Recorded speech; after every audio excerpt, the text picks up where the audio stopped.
My friends that say, my friends. Mm-hmm. Mm-hmm.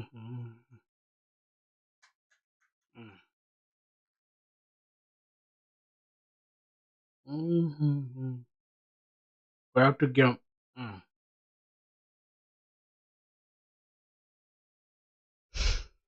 Yo. What's good? What's good? What's good? Mm. What's good, friends? How y'all doing? Today is day 50, bro. Mm. Yo, my family. What's up, man? How y'all doing? Let me hope you guys are cool like that. Damn. Did you guys check the Discord? I sent something on the Discord, bro.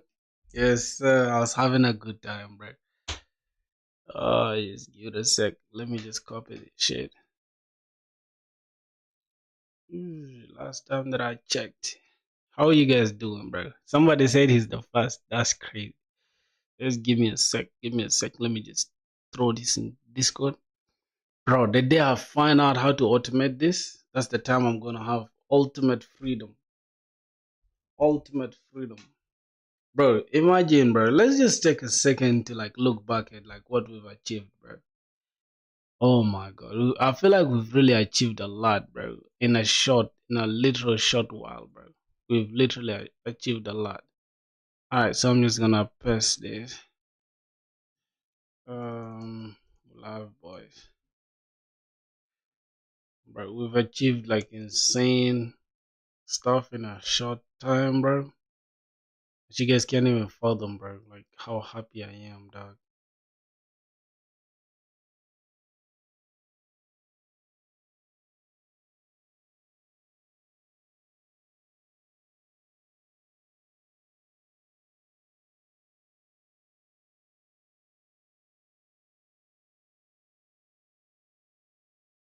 Damn.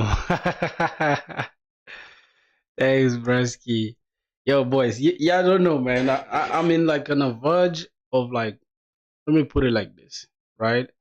I was in a bad headspace for some time, dog. I was in a bad headspace for some time, but it happens, bro. It happens because it's like people just assume you're a perfect human being, right? But it turns out we're not perfect, bro. It turns out we are bound to make mistakes. Um, Life is not as perfect as we make it seem. But at the end of the day, have you studied the subject of Automata in university? No, not really. We haven't studied anything like that. It's my first time hearing that actually. So just give me a sec. Okay, it's like this. So yeah, I haven't studied that subject. So for some time, bro, I was literally like in a bad headspace. I was like, alright, man, we literally growing every single day, right? But it's like, bro, we're not even like seeing the like just like you get it. It happens. We are humans, cause I was just thinking to myself, I'm like, bro, how can we have 700 people locked in, right? But we barely have enough people like interacting like that. So that makes it look like, all right, man, we're just doing it for ourselves, right? Because I'm genuinely like there to interact. I'm fine, bro. I'm fine for real. But I'm not as cool as like I always be because things happen, bro. We get stressed, we get depressed, we face ups and downs and shit. But I'm cool. I'm okay. So I was just like on a vibe, just like, all right, man. I think I was planning to just make this like my last stream, right? Because I was just like, all right, man. I think this is it. It's like 50 days in, 50 days. I don't think I've improved or learned anything. I'm just like, okay, that's the way I was thinking about it. Until when I got to my girl and I was like, listening to her, she was explaining to me like, bro, live yeah. My girlfriend was like, bro, live is not like it's not a straight road really. You hope you. I hope so, bro. I just like okay. I would love to be my own boss. If it does, then I'll be the happiest.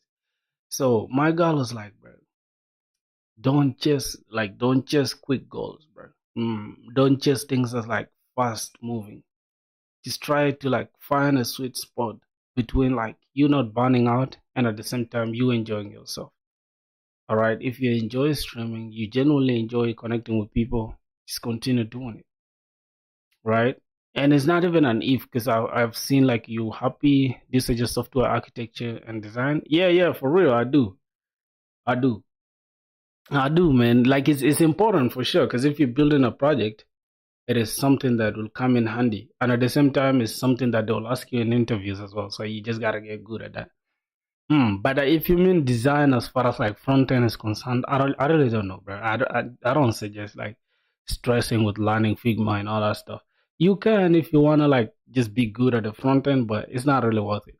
For sure, you can just get your idea validated using like Mobbing or these other sites. Just get inspiration. I think you had a hell of a lecture with your girl. For real, bro. She sat me down and but she's a real girl for real. She's a real woman, man. So I was just trying to like reflect everything to you guys and let y'all know that man, we're not going anywhere, bro. We started this shit from zero, from ground up, nigga. We're not going anywhere. We're here. We're here until the wheels fall off.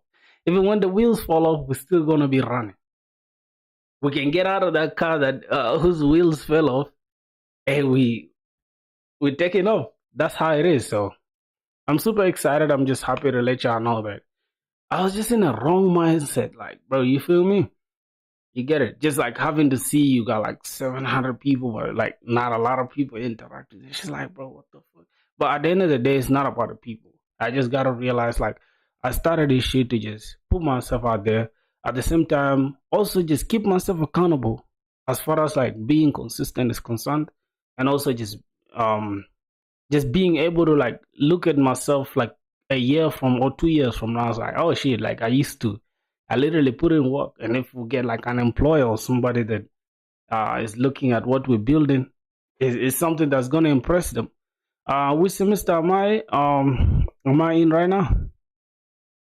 Yeah, do something crazy on live stream that will invite viewers like building something. Yeah. We're gonna we're gonna do that for real. I want to stop like with the pursuit of like trying to like you get it trying hard to like keep people on rather than just being myself, my authentic self, building what I want to build. And it's like if it resonates with y'all, that's cool. If it's not, then there's nothing I can do really.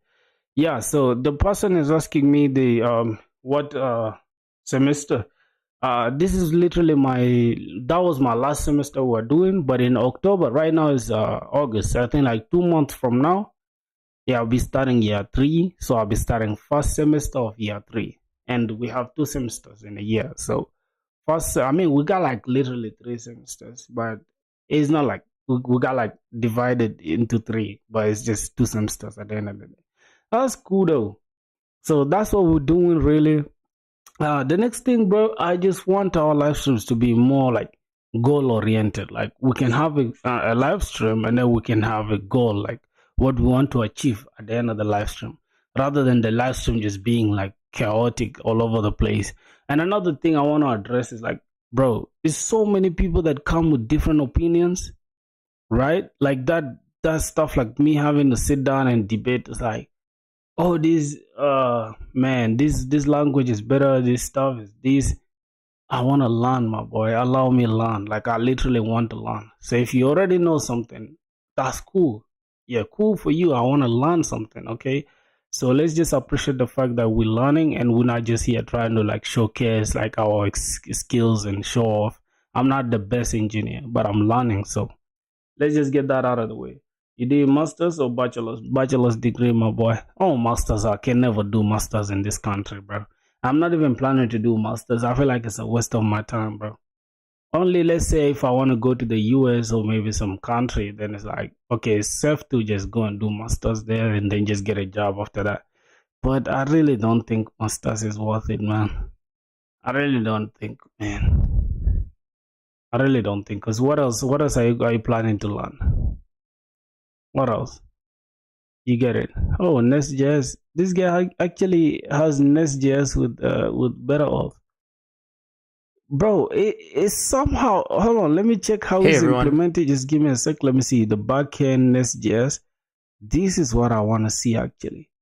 Just give me a sec, boys. So I'm gonna have to reduce this volume a little bit because for some reason, bro, you said your age is 24, still bachelors. Yeah. 24 years, bro. Come to India for masters. Nah, I really don't know, bro. I doubt, man. I doubt. I really don't want to do masters, man. I just want to do bachelors and call it a day, man. I'm tired of school, bro. I can't even lie to you. I want to take my life seriously, man. School is not it for me. So setting up the Nest backend is going to be quite simple. Let's go ahead and at the root of our project, Okay, let's see. we had before, database Postgres connection pool. All right. Figured on better auth, include better auth CLI to generate schema. And so now that we have this, we can now use Drizzle Kit to generate the underlying raw Postgres migration script that we schema, so that when we interact on migrate, we can make use of the default auth guard that Nest.js Better Auth comes with. Now, in order to apply to all routes in our application, we can do this through a global guard endpoints that our auth module checks to check to see if we're rendering signup. And so now if we go back to Yeah. That makes it, bro. Really, you are 24. Joking? I'm 24 years. Why would I lie to you, bro? Like this guy, man. Why would I lie about my age, bro? I'm not a girl. You know, females are the ones that like change their age around. Yeah, I'm 24 years, bro. You can see I'm 24. I don't know. Maybe I'm too short or I'm too tall or what. I don't know. I'm 24, man. Do I look like an old head? Do I look like I'm too old? I don't know. But I am 24, bro. All right, so the next thing I want to just make sure, like something that we've been building since yesterday. We could actually focus on like the application we're building. Just give it a sec. Let me get out of this. I think it was like I think it was e-commerce backend, something like that. E-com backend. I think that's the one we're building. Bro, really? Really, you're 24. I am 24 years. Yeah. Wait, we were not building e-commerce backend yesterday. We were working on pre-signed URLs on the front end. Yeah. We were working on direct bucket actually with pre-signed URLs. So that's the thing we need to attach today. We need to focus on getting the pre-signed URLs working. Okay, I think that's it. Hey man, I'm only 21. J3W was in branding my channel. Hey man, I'm only 21. What's that? What do you mean? What do you mean by that, bro? You are not doing DSA anymore. I'm doing DSA, bro. I'm doing DSA. Oh, I kind of forgot. We were doing some. We're doing some. We were planning to start like. Hold on. Wait, what's that? I think it was gigs for gigs, right? We were planning like every single day we'll do like one question of DSA, then we'll continue streaming the rest of the stuff. Never too late to learn was my message. Oh, that's cool for real. Bro, how am I 21 too late? Like, okay, I'm not laughing at you, bro, but I'm just saying, like, some people, bro, that I saw somebody who's 50 years old coding, literally, dog. I'm like, that's crazy. Dude, like, he's 50 and he's coding, bro. Now, I wouldn't want to be in my 50s worrying about money anymore. Like, you get it. Okay, some people, I think they genuinely do it because they love it. It's not just about money. I think that's it. Gigs for gigs, I think it was 100 days, 360 days, problems and all that stuff. I think this is the one. Yeah, I think this is the one for sure. I already enrolled. Am I lying? I think I already enrolled, right? Continue with Google. We did one question the other time. Chances are if they're 50 coding or either 50 coding, they use assembly in their free time. Straight. Stinky chairs. Yeah, bro. No lie on that for sure. Wait, what's that? This is a course? Is that okay? This is what I was doing, right? Is 100 I finished one problem. Boys, do you think I need to do you think I need to like I need to redo that question just to make sure I already know it? What do you guys think? Do y'all think I should just redo the question just to see if I can remember it? Or there's no point of doing it? Because if we can go through, I think I already know everything here now. Y'all like dark mode or light mode? Which one do you guys want? Light mode or dark mode? Longer is better. What's good, man? Welcome to the stream, my brother. Yo, boys, I want to know your opinions, bro. I would move on. And you a freelancer, bro? Yeah, I can freelance though. If you want me to do some for you, you got some work you want me to do, I can do it. Yeah, I'm at this point, bro. I'm down for anything, bro. You get it? You gotta learn to like be self-sufficient. So I'm down as long as it's not some like scummy ass bullshit. Mm-hmm. All right, I should do the next problem. So that's cool. We can do the next problem actually. Um, wait, where's the next problem? Okay, we're still under arrays, right? So the problem is the next problem is move all zeros to the end. Oh, this is for D2, moving all problems to the end, right? Okay, let's see. You're given an array of non-negative integers. You have to move all the zeros in the array to the right end while maintaining the relative order of the non-zero elements. The operation must be performed in place, meaning you should not use extra space for another array. Whoa, it's okay. Oh, never mind. I just woke up. Misread. Should be simple. It's simple. Next years after learn the basics, yes. My boy just woke up. Anyway, somebody's saying, right? This is just a simple problem. Are you sure this is a simple problem? Okay, you're given an array. Right, of non-negative integers. You have to move all the zeros in the array. Okay, I actually have a little pen and paper here, but I don't know if you guys want me to do everything with like while showing it to y'all on screen. I think that would make more sense, right? So let me see, what's that? We can just, oh my god. Can we do this with mirror? Oh, we can do it with eraser, I think. Eraser. I think we can do it with eraser. So I need to just like jot down my thoughts. You get it, rather than just diving into the problem. So I don't know nothing in that, but yeah, we shall try our level best, bro. Yep. Let's get into that. I'm just gonna delete this. I'm just gonna go to the document and I'm hold on, I think yeah, I'm just gonna delete that. Okay, we just come here. All right. Now instead of document, we can be in the canvas. So the thing is, right, we having an array, right? We can have an array. Cool. I know that's not the symbol for array though. I'm just trying to show something. So the array is ARR, right? ARR is this array. So what are they asking us to do? They're asking us, if you're given an array, right, of non-negative integers, that means the numbers shouldn't be negative, right? Non-negative integers, that means they should all be positive. You have to move all the zeros in the array to the right end. Also, if you have zeros, and move them all to the right end while maintaining the relative order of the non-zero elements. The operation must be performed in place, meaning you should not use extra space for another array. So now if we have this in place, right, what's the first array? We got like 1 2 0 4 1 2 0 4. So if I go to text, we're gonna have 1 2 0 4, I think. So we're gonna have 1 2 0 4, and we're gonna have 3 0 5 0 3 0 5 0.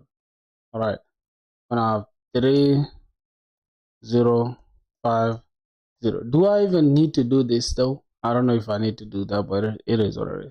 So the question is demanding us to move all the zeros in the array to the right end with while maintaining the relative order of the non-zero.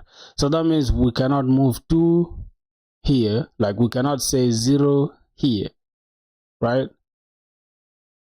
And then find out another array solution. Try first using another array, and then find without another array solution. All right. Now, I want to actually understand this though, so let me see what's going on. Now, the operation must be performed in place, meaning you should not use extra space for another array. Oh, so this is what should happen. 1, 2, 4. Oh, meaning if we remove 0 from here, the only thing that can replace it is a non-zero. But then we cannot put 4 in front of 2, and then we cannot put 1 in front of 3. They should just maintain the order. So 1, 2, since we remove the 0, then we're going to replace it with the next element close to it, which is 4. Then we're going to have 3, obviously, because it comes next. Then we're going to have 5, and then we move all the zeros to the right end. Okay, there are 3 zeros that are moved to the end. And then now the one with 10, we're having 10, 20, 30. Then the output should still remain 10, 20, 30. No change in the array as there are no zeros. So if there are no zeros, then just don't change the array. Cool. Then here, since there are zeros, then yeah, you don't change that. The array has all zeros in it. So now, if I can understand this question clearly, the question is asking us, right? If we have, let me just remove these things, because why the hell do we even have something like this? Okay, I'm just gonna remove these ones. Then we're just gonna have one. Let's say, oh my god, there's no text here though. Okay, this is free draw. There's 1, so we have 2, we have 3. Then let me just say 0. Then let's say 7. Then 0. Then 8. Then 0. Then 6. Let's say this is the array that we have, right? So that means in order to get this question correct, we need to move all these zeros, which is this on position 1 or 0, 1, 2, 3. So this is on index, right? This number belongs to index 3. This is 0, 1, 2, 3. Okay, this index 0, 3, and then this one, they will all have to go to the right. So the array will be 1, 2, 3, and 7. Right, since this one we're gonna remove it and take it to the end. Then we're gonna have 8, and we're gonna have 6. Then the next one will be 0, and then 0, and then 0. Since we're like 1, 2, 3, 3 zeros, right? 3 zeros here. So then this is our answer, right? And another thing we need to pay attention to is the integers here. They have to maintain their relative positions. That means if 1 and 2 or 3 was coming first, they should maintain that position. Okay, so I understand that question, but how do I maintain, how do I approach that first, right? How do I move this one? Do I need to loop through, or do I need to sort them first? Do I need to sort that array? Because if I sort that array, then they will all begin with 0, right? If I sorted, then the arrays, these zeros will come first. Here we shall have 3 zeros first, followed by these numbers. Then only thing we have to do is to just switch this, the first with the last here, the first 3 or the first 4. Iterate through the array. Yeah. I have to iterate through, which is loop through anyways. No worries, I think it makes sense. Okay then, I think I've understood the question. Now the only constraints or the edge case we have is that if the array doesn't have, let's say we have an array of 1, 3, 4, right? Then the order will still remain 1, 3, 4. It will still be the same. It's unchanged since we don't have any zeros. Don't sort, order will change. Oh, the order will change if we sort. How will the order change? Oh, so we don't have to change the order. Is it given somewhere here? The operation must be performed in place, meaning you should not use extra space for another array.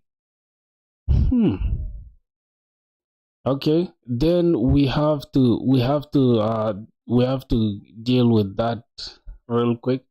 Now, let me try to understand how we are going to approach this question, right? I want to just do it the brute force way, right? It's a big O. The big O of what? What's this the big O? We shouldn't worry about the big O now because still doing the brute force solution. I want to try like how I can do that, right? Now we have this array looking like this, right? We have this array looking like this. That means we need to find a way of bringing these numbers here first. So do we need to track relative order of elements? If you sort, they will no longer be in position. Oh yeah, for real. Wait, but as you can see, if we move this 1, 2, and 4, if you bring 4 here, I think we would have changed the position of 4 though, because 4 here is now like index 3. Then once we move the 0 here and we bring 4 here, we've made 4 to be in the index of 3. Just use the first approach, come to your mind. All right, let me just use the first one, which is trying to loop through the entire thing, right? Then let's see which element, what do we need to, what will be our input though? These are our inputs and this should be our output. So we're gonna have an array that's gonna look like this. I just like to do just put this so I just see what I'm dealing with. You see, boys, I know it's not necessary, but I just like to pick the inputs here so I can see what I'm working with. So 1 2 0 1 2 0 1 2 0 4 1 2 0 4, and we have 3, we have 0, we got 5, and then we got 0. All right, I think that is an array we need to loop through. And is there a way I can zoom this? Okay, I think it's zoomed though. I think it's zoomed enough now. You boys can see, right? Y'all can see my screen? Can you guys see my screen?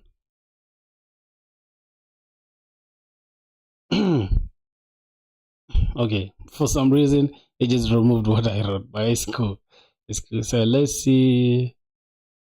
Okay, so we're gonna have 4. We can say the length. Actually, we need to get the length. Let's say int what int n is equals to what array dot length, right? Boys, I need to type fast for real. I know, man, I'm so slow when it comes to typing. Int n is there, so we need to for int I is equals to 0, then I is less than n, then I plus plus. Now, what do we need? The first loop. What will the first loop do? So, given an array, you have to move all the numbers in the array to the right end while maintaining the relative order of the second of the non-zero elements. So, do we need to keep track of the positions of the 0 elements? Like, let's say we have 1, 2, we have 0 here. Do we need to keep their positions? We need to keep track of their positions? I don't know. So the best solution is, boys, y'all gotta cut me some slack because I barely do any DSAs at all. Like, I don't do nothing at all. But it's cool to like at least get me exposed to some things. So array dot length. How do we move elements though? Yo, boys, am I allowed to do like googling to see, like, to get answers? Not the actual answer though. I'm just saying, like, to get answers for what I need. It's gonna say DSA. What? Can type on here. Okay, that's good. So I'm allowed to do research, and that's cool. So first we need to see. So I want to understand the entire. I know the problem, right? But if I can see what we're dealing with, numbers like this, right? you have to move all the zeros in the array to the right end while maintaining the relative order of non-arrays. So how do we move the arrays? How do you change the position of the array, of the numbers in the array? Can I search for that? I don't know if it will give you the exact answer, but it's cool. How do I move arrays? How do I move elements? Elements in an array. Let me just see. Moving elements within an array typically involves shifting elements in to accommodate the move or swapping elements. So the right thing would have been, how do I swap elements? The method, it just depends on whatever you're working with. Okay, moving elements within primitive array. Let's see, to swap elements to, let's say first we need index 1 and index 2. That means we need to keep their position, right? I'm already getting the answers that I need. So we have 10, 20, 30, 40, 50. Then in temporary array, we shall take index 1. And then my array in temporary. What is this temporary thing? It takes my array, then it takes index 1. So my array index 1 is equals to index 2. Then my array index 2 is equals to the temporary array. Huh? So if this array here is equal to the first the index 1 here. Oh wait, element 20, element 40. Oh, this one keeps track of their index, right? So this keeps track of index 1. So we have 0 and 1, which is the same as 20, 3, which is the same as 40. So we say int temp is equal to my array index 1. Okay, this one in index 1. Then my array, the position will be, give it index 1. My array of index 1 is equal to my array of index 2. So that's switching positions here. So take the one in index 1, which is 20.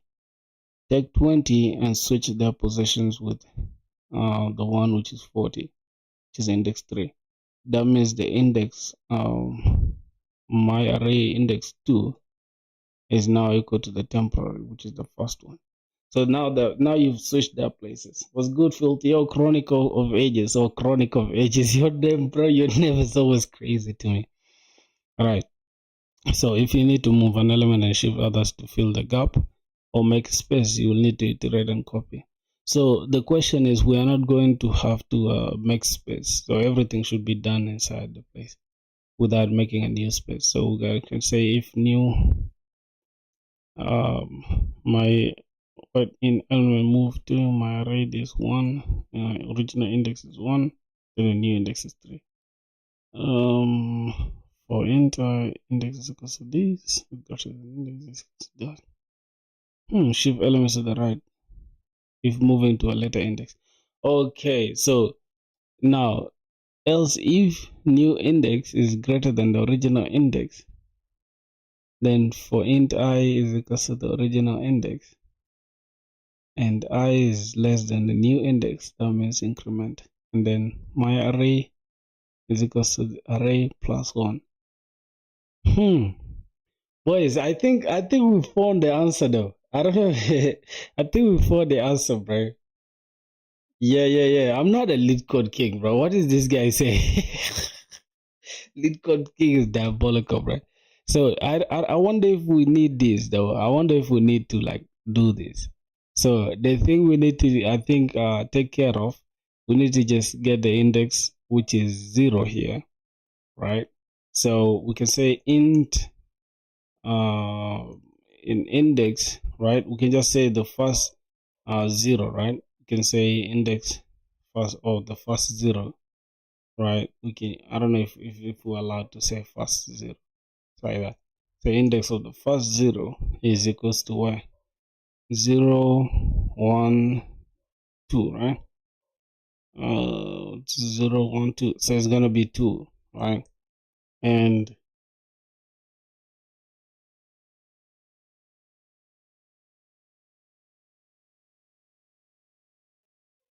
What? Right index which keeps the position um that that you can write, and then just write zeros at the end. Easy. So I should write index, right? And then put 0. What do you mean by that, bro? Yo, India. Why is this guy just spamming India? What's good? What's up with India? Hmm. Boys, I think the first thing, right? The first thing I should do, I think the first thing I should do is to like make sure we get the index first, right? So let's try to get the first element in the index. Then we check, is it a 0, right? If the element in that position is not a 0, then we move it to the right. I mean, if it's not a 0, then we leave it. But if it's a 0, then we what? We take it to the right. I think, bro. I think that's the best reasoning for it, right? We just keep track of the positions, so we can just say like say int position in the array, right? Which is the index, right? We can just say position in the array. It's array. Then we just start with 0. Then that is the first element in the array, right? We check for the position of the first stuff. You're thinking too much. Just think about very basic solution. What could be the very basic solution, bro? Because I'm just trying to come up with that. Like, I already know we have to move the zeros to this side, but how are we going to know if the number in that position is a 0 without us checking if that number is above 0, right? So that means we gotta track the index. So we have the first position here, which is this. Then we check here. We loop through that array. Then uh, we check if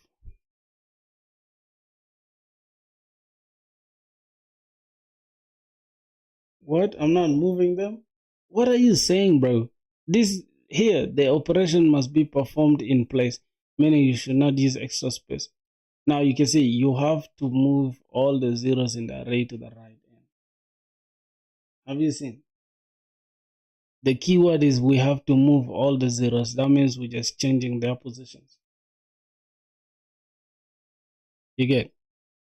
So let me try. Let me try. If we fail, then we can do it your way, my boy. Okay? Mm. Mm-hmm. Let's see if position, right? Position is greater than the array, the first element in the array, right? No. We check if the first element in the array is less than 0, right? So we can say the first element in the array, which is the same as position actually, right? Right? What do you think, boys?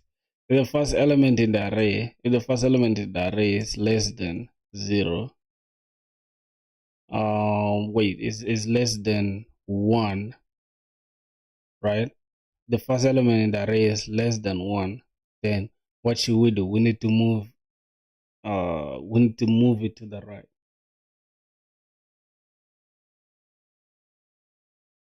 We need to move it to the right. Or what do you think, bro? Because it's a different thing when you've already approached the question and when I've like with somebody who has not approached the question. So I don't know. I don't know, bro. Let's say int I is equals to 0. That means I is less than this. Okay, that's okay. Yeah, I should do it myself. Okay, that's good. That's good. Okay, let's see. If the array in the first index, the number in the first index is less than 1, then we shift that number. Let me see how we're gonna change that. Then the first element will be the second element, right? So if the let's say position, actually let's just say position is less than 1, right? Then Hmm. But how do we know that though?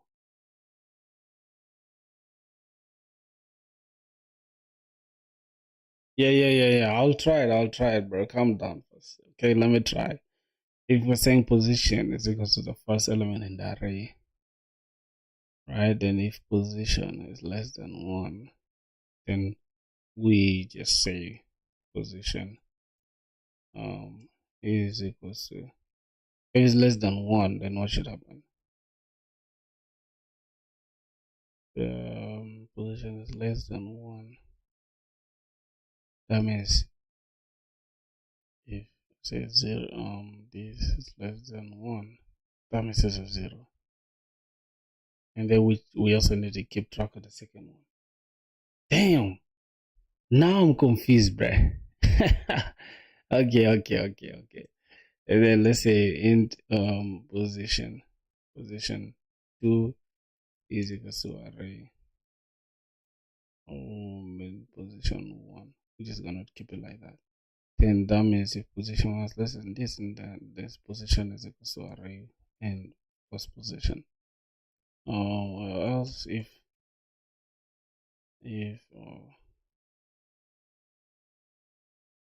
wait, okay. Hmm. Then this position equals to array in the first position. Else if position two is greater, is position two is greater than that. As if position is greater than one. Oh, it's actually greater than zero, I think. Can we use zero there? I don't know. I think we can use zero anyways. Let me just try it this way. Then position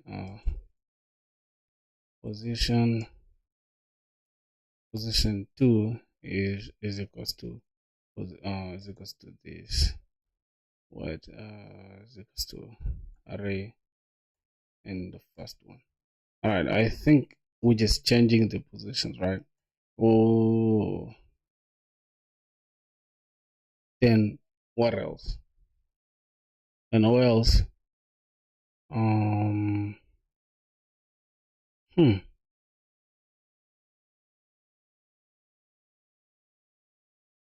Damn. Can I just remove this else thing?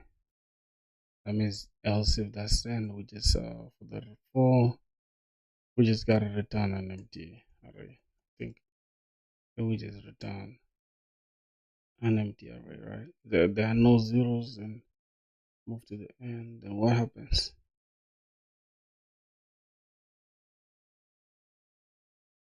Nah, no worries, bro. No worries. Let me just compile it run. See, like we have a big problem.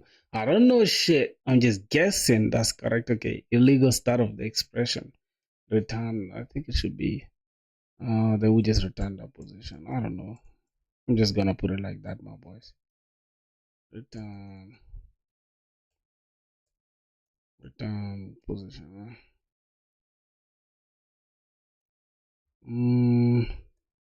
Boys. I'm just trying with my brute force thinking, right? And we shall look at the, like, how do I approach that? Cannot find a symbol. Variable position. So we got like a bunch of errors. What I'm gonna do, I'm gonna go ahead and just look for the solution, which is question two. Then we see how we can approach it. Then I just understand it, then go ahead and do it again. I think that's the best way to go, bro. Like, for sure. I'm not gonna lie. For the start, I just detected the number in the array is a zero or not. For the start, just detected the number in the array is zero or not. So how do we know if the number is zero or not? You have to compare it with the, what is fair? Give it an array of integers array. The task is to move all this. Okay. Now we've understood the question, but let's see what can create a temporary array of the same size as original size. Wait, bro, that's what they were telling us here. This is a temporary array that will take the index. Oh my god. I'm just stupid, bro. It is what it is. Uh,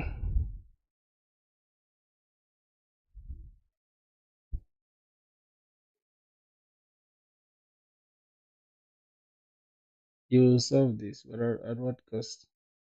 Why? I'm confused. I'm confused, bro. I'm literally confused. You understand? So I just want to understand it from here. I'm not really getting the code. I want to understand what they're doing here. So yeah.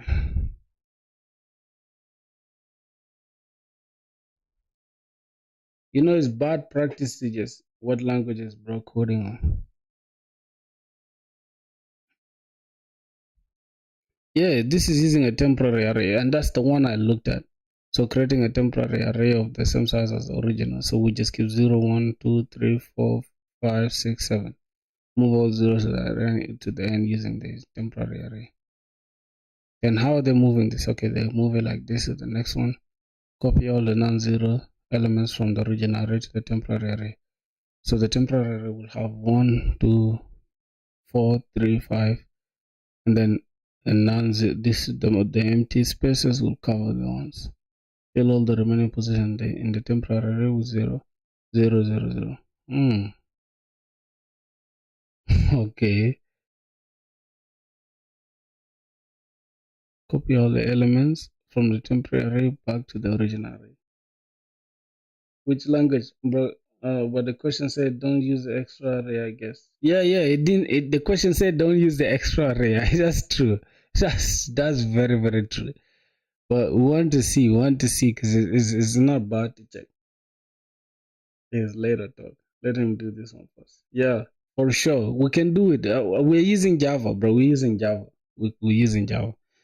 Okay, so we have this array length.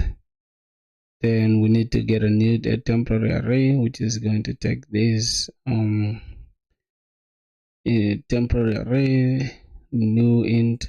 Then we take the array length. That means we're copying the exact array here into this new array. Temp, okay. Then to keep track of the index in the temporary array, that's int j is equals to 0. Copy non-zero elements to the temporary array. Okay, so we start from here. We iterate through the first one. We say if array if the array in the first position, I mean if the index if the element in the first, how did I say it? If the array element in the first index, right, which is 0, is not equal to 0, then temporary array plus plus. Wait, where are they getting j from to keep track of the index in temp? Let j is equal to 0. So that means j is 0. What does that mean? That means j has nothing, right? Then we just increment j and we equate it to that array. Then fill the remaining position temporary with zeros while j is less than n, and this is equal to zeros. Okay. Now copy all the elements from the temporary to this. Now for I is equal to 0, I is less than, okay, this array temp, okay, this is equal to the temporary array. That's actually good though, bro. Now that I think at this point, how many days are you gonna do this stream every day for? Yeah, bro, I don't know, man. I don't know. Until we get a job, probably. Okay, the best approach for two traversals. The idea is to move all the elements by traversing the array twice. You get it? I don't even know what this word traversing means. This is my first time seeing coming across this word. Now the first traversal, shift non-zero elements. 20-hour stream a day until you get a job. That would be crazy. Are you guys gonna watch that stream? Because I'm down, I can do it. Bro, I'm a guy who's locked in, bro. I can do that. Traversing means just traveling through an array. Okay. So they're saying the best approach, right? The best approach is to traverse the array, two traversals. Okay. The idea is to move. How is this one still an easy question, bro? I don't understand. Why are they saying easy, but I'm seeing a bunch of stuff so far? God damn. Okay. First traversal, shift non-zero elements. Traverse the array and maintain the count of non-zero elements. Jesus Christ, I was actually thinking about it like that. I was thinking about it, but I just don't know the actual words is. Then this count is initialized with 0 and keeps track of where the next non-zero element should be placed in the array. If the element is non-zero, place it at array count and increment the count by 1. Oh, we have this count, then you say count plus plus. Okay, after traversing all the elements, all non-zero elements will be shifted to the front while maintaining the original order. Now the second traversal, fill the remaining positions with 0. So after the first traversal, all the non-zero elements will be at the start of the array, and the count will store the index where the first 0 should be placed. Iterate from the count to the end of the array and fill all the indices with 0. Now let me check. This is the solution. Since since array, the first element is equal to 1, which is 1 here. Update array count is equal to array. So that is 0 is equal to 0. Increment count to 1. It starts with 0, then increment the count to 1. So from 0, count is equal to 1. Is equal to 0. Then after traversing the array, and this will be 1. Okay. Then we check is I equals to 1. Okay. Then we'll go to the next one. Replace with count. 2, 3. Okay. Let's continue saying this. Since array this one is equals to 2, update the array I to be 2, I guess. Yeah, increase the count by 2 again. Then we check here. Move the count as 0. Now since 2 is equal to 0, no need to update any element. Or we'll leave this count still as 2. Then we'll move to the next. It adds a number, by the way. How are there elements in Java, bro? We're learning chemistry. Bro, you just so stubborn, right? We're not learning chemistry, right? Alright, let's see. Okay, since there's nothing, then we just leave it like that as 2. Because it's 0, then since array in the position 3 is equals to 4, number in position 3 is 4 inside the array, right? That is array 2 is equals to array 3. Increment count to 3. Oh, okay. So increment the count by 3. Then we keep moving.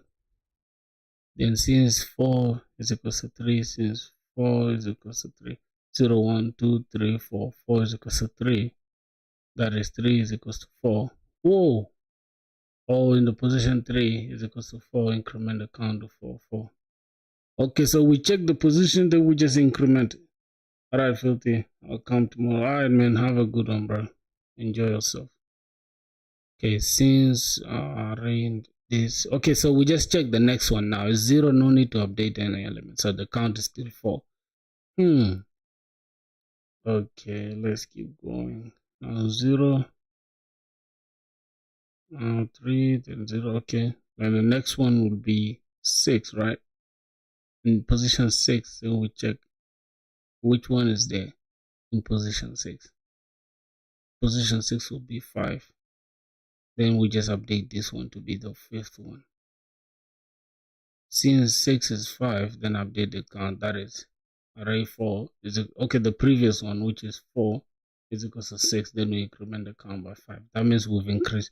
Each time we increase something, let's go to the killer problem.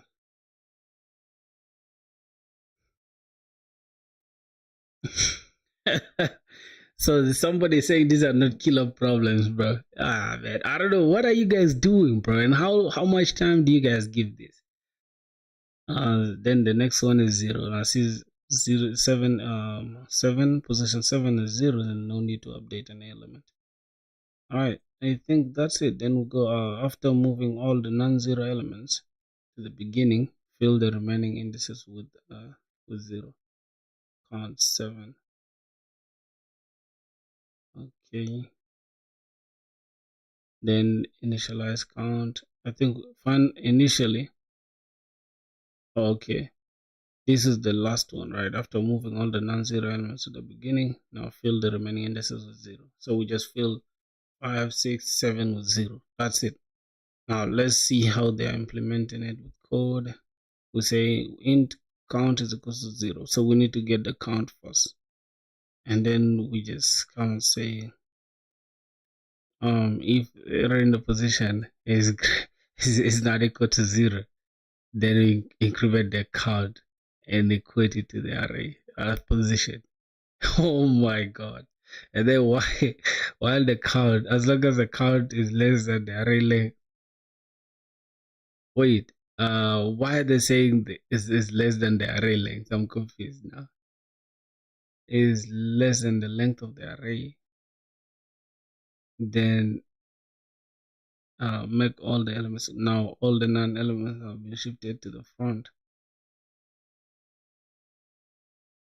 Alright, then make all the elements from count to the end. Make all the elements 0 from the count to the end. So while count is less than the array length, then array count plus equals to 0. I can see that it's similar stuff. GFG is another platform, but gigs for gigs.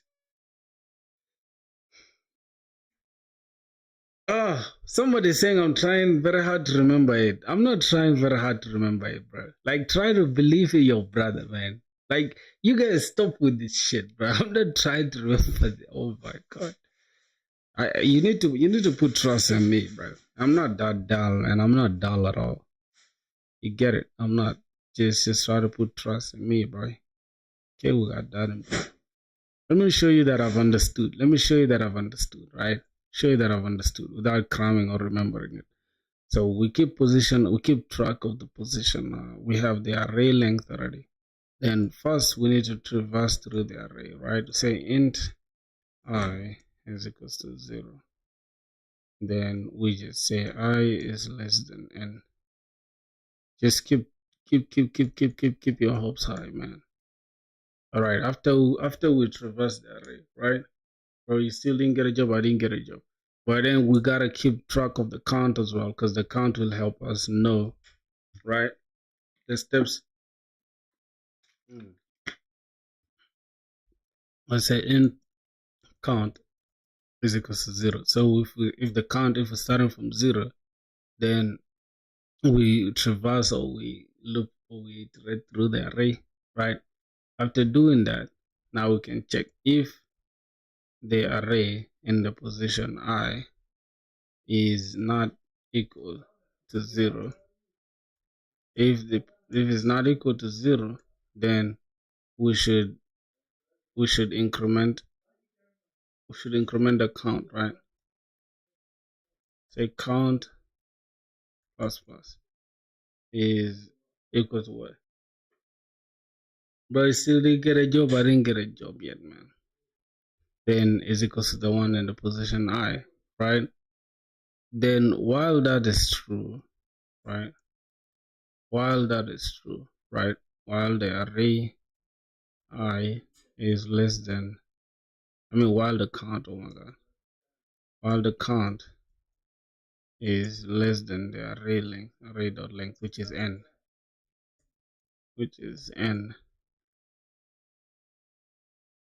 There. Oh my god. Then we just replace the count. Our count is equals to 0. Oh my god. Wait. What? Not the count again equal to 0, bro. Somebody saying I'm trying to remember the answer. Sometimes, bro, I just sit down and laugh at your comments. Your comments be entertaining me more than anything else, bro. Because for sure, I understood the problem, but bro, approaching the problem is not that simple.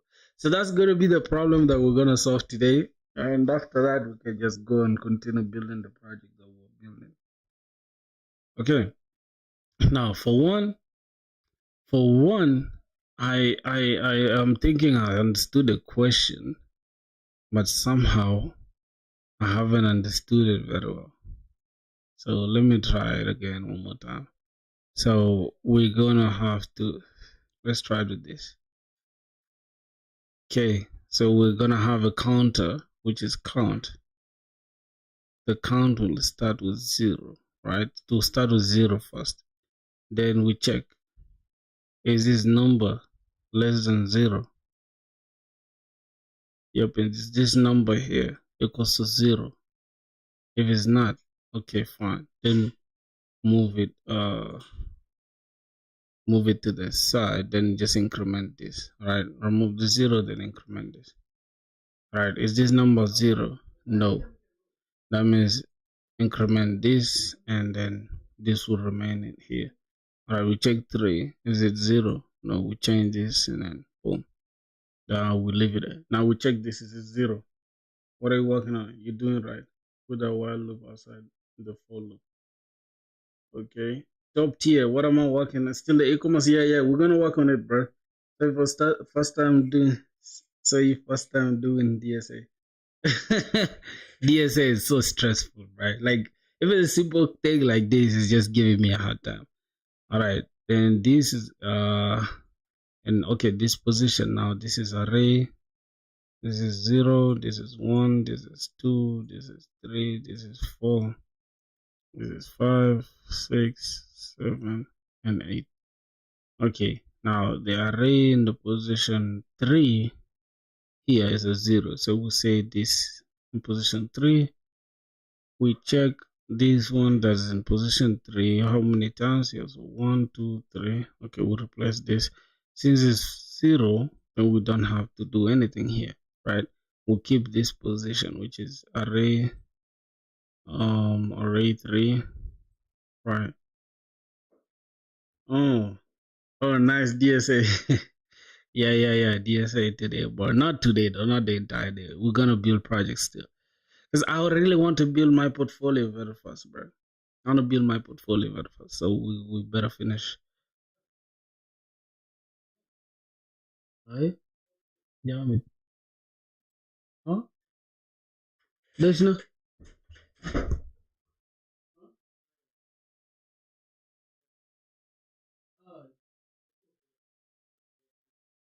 Oh, it's my girlfriend is activated. It's a bit shallow. Ayo. It's okay. It's cool. Let's see. All right. Okay, boys. I think I'm on the wrong. I'm on the right track though. So we need to remove the while loop outside there. I mean, we need to remove it to be here. So why do we need the while loop though when the for loop is also a loop itself, right? Okay then. All right. Let's see what we're gonna do. Is array discard. Let's try this. Let's try to compile this. Compilation error. Compilation error expected what? Okay, I think this is it. This is, let's see one more time. Okay. Oh shit. For input,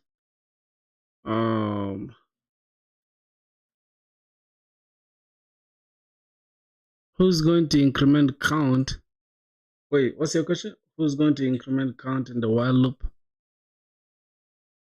Count is less than n.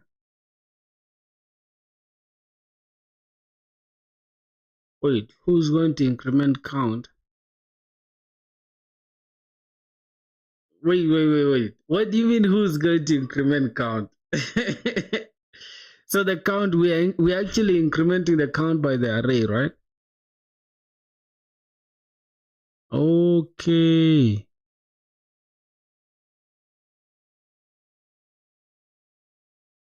Throw that while loop to the trash. Calm down, bro. We're not throwing the while loop to the trash.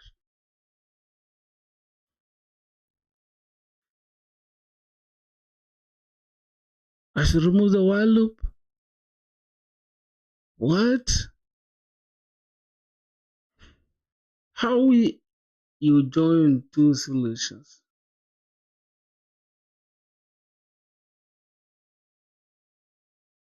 Bro, okay, here's a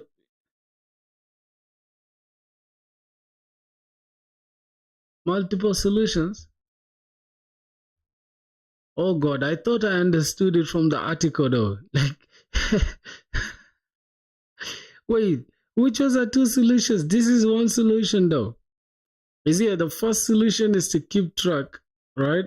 Okay, this is the right solution, right? Which is why we're going to traverse through the array.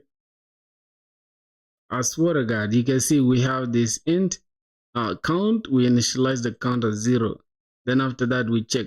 Oh, this is my bad, bro. If this is this, increment that, and then here we check if it's less than the length itself. Then we just increment the count here. The count which is incrementing, we just set it to 0. We count all the positions there. We just replace them with 0. Yeah, that was the only thing, bro. Damn, like for sure, man. Coding, especially like this, bro. This stuff is just unnecessarily hard for no reason, bro. Okay, then we can have a while loop. Then while this array thing, while the count is less than the length, then we just get the array, then the count plus plus, and just set it back to 0. I think that should now work. And let's see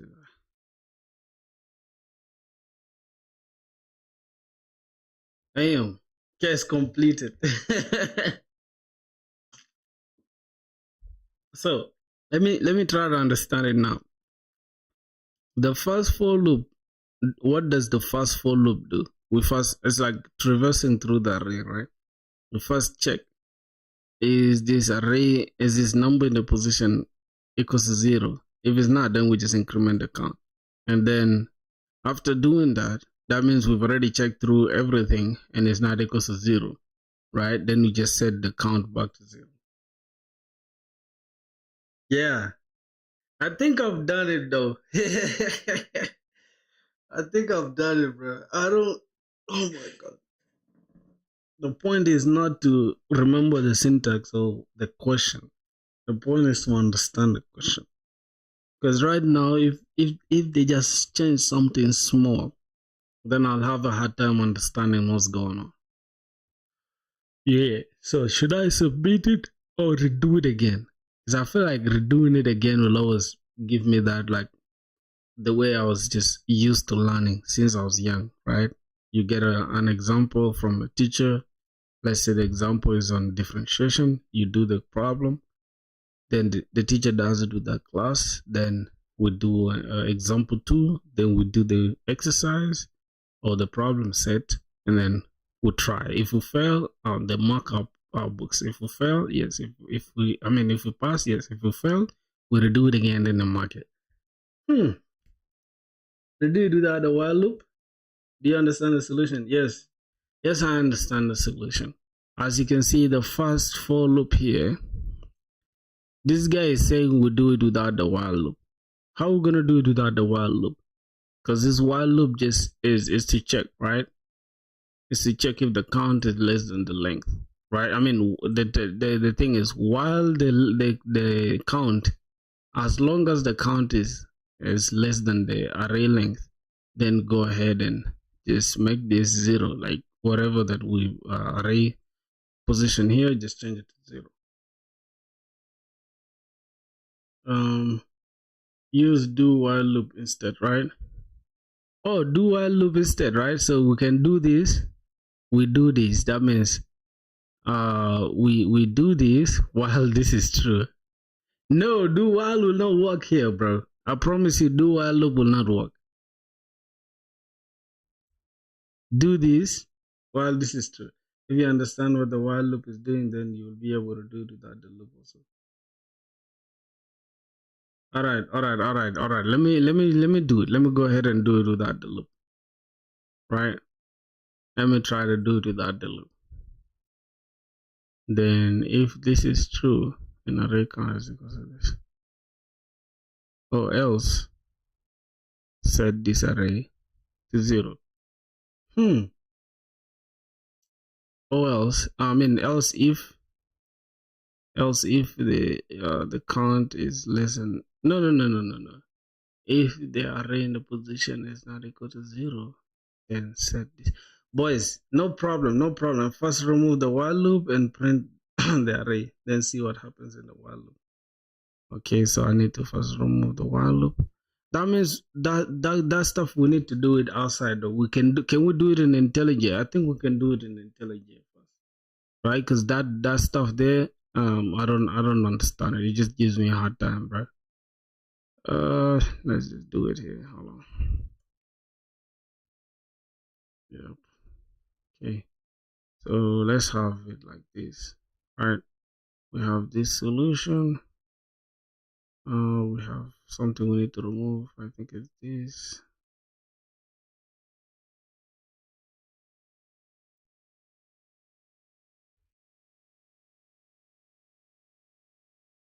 Yeah, somebody who's saying we should do the do while loop is confused. I'm sorry, bro. You're just confused, but you don't know what you're saying. Trying to sound smart ass nigga. Excuse my French. Alright, we need to remove this. Okay. So let me see void push zeros to the end. Okay. Now the thing is, if we can remove this while, right? Then let me give it numbers. Let's start with like the array. Let me just go and copy the array itself. Let's go and copy let me just copy this array. So I want to understand what's going on, my brothers. You get it? So just excuse me if your boy is looking a little bit rusty, bro. Not even if, because we are looking rusty right now. Okay, what's going on here? Okay, this should not be. This should be. Okay, yeah, that should be okay.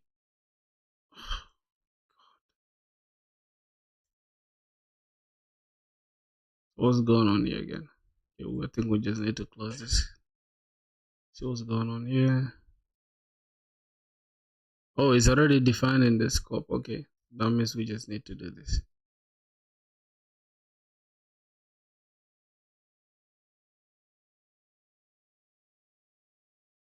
Wait, bro, if we have already defined it in the scope,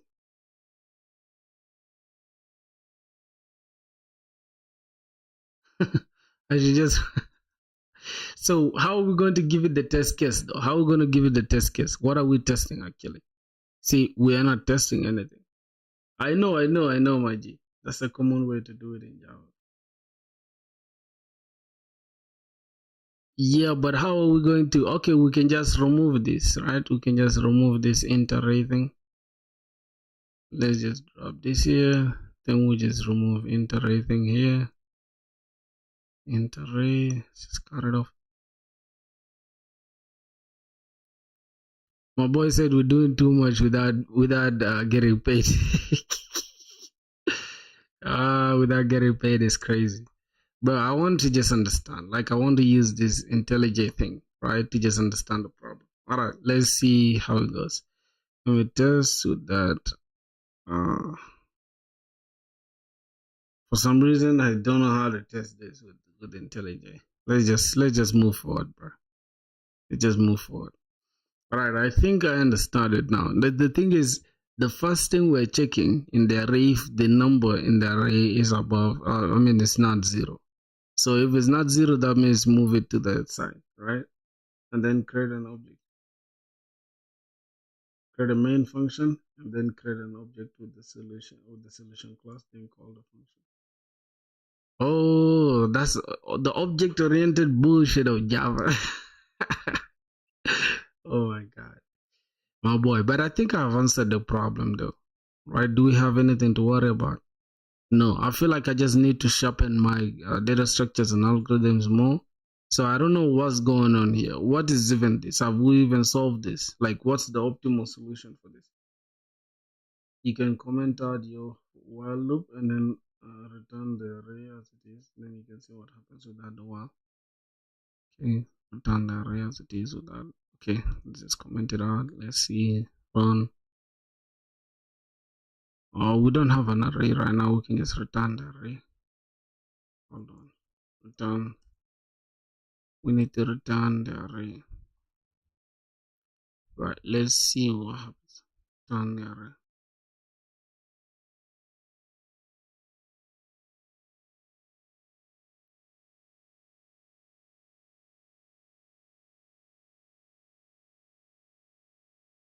Because it prints your output.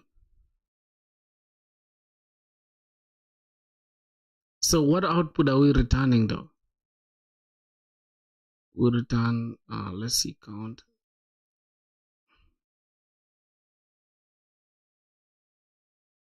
Wait, which output are we returning? Are we returning that? Are we returning that in the position I? Hmm.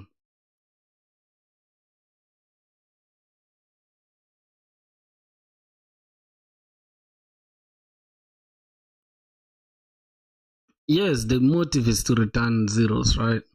So which other question, can we get a question that is similar to this so I can just solve it?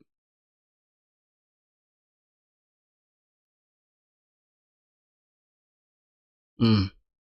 Boys, I don't know. I don't know. I don't know. Custom input. Let me just try to have my custom input. Let me try case one.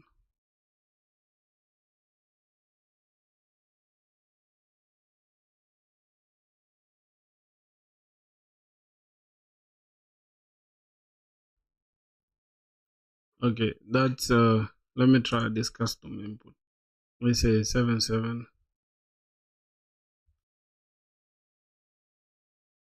Okay, say 7 7 7 0 4 8 8.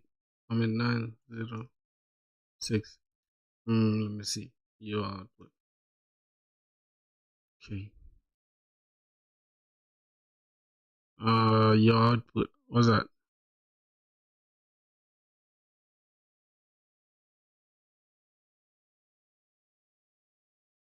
Okay. Somebody saying this is easy. That's not easy, bro. They're saying difficulty is easy, but to me, to my level, for now, is not. So let me just ask for one more question on that to explain what your solution is doing. Okay, no problem. So, which one should we start with? Asking for the solution or ask? Because I understand, like, I literally understand what's going on here. You get it? I understand. Unless you guys want me to explain, right? Because the first thing is we need to check. We need to know the array length first. Then after knowing the array length, then we can initialize a variable, which is count, and start it from 0. Then we check now if the array in this position. I mean, if the number, which is 1, right? The index. If that index is equals to 0, I mean, it's not equal to 0, then just increment the count, right? So that means we just keep track of the count here. And for anything that is, let me see, is equals to the array, that means we increment the count and then we increment the count and then attach this, whatever that we get here to the index of the first array. All the problems are patterns, basically. Once you recognize the patterns, you can solve them. All right, so let me just try to understand this. Let me try to get this. All right, and I see I'm gonna try it and give me also the test cases. I explained it wrong. Jesus Christ. Okay, here is a problem set. Can you give me a similar problem to test my understanding and also Yeah, test cases and test them using intelligent. Intelligent. Okay, let's see. Somebody said I explained it wrong. First, explain it in the comments. Explain it to me right now. Explain it to me. Let me understand it. Absolutely, I'll create a similar problem. Okay, that's my. I don't know. I don't like reading whatever this AI is giving. Moving move original problem somewhere. Moving all zeros to the end of the array in place while maintaining the order of the non-zero elements. Okay, move all even numbers to the end of the array. Move all even numbers to the end of the array in place, maintaining the relative order of the odd numbers and even numbers. Similar because it requires in place rearrangement, maintaining relative ordering. It's also a stable partitioning problem based on the condition. Please don't tell me you're learning data science now. Oh, I didn't submit it yet. Let me submit it. It's not data science. Check you're able. Yeah, I can answer yesterday's problem. Let's first check. Submit to see if we can solve the entire thing. So all the test cases passed. So you want me to check if I can do the problem for yesterday? I can actually though. I can. I can attempt the problem of yesterday. Now, let me just go ahead and remove it. Right? Is that it? But I think we can just do this one for now. It's a stable condition. Okay, let's see. The input is this. Odd numbers. We got 1, 2, 3, 4, 5, 6. The first for loop copies non-zero elements in zero place. The while loop then says the copied elements is 0. Doing it without the while loop means you have to swap inside the whole loop instead of copy.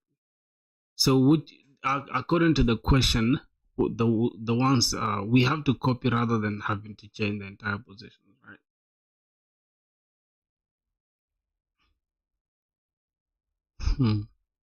Okay, but I think we can do it with 2 for loops, right? What do you think? I think we can still do it with 2 for loops. I mean, with nested for loop, I guess. Odd numbers. Let him learn this way. Maybe his perspective is different. Thank you, Maji.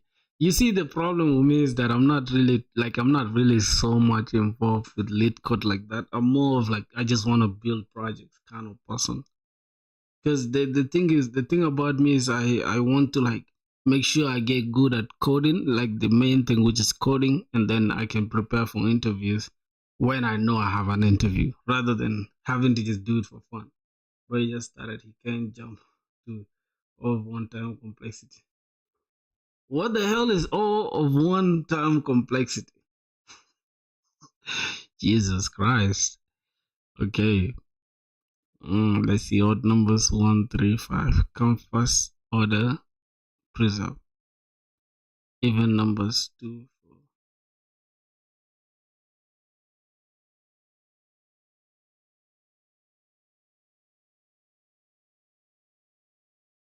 4. Oh, I need to be a master of arrays. Okay. But I don't think this thing is really needed in a job, bro. Like, I don't think anybody will really care if I know like all that shit. Like, that's just my take. I would do it to pass the interview by like trying to master that shit. Like, shit. I don't know, bro. I'm just saying. Literally do this all day, my job. Oh, you got a job, my G. You will need it when the bucket has really large data in arrays. Huh? And objects. Very, very important. Okay. Well, that's cool.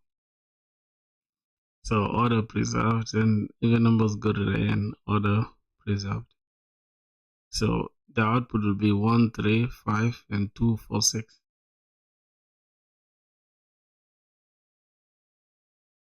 Efficiently. test cases here, some relevant test cases. Okay. I think we should. Can we try this one though? Can we try that to see if we've understood? So the first for loop will check if this number is an even number, right? And then the second one will just move all the numbers that are not odd. I mean that are not even numbers. Wait. Yep. We first check if the number's odd. And how do we know if the number's odd? If it's divisible by 2 and it leaves a remainder of 0. I mean, if it's divisible by 2 and leaves a remainder of 1, that's an odd number, right? Am I explaining it right? This is the same problem. Just instead of 0, you'll be checking for mod of 2. Yeah, modulus of 2.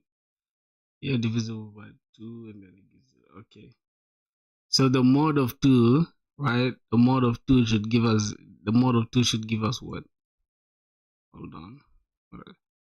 That means the mod of 2 should give us the mod of 2 should in order for us to know that the number is even or odd. Okay, just wait, let's remove this entire class thing. Oh my god. So bro, if do you like code in Java, or do you guys do your stuff in Java? Um static we're returning what? We're returning an array. So I think it should be int, right? Static int. Then we can just say um, what order even I'm just gonna check it. I'm just gonna do it like that. Then see what we're returning. We need to return what are we returning, boys? We're returning uh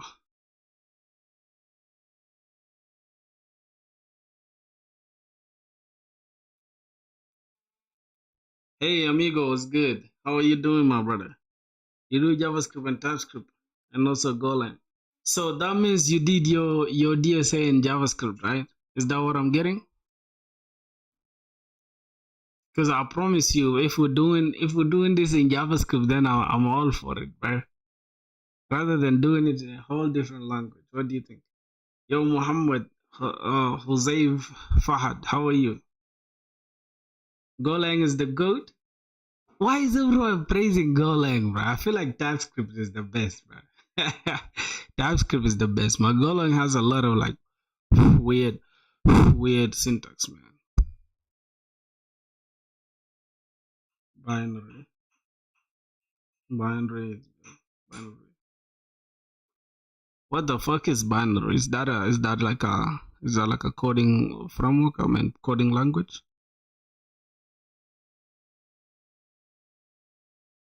So like a coding language or something?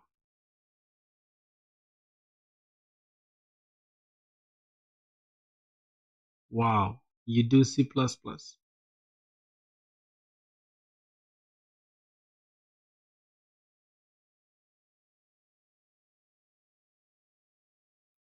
Yes. Any day, any day. Yes, bro. Like my boy's take on that is very, very like it's very good. Like you saying Golang uses less resources than most of the languages. So what do you suggest? You say, but it's like there are less Golang jobs as compared to Java, bro. Like if we go to Indeed or we just check, let's say I think we can check Indeed. But for some reason Indeed wants us to like let's see. The less Golang jobs. Let me just check. Check for let's say go what Spring Boot I think or Java developer. Oh, we need to be what the fuck? Why do we need to be verified before we can just log in,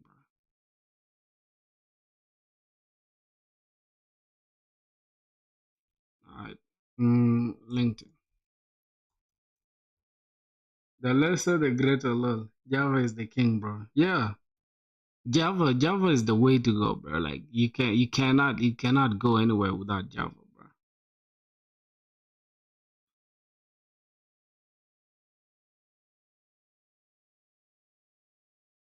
Yeah, it has. Matter of fact, the disadvantages of Golang is more than the advantages itself. Yo, boys, I even actually I think I posted something, right? I posted something I guess today on LinkedIn. I think I posted something. Let me just try to go to the jobs section and let me look for like let me see. Oh, we got even backend intern jobs. Let's see. Let's check that out. 2 days ago. Let's see the languages they're asking for. Mostly, okay, you'll find JavaScript and all that, but I swear to God, I feel like it goes with Java. Java is always like the goat, bro. I can't even lie to you. You see, the Java developer. Yes, I agree. Just stick to one while learning. Yep, we can stick to one. Let's see, salary. No, we can just say remote. I don't know. I think we need a remote. We can say remote. And what last post? I think last 24 hours should do it. Right. I think last 24. Look, we got like a job that's paying 80K to 132K, dog, and it's actually remote. Yo, this is nuts, bro. Yo, this is but what the fuck is a minimum of 3 years? Oh my god. Yo, what country are you from? I'm from South Sudan, my brother. I'm from South Sudan, man. Okay, new grad. We have a new grad job that was posted 1 hour, bro. And like 39 applicants already. Wow. This is new grad, right? That means what? A potential backend engineer just out of school, ideally from a top tier university with a strong GPA. Nah, this is BS. What you mean, bro? Strong GPA? Shit. Hey, what's your LinkedIn name? My LinkedIn name is here. Boy, you can check it out, my brother. That's right there. That's my LinkedIn. All right. People always have a problem with like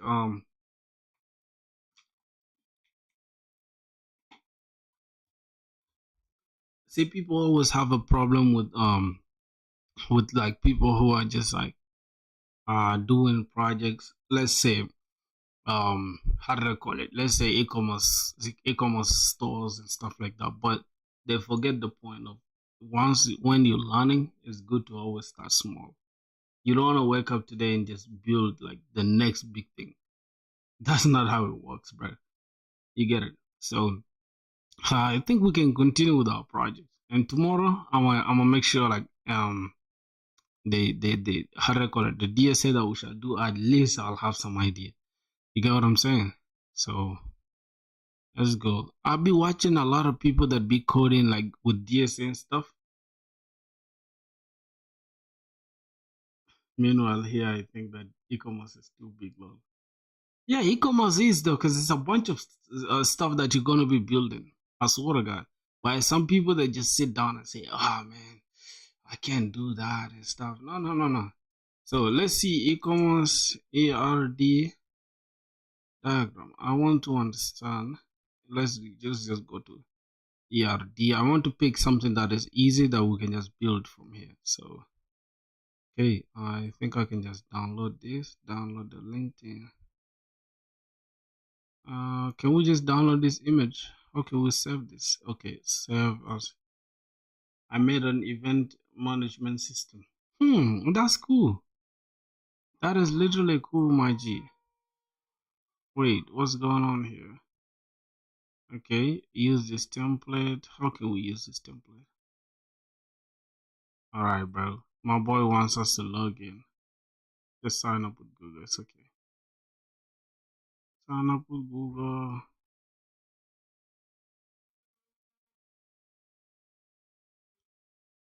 Alright.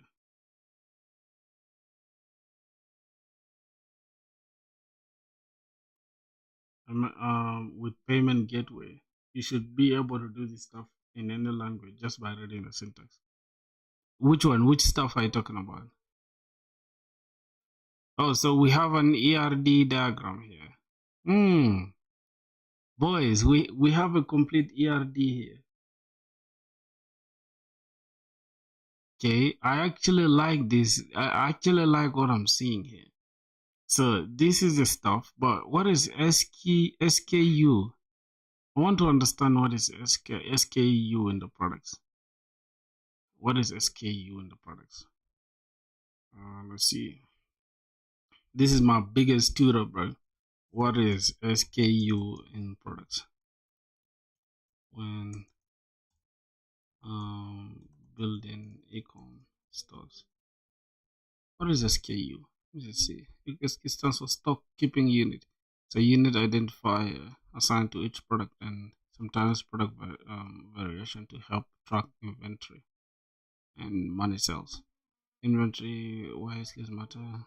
For inventory management, products variation, each variation size, color typically gets its own SKU. Okay. For searching but are we really gonna make it that complicated? It's like a label or serial number, unique key for each product. All right, so we're gonna have products now. First, this is like one to many relation, right, with the product options. Then this is many. This is also product categories. It's like one product can have one category, right, can belong to a category can belong to many products. Keep it up, bro. Thanks. A code for each unique product. You can use anything like 001. All right. Thank you guys. Thank you for that. Thanks, man. I like the way you guys are like. You get it. I like the fact that you guys are locked in. I respect that. This is a colored variant. Which one? I think colored variant is better. I kind of like this colored one. All right. So if we start, which one is the main thing that we need? I think the main thing should be orders and customers. That should be the first thing that we need to. I think customers and products. Then the orders can come in because we need a customer and then we need a product. A customer should be able to create a product, right? Or the customer should be able to make an order. Which one? Which one should we tackle first? We can say customers. A customer should can have an ID, email, password, full name, billing address, shipping address, and country, the phone. So this is all the information that we're going to take from the customer. And then customer and product. Yes, customer and product should be the main thing that we need to focus on. Before you start designing your scope on a whiteboard, what functions you'll offer in the site. I don't know about the whiteboard thing, because here we already have everything already like done for us. I don't know what else you want us to do. Because the main thing is the schema thing, right? Is the biggest thing we need to worry about. So we can know what tables and rows we're gonna have in our tables. I mean, in our database. So let's see what we're gonna need, right? All right, we're gonna need a customer, and then we're gonna customer can make an order. This is the primary key, right? The primary key is this, okay, ID. Then we have a customer ID, which is a foreign key to the customer itself, customer table. So this is what will be used to create the relationship, right? Which database? Obviously Postgres. Nothing else, bro. I feel like that's the goat of all databases. You can say whatever you want to say. I am a Postgres guy forever. I like MongoDB as well, but I'll say Postgres is my dear. It's dear to my soul. So yeah, I don't know. I wonder if we're gonna be able to finish this, but yeah, I just want to do that. Bro, tell me, how do I use Postgres for my hosted website? I use MongoDB. All right, let me show you how the best way to use Postgres is with Docker. You can just use a Dockerized version of your Postgres. If your backend is already hosted, you can also just host this one also on EC2 or AWS RDS. One of those two, bro. But you can always just have your Dockerized Postgres. That's the best way to approach it. Let's see. All right, then we have a customer ID, then we can have an amount. I mean, I can use it very well on local machine, but and try it globally. Yeah, bro, it's like the goat. You just see, do it like this. If it's working on your machine, it's easy to host a Postgres, a Dockerized Postgres. You can just say how to host a Dockerized Postgres. That is like the simplest way to. I mean, I love MongoDB. That's all I have to use at work mostly. Yeah, MongoDB is not bad too. Like, yeah, use it with Mongoose or with Prisma. I feel like Prisma and Postgres, Dockerized Postgres, that is the way to go. Like for anything you need, you can do it. You don't even need the hosted ones. Like the hosted ones are expensive. You can host it yourself on EC2. Yeah. So, all right. Now let's see. The next thing is,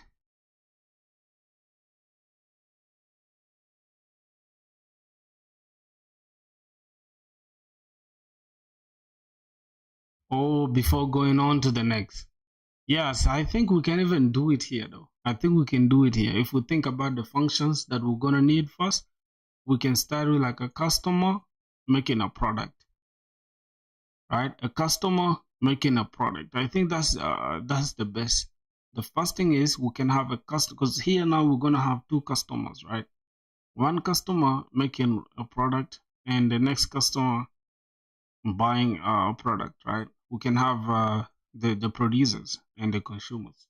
So the producers can be those who are like the sellers, the people who are selling, and then the consumers are the people who are buying. Yes, dashboards.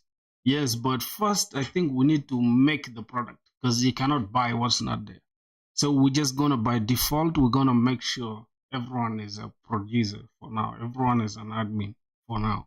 Then we can do suppression of concern afterwards. I think that's the best way to approach it. And I promise you, an e-commerce thing, you are seeing it like this, bro. There's a bunch of stuff involved. It's like a million things involved. I use Mongoose in game servers, so there we can do with SQL because schemas change with every feature. Oh, wait, what do you mean game servers? What kind of work do you do, bro? Game dev? Is it game dev?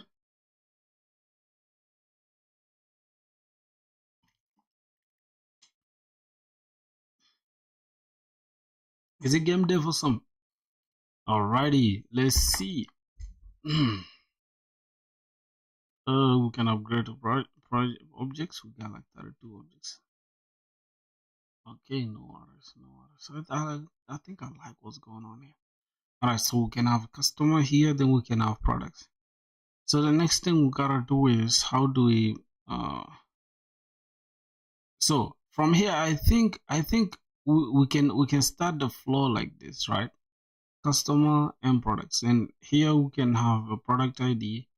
I think for now SKU we can leave it out. What do you guys think? I think we can just leave this SKU out. Oh, we need it. What do you guys think? Then we can have name, price, weight, descriptions, thumbnail. Yes, we can leave this SKU out for now because this is like I don't know, bro. For now, it disturbs me. But I think if let's say for example, let's just go to Mobin because let's understand the entire thing how the entire flow will be. It's just I think it's called Mobin, something like that. Can it allow us to do this? You can simplify the model also to keep just one producer, like someone who builds a website to sell much. Okay, let's see. Join for free. Can we join for free? Yep, we can join free. Let's just use this. Let's use that. Okay. All right. Then what else? What's going on here? Where did I hear about you? What's my name, Emma? What describes you? A designer, freelancer, or others? Let's see. Developer. YouTube. YouTube. Oh, you can add a field in your username for like seller, true, false, and yeah, you can provide access. Yeah, And that's the best part about SQL, bro. That's the best part about SQL. I know you can do this with non-SQL. I mean, with no SQL, but there's something called role level security policy where we can only just, let's say, it's easier to like we can actually even use that role based access control with like anything, like any auth system that we're gonna use. Then we can just do it like that. I think that's better. So that means we need to we'll start with the auth, but we shouldn't worry about that for now. So let's just go to. I want to show you guys something. Continue for free. I want to understand something. So instead of market, let's use mobile. Let's go to web. So we'll start from here. Let's say just e-commerce, e-com, e-commerce store. I think this should be okay. E-commerce store. Uh, what the? Why do they have lemon squeezy there? Like, damn. Yo, what the fuck? Why is Mobile like? Why are they just hiding everything behind this? Oh my god, this is weird, bro. It's actually weird, dog. Why are these people too selfish like this, bro? This is bullshit. Like, come on, bro. Look the fuck out. I don't like people that just like, bro. How is your sauce weird like that? All right, I know it's aiming at designers, but this is stupid. Not everybody's a designer, dog. Come on, not doing too much, man. Okay, what else? What else? Let's see. Which other site? Which other site? Boys, which other site can we check for designs in? See, design inspiration. Design inspiration. I think is this. Oh, Dribble gets the job done. I think. Okay, can we just check for e-commerce? Let's see. E-commerce website. I think is there. All right, let's see here. All right, let's try to check that out.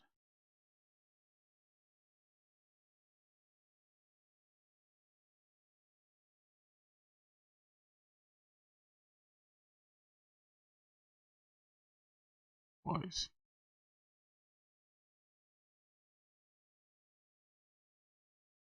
Wow. We don't really need to worry about that. It's okay.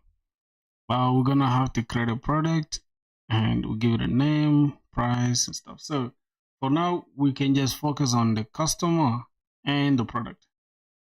You're becoming professional day by day. Thank you, IG. Thanks a lot, man. All right, so we can begin with that, I guess. So we need to come here and build a new project.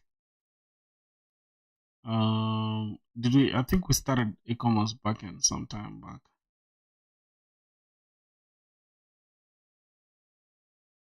Yeah, I think we started it, and it should be working though. Yep, I think we started e-commerce backend, and it should literally be working. See, we have routes, we have auth system in place, except the auth system that we were trying to use, which is better auth, it was tripping when we left it. So, modules. So I don't know. Should we just continue with this? I think we can continue with this for sure. All right. This is the adapter. This is Prisma adapter. So let's say import Prisma adapter. Better auth. What's going on here? Did you mean module resolution option? Not next.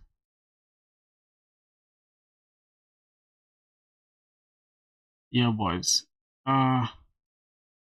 This is hell. I think we can just start this from scratch. I think that's the best way to go.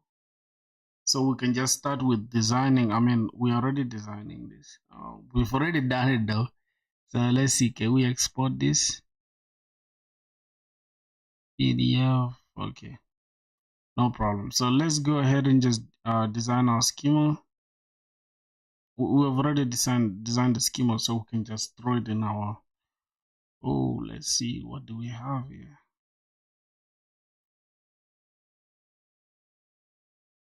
Order ID, we have that.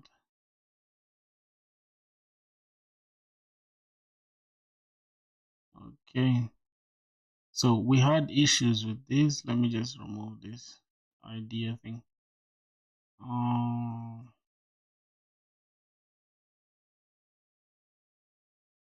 Okay, let me see. Let's take the .env. This is the bit of secret. Okay, my brothers. So let's check the schema. For a schema, I think we can begin with what? With the customer, right? Can we just call this customer? We can just call this customer. I guess we can just have model. Then we can just have customer. Then we can have that. All right, let's just like this. So customer can have an ID, right? You can just keep it as default. This is string, and can have an ID, and the default should be. We can have it as auto increment or CUID. I think that's okay. That's that. Then we can have email. Email should be a string and it should be unique as well. Then we can have full name and password, right? So we can have full name, right? We can have full name. We can have something like full name, just something like that. Full name, it can also be a string, but it's good to just let's keep this like let's keep it like that. God, full. Let's keep it like this. Full name, and we should map it into full name. I think it's cool like that. Right. Then we can have billing address, right? We can have billing address. Billing address should be a string, and we can map it as well as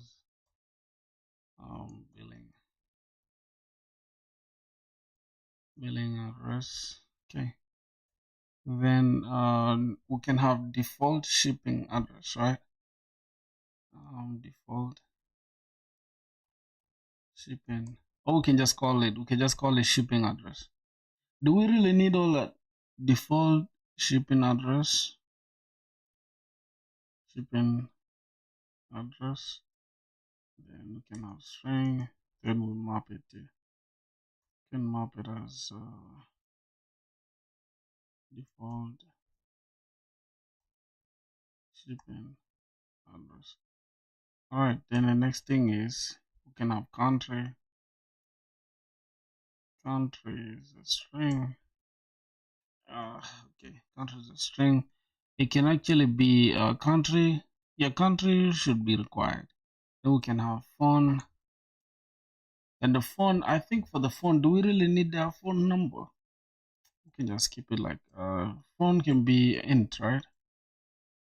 Phone can be int, and yeah, it can be an integer because the phone is an integer, right? It's not a string really. Or should we keep it as a string? What do you think, my brother? All right, I think that should just remain int like that. All right, that is for the customer table. Then the next thing is we need to care about the customer table and the product. But for now, right, if we're thinking about this guy as a producer, that means we don't need to worry about the customer for now, right? Because we need somebody that is going to create those products, right? So we're gonna say model. We're gonna create a model, then we can say this is a we can have this as a seller, right? We can say seller. So a seller can have an ID, a string. Yep, is a string, and it should be an ID, and it should be default by default. So see, CUID. Then we can have a seller. A seller, we can have a buyer ID, right? Or a product ID. I think product ID. The product, I mean, seller ID or the product ID can be on the product, and then we need to relate the product that we create, right? So, seller can have an ID of that. Then we can have their name, full name. Do we really need the address? No, we don't need the address for that. So we can just have that, and let's just uncomment this out. Okay, let's just take this. That is for that. We can say full name. Then what else? Do we need a phone number though? We don't need a phone number, because for you to make a product, all for you to like list a product, all we need to know is just your email and your name, right? So full name can come first before the email. So we can have that. So the email should be unique. Full name, it's okay to have full name. Or we can just say name. We can just say first and last name rather than full name. Oh, well, yeah, I think first name can make sense, right? You can have first name, first and last name can be okay. Which is something that we can get actually if we are using some other, let's say if we're using better auth. But for the last time, bro, I've been having issues with better auth, man. I don't know, bro. I wasn't able to set it up, but it's just okay. Okay, so we can have that. So a seller needs a seller ID, isn't it? Name it merchant. I just want to make it easy, like my seller and buyer. That's how I want to keep it easy, just like a seller and buyer. Then the customer, we can just change this to like buyer, something like that. Yeah, just to keep it simple for our use case, right? Okay, seller can have this, and then we can have the products, right? So we go ahead and build the products, then we'll see what product they're creating. So we can have a product, then let's say product. All right. Then we need an ID for the product. We can just copy this. Because here, then a seller cannot become a buyer, right? They have to apply to become a buyer or something. But that one we shall access it later. Say ID string, okay. Then we can have a seller ID, right? We can have a seller ID. Seller ID string. Seller ID string. We just keep it like that. And then do we need to like relate this, right? We have products. Say products. Products. It's type product, right? The field weight model, the relation between this and this is missing on the opposite. So we just need to relate this, right? So we can have products, right? We can have product. How are we going to relate that? How are we going to relate that? We need to create a product, which is this product, right? We can have product. Then product can be a string array, right? Seller ID is a relation. Yeah, we can have a relation. Then we can have fields. The fields can be seller ID, right? And then we're referencing the ID, right? Wait a minute. We need also product ID. No, how is that relationship possible? Because then we need to say the fields. The fields is the ID, right? The fields is the ID, and then we're referencing the seller ID. Is that it? Is that it really?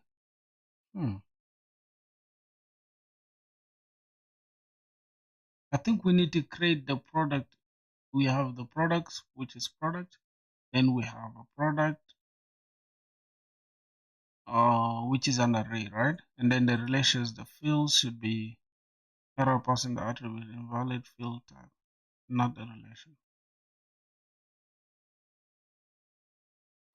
Wait, fields should be like this.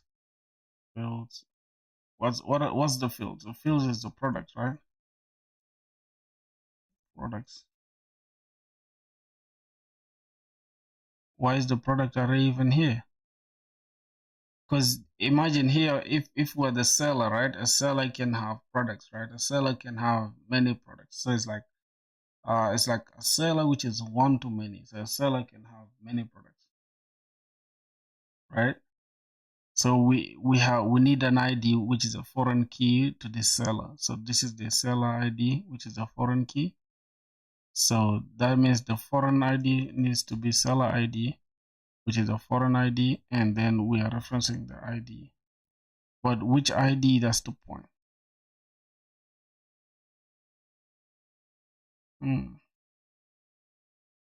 Let's see. Okay, for some reason I've actually spoiled the relation here, right? Let's say let's first remove this, right? Let's first remove this. Obviously, in the product, we're going to need the product here to be an array, isn't it? Oh, let's go to Prisma. Let me show you real quick. Prisma.io. If a seller has many products, they don't need to be in the seller. Seller has many products, they don't need to be in the seller table. They would be in the product table, each having the seller ID. Okay, so this is it, right? Here, as you can see, this is the ID that this is the customer. This for the customer actually. Then let's say this ID is a primary key for the products. Then we can have a name of a product, an ID. Okay, let me see. We can have the name of the product, right? Name of the product. Then the quantity? Is it the quantity? Yeah, how can we collapse this?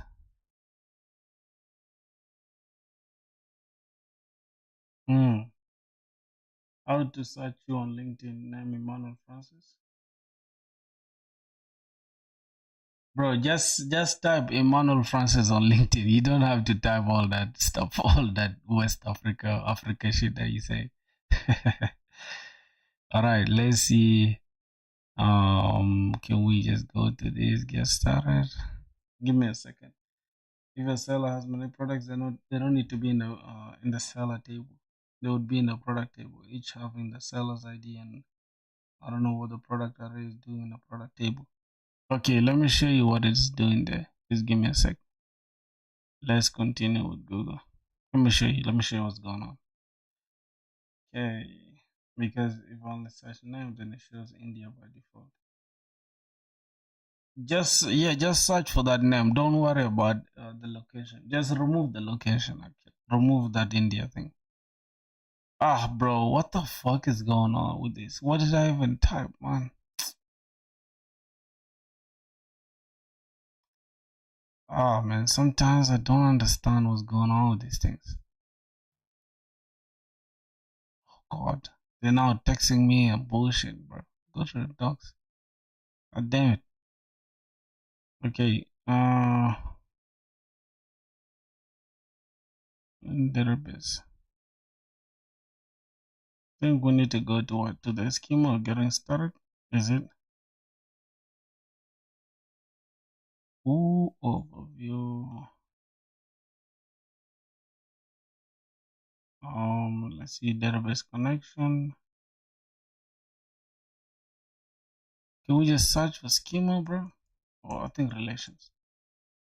Relation mode. All right. Here's the thing, because we've only searched, I'm not showing your profile. It's not about syntax. So you see what we are doing. As you can see, this is a post, right? And this is a user. So a user can have many posts, right? And it is taking an array of posts, right? Which is his posts here. So it's referencing this post. And how do we make the connection between them? We come and say the author or the user is the same as the user. So we're referencing this table. I mean, we're using the relation with this table, which is this user table. Then what is their relationship? The relationship is we're taking the fields as the author ID, which is either like the user ID, then is referencing the ID of this user, right? And then on delete cascade. You understand? We have posts, and then we're creating a foreign key, which is this user stuff that we have here. You get it? So this user can just be like the author ID as well. My G, what are you saying, bro? Like, you confusing me at this point. You just have to go to LinkedIn, right? You just have to go to LinkedIn, and after that, you just come here to search and just look for Emmanuel Francis. You don't even have to worry about India or what. You just type Emmanuel Francis, then you'll see me there. You see, or else you can say Kigali, Rwanda. I think it's I think it's better. But if you type my name, it will get you because I think this LinkedIn. What's going on with your stuff? You're supposed to search just from here. If you scroll down and go to people section, you will see it. It did for you too. Sorry guys, I don't know, bro. I think LinkedIn for India is different. I don't know. All right. Let's continue understanding. Yo, top tier. Let's continue understanding, right? So the author is the foreign key. The author ID here is the foreign key for this user.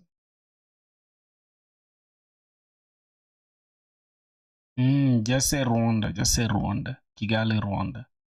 All right. Now that means if we are creating a seller and a user, that means we can start with a product, right? We can put a product there for you to understand it, just for it to look like what we have here. As you can see inside this, we are having an array, which is this. So now that means we can have a seller, right? Then we can, this product array is not supposed to be here. That's why.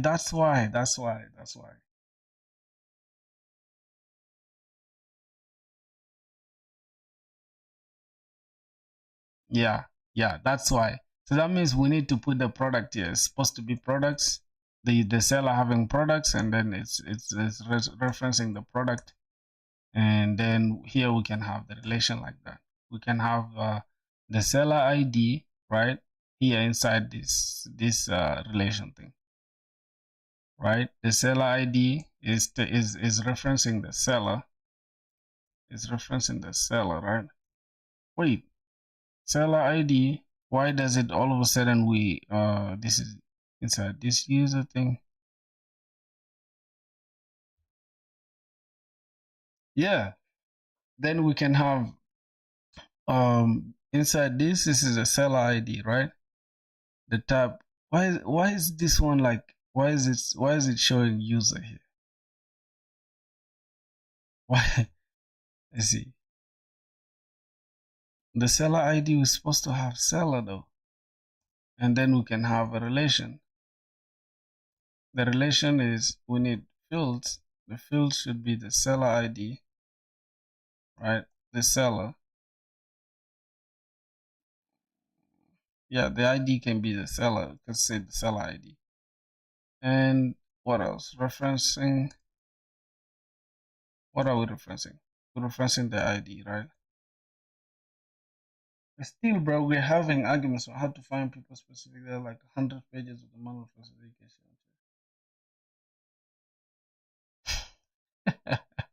Okay, boy. Here it is. Let me go here. I think it's here. Let me just send you this. Let me send you that. Okay, YouTube. I'm helping, bro. Somebody else help from the chat. My boy says, "How are you not able to look up one guy on LinkedIn?" That's a skill issue, right? Oh, boy says skill issue. Bro, I'm always having a good time, bro. Y'all don't know, bro. That's on LinkedIn. It's okay. Let me just pin it there. That's on LinkedIn. Y'all can check it. It's cool. I've just pinned it there. You can just click that. Alrighty, boys. Let's try to understand what we have here. So I think by default, right? Can we just name our table anything like seller and stuff? So how do we create the relations here? Because I genuinely want to understand how we create this. So as you can see here, we created, we have this ID, then we created this post. Then inside the post, we have the author, and we're saying the author is saying user, and the relation fields is the author ID, then referencing the ID on the lead cascade. Something is saying failing. The argument fields must refer only to scalar fields, but it's referencing the following relation, seller ID. Okay. I think that should do it though. ID.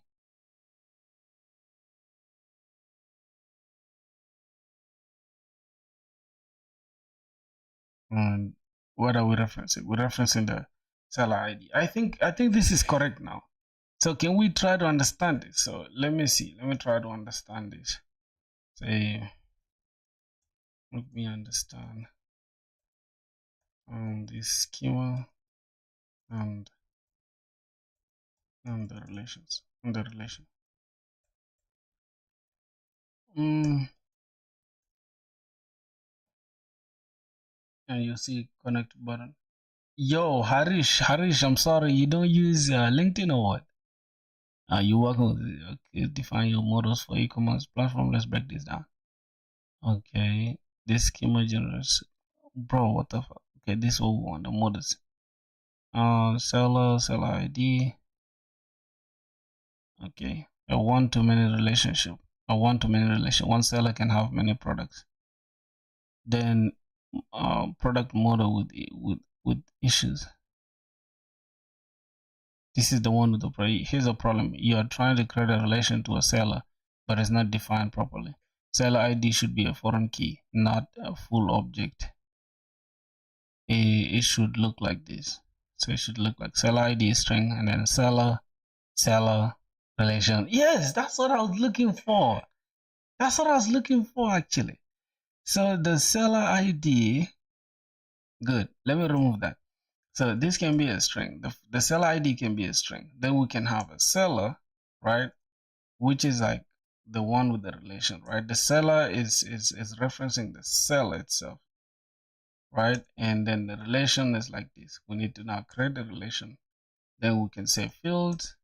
The fields is the seller ID, and then we're referencing the ID of the user, which is the user ID. We're taking this, right? We're saying seller has this seller. The relationship is of this seller with this product is with this seller, right?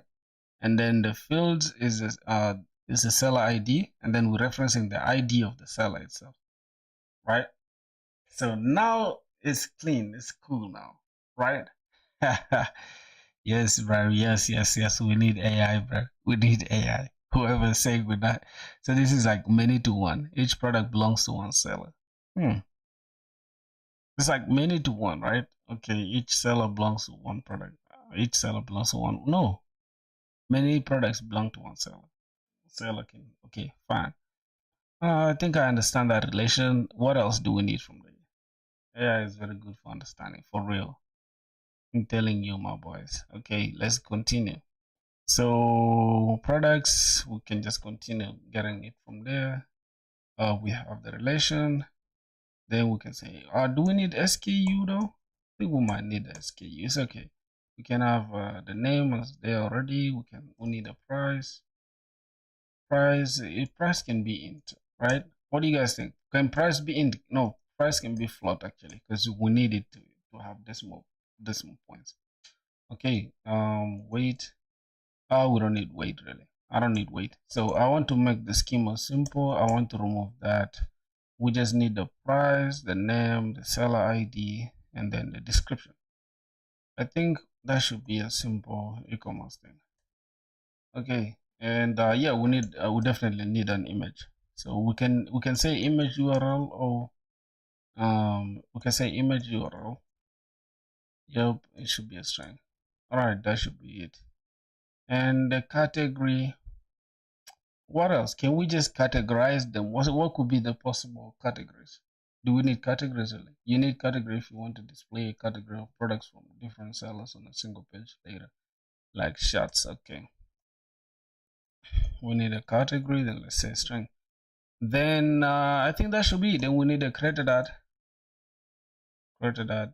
which is date, text, date, time, and then we need it's wait, by default it should start with now, right? By default it should be now, and then do we need updated at? Do we really need updated at? Updated at can be date time, and then the type can be updated at. I think that should be okay now. We need the time we created the product and the time we updated the product. That should be okay. Do we really need stock though? To say like, okay, cool. Do we have the product in stock? No, we don't need it. So let's just leave it like that. So for now, we can start with the seller, just as simple as this. Then we'll go to creating the products, right? After creating the products, then we can go ahead and just like, how do I call it? Worry about the rest. The description. So let me try to rearrange everything, right? We need a product name. The seller ID, can we just make this one like come last, right? Just we can have this one coming just right below the categories here. We can have that. All right, that should be okay.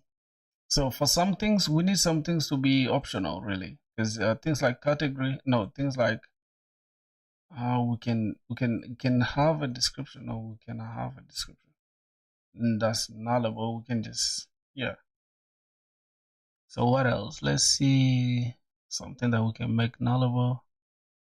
Category, really, category can just be nullable or whatever, but let's just keep it. Just keep it there.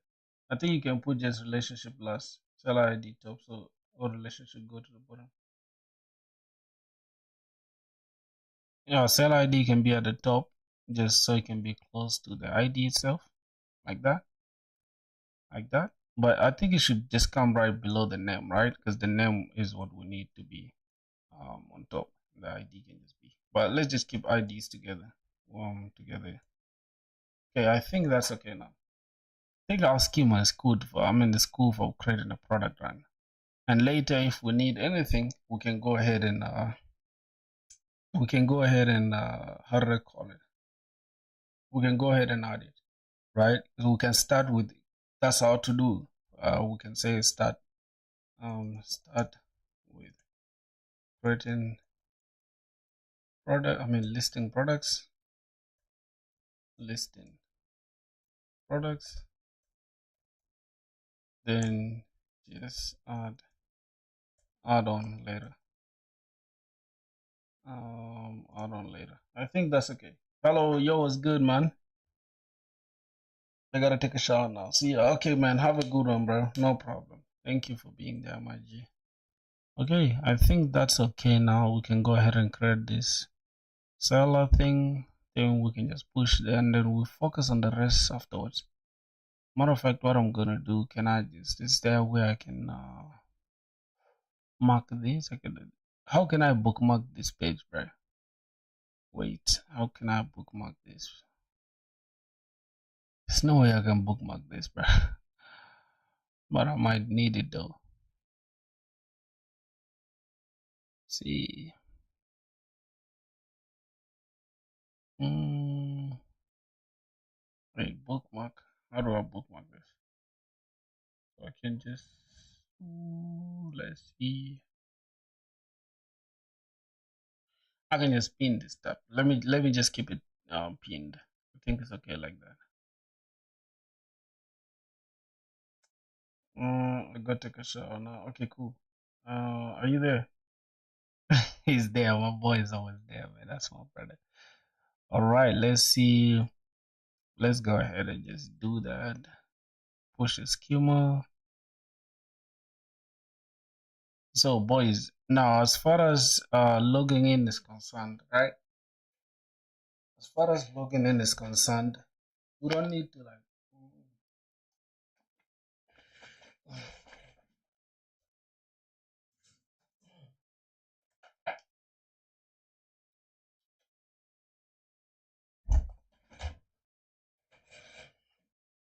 as far as logging in is concerned, I think we can just do it ourselves, really, right? So we can go ahead here and just remove anything that has to do with better auth for now. Because I don't know, for some reason this is annoying me. Was a better auth adapters? For some reason it's annoying me. I haven't been able to set up better auth since, bro. Oh, did I remove all the packages here? Damn, I removed all the packages. I don't know how. So we're just gonna have one I. Let's try to install everything. I think we've installed everything now. Oh, wait. Yep, everything's there. Cool. He's making an e-commerce website. What project is it doing? So just with something like I'll do in Python and share this.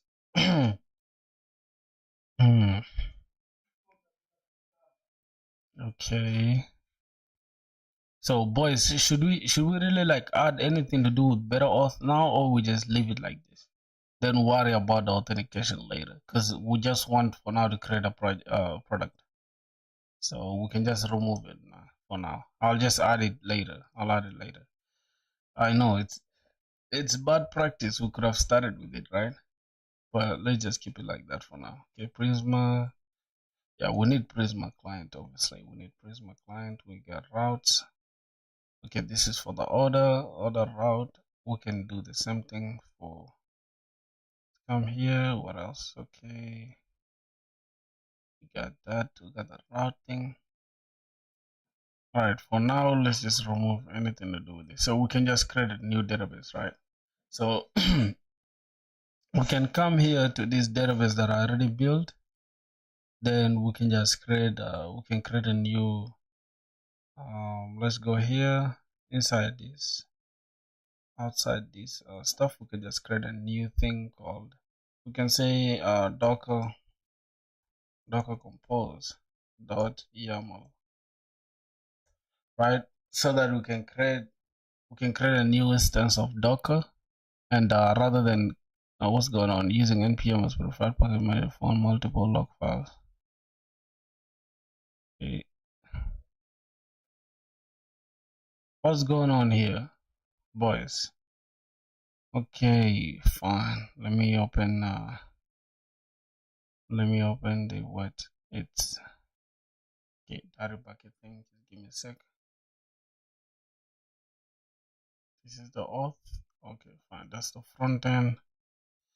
Where is this? So backend. I think it's dirty.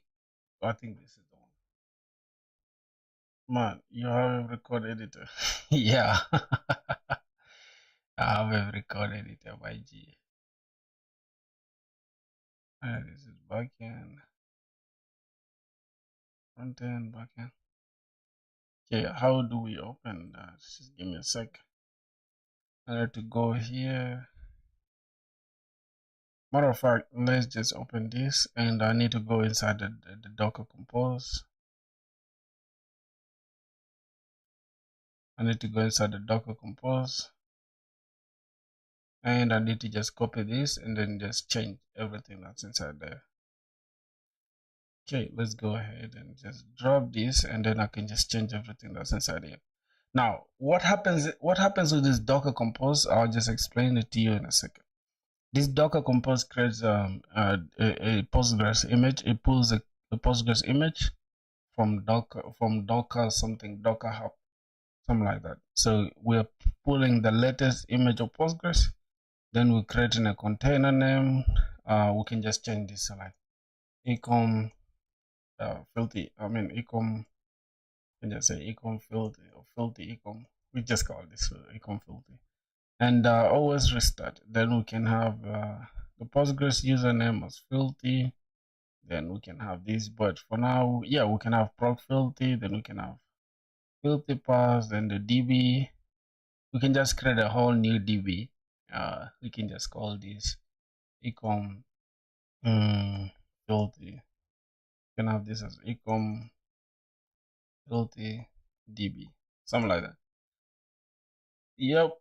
I think that should be okay, and then the rest can be the same because it's cool. We can run this just like that. Then the next thing we gotta do after we have this Docker compose, we can just go here. Let me first open this. Let me just click this because then it allows the virtual machine to run in my computer. All right, that's okay. We have Docker running. Now, to avoid asking for this permission all the time, I just need to come here. Wait, this one has been running? Whoa. 9 seconds ago? Wait, it always restarts, huh? Let me just, I don't know. For some reason, this one is running. It shouldn't be running. It's okay. Let me just go here and just go to login thing. I just need to turn on these two. Okay, so what the fuck? Bro, my hand's sweaty, right? It's crazy. Okay, so I don't have to just touch it all the time, right? Let's see Docker. Say Docker PSA. Which ones are on? Which ones are running? These are the ones running. Okay. Exited. Okay, this one's exited. So let's clear this. Then let's say Docker compose. Then let's just say down. There's nothing running, so it will not disturb it. Let's say Docker compose up in detach mode. Now it's going to create this with every information we have in the YAML. Now if we check our Docker, if I say Docker, then we check PS, all of them, or we can just say Docker PS. It will show us the one running. So we started the entry point is we started the ecom filthy and is running, is up now, so that's cool. So we have our Postgres thing running. If we come here, it will show us the ecom thing that's running. Now for some reason this one it was running, so let me just open this one more time, and I need to disable that instance. Now you'll add auth or create product. I think I'll create product first, because creating product now, I will just create a product now, and then later once I add the auth, I can just add the middleware before the actual creation of the product happens. So I just want to get the creating product done with first before worrying about the auth. Okay, I know it's like reverse order. I was supposed to worry about the auth first, but let's just work with that for now, boys. You get me?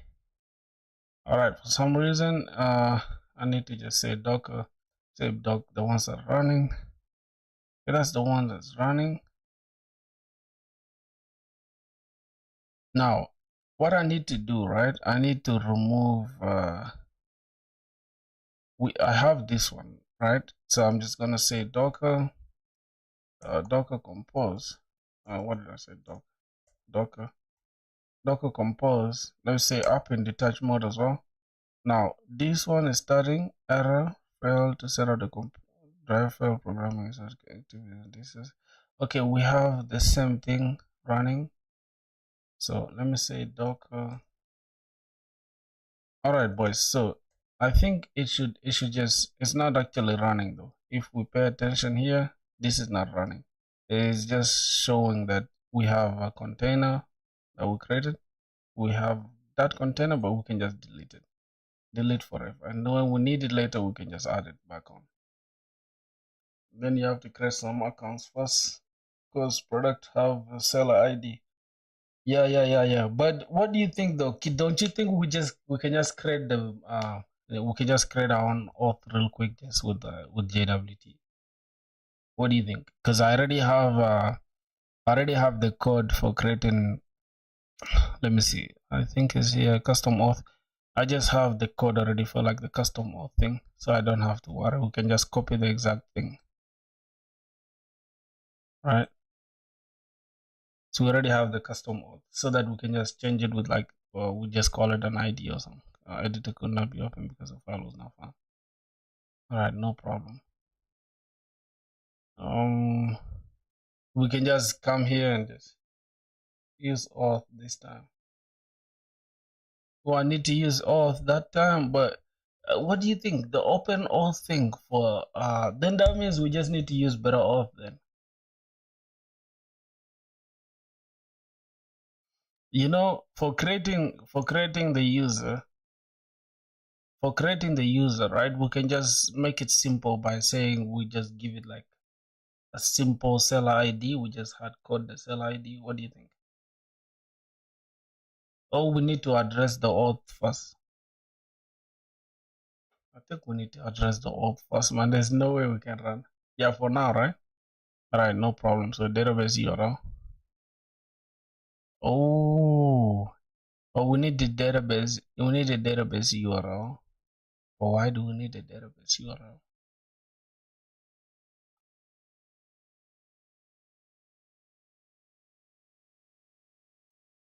Why do we need a database URL if it's already running? If it's already running in Docker, do we really need the database URL? Can you use fixel ID? Yeah, I think you can use a fixel ID for sure. This is running. So I think we need a database URL, right? If we need a database URL, then it's easy to adjust. We can just come here. Okay, just give it a sec. Wait. We can just go here to .env. We can just get the database URL from here. Okay, say that. Oh my god. Just pick this. So this is the database URL. Alright, this is the database URL. We can just come here and say filthy rather than filthy pass. We can just keep this Docker compose on, and then we have the database user is proc filthy. I think it's still correct. And the password is what we need to change. We didn't actually change the password though. That's why we had issues. So what I'm gonna do, I'm just gonna say docker compose, and let's say down. We just bring it down for now. Okay, docker compose down. So remove that. Then we can just go ahead and change it. So prog filthy. Or we can just say ecom db pass. I think that's, but for password should just be one word, so it can be ecom pass. I think ecom pass, so it should be okay. Then the rest can be fine. And we can just save our file and go here inside the password. We just grab this same password, ecom pass. Okay, and instead of data bucket, we can just change it to ecom db, right? Yep, I think that should be okay, really. Let's close this. And we'll close this. I will say docker compose up in detach mode. Cool, it created and it will started. If we come here, it should have started, and there we go. That's ecom filter thing.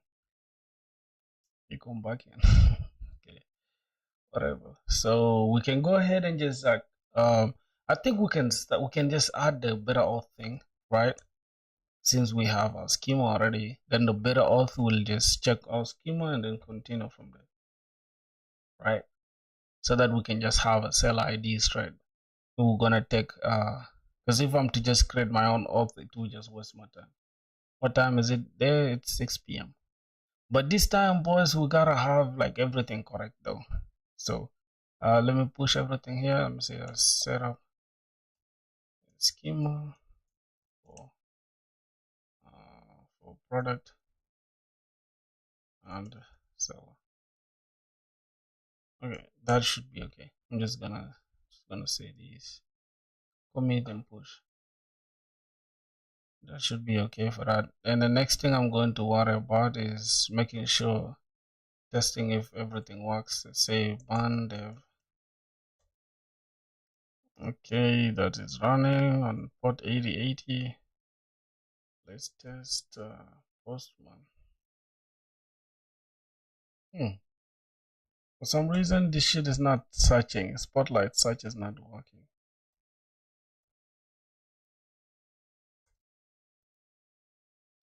For some reason, Spotlight search is not working. I don't know why.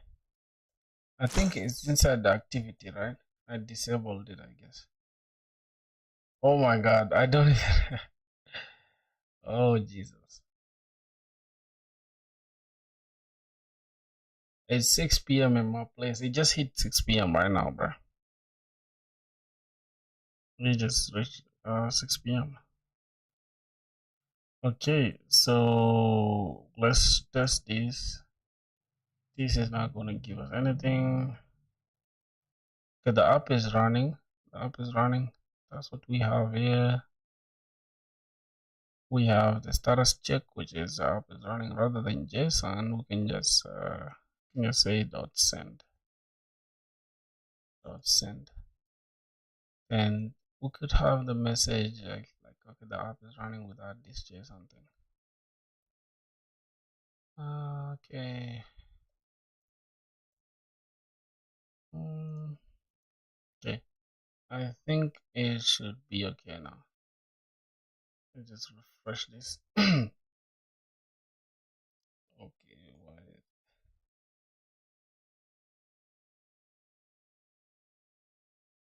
wait, why is it still there? Ban dev. Okay, the app is running. That should be okay. If you think about it.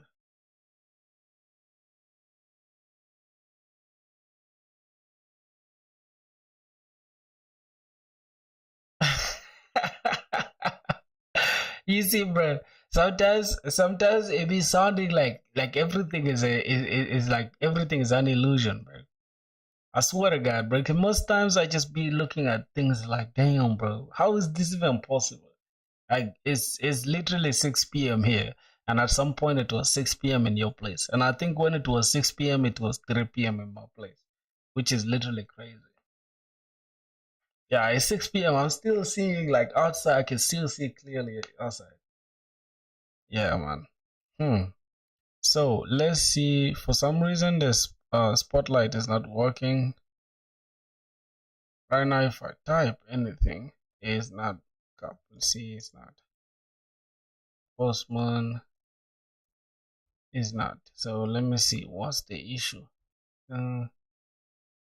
Spotlight is not working. How do I get it? I really need the spotlight, man. I can't keep typing things, mouse. Our results are incomplete. You can't open this. Rebuilding.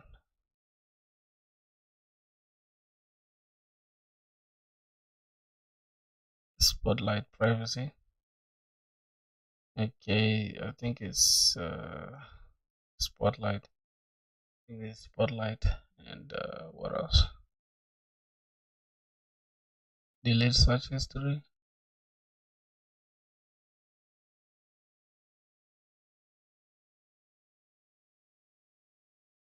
For some reason, the spotlight is not working.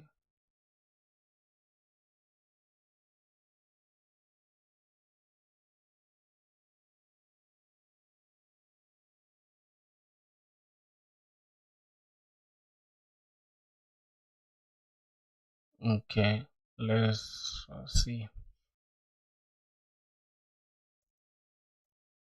Postman. Bro, it's not. I bet he won't cross.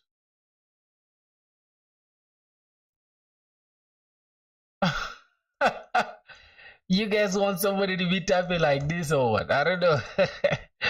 Ah, man, you guys stop trolling me, bro.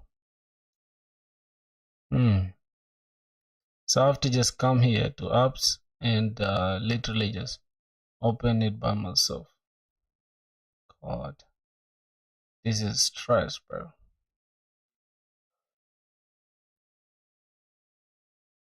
Yeah, I think that's it. Yo, Crutch, my dog, what's up, man? Bro, can you believe up to now we haven't even implemented that stupid like why are you black on one side? Because the light is all the way here in the corner, I think. Bro, all up to now we haven't even implemented the stuff. We haven't implemented that stuff up to now, bro. I'll do it later. All right, let's continue. Let's see. Congrats on what, my boy? Somebody said congrats. I think this guy, man, Crouch, you are trolling me. We just started. Oh, how long have we been streaming, bro? Like these days, I tend to even like, oh shit, we've been streaming almost 3 hours, dog. Damn. Like we'll be streaming for 3 hours. It just feels like I just started streaming.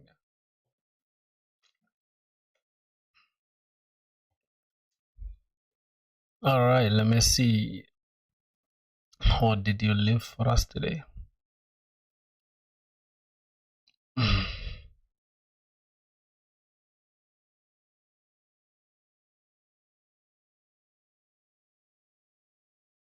What do you mean everyone is 3D?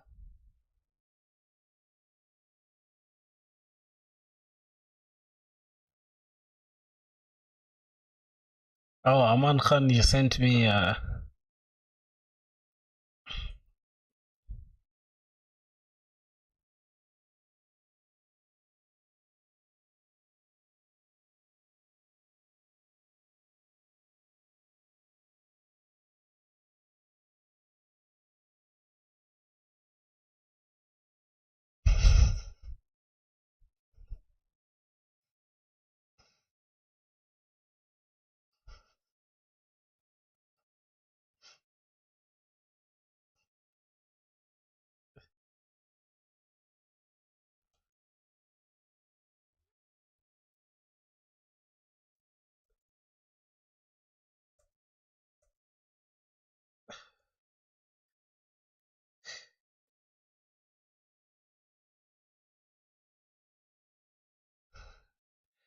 Bruh, Alicia JS is literally sponsoring you at this point, bro. This is too much. This is literally too much, bro. So, I'm put on my glasses back. Let's see what's going on. Alrighty, let's try to now go and create the products now. First, before we create the products, let's understand. But I need to understand how we can, okay, that this is how I can move through these things. Okay, that's cool. Okay, I can navigate like this without having the stress. Cool. All right. How do I navigate through this? How do I navigate my code? Navigate my code.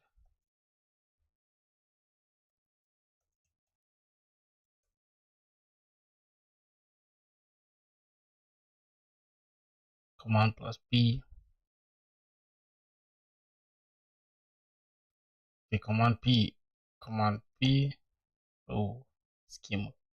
Okay, I can just say schema. All right. I think I can implement better auth quicker than you on a typewriter. That's not true, bro. Stop trolling me like that. So since we need a seller ID, somebody said that a seller ID, right? We need the do we I think bro, you're confusing the seller ID concept. The seller ID is here. This is the actual seller ID. So this is the ID of the seller. And if you pay attention, this is the field that we're referencing, right? The relationship is here. We're taking the fields which is the seller ID and referencing the ID of the seller itself. You get.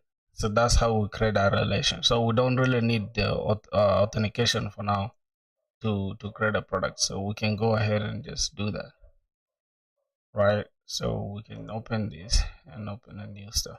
Yo, brother, what we're gonna do, right, Crutch? what we're gonna do, I think we're gonna I think tomorrow, right? Tomorrow we're gonna hop on a Discord call, and you're gonna walk me step by step how to implement better auth. Bro, imagine an alternate universe where they don't know storage and they need to load the components from paper sheets. Alicia. Yeah, we can only imagine, right? So we can say Prisma. I think we have Prisma already. So the next thing is we just say Prisma generate. Then it will go through what we have, and then let's see. Start by importing your client. Okay, we have that. Now we've implemented that. We have the database URL. Okay, we have the database URL. Then the next thing is let's see. Let's check if our database is running. CPS, and we can just say the one running. So the one running is e-commerce or ecom filthy. So that's ecom filthy. If I go to my .env, it should show ecom filthy db. Wait, why do we have ecom filthy?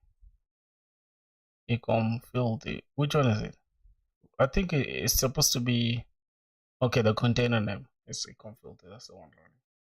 All right, that should be okay there. Did you say tomorrow? I'm available tomorrow. Sadly, what are you doing tomorrow, my G? Oh my God, tomorrow's Sunday, right? I think you'll be in church. Yeah, okay, it's all good. No worries, no worries. Command P.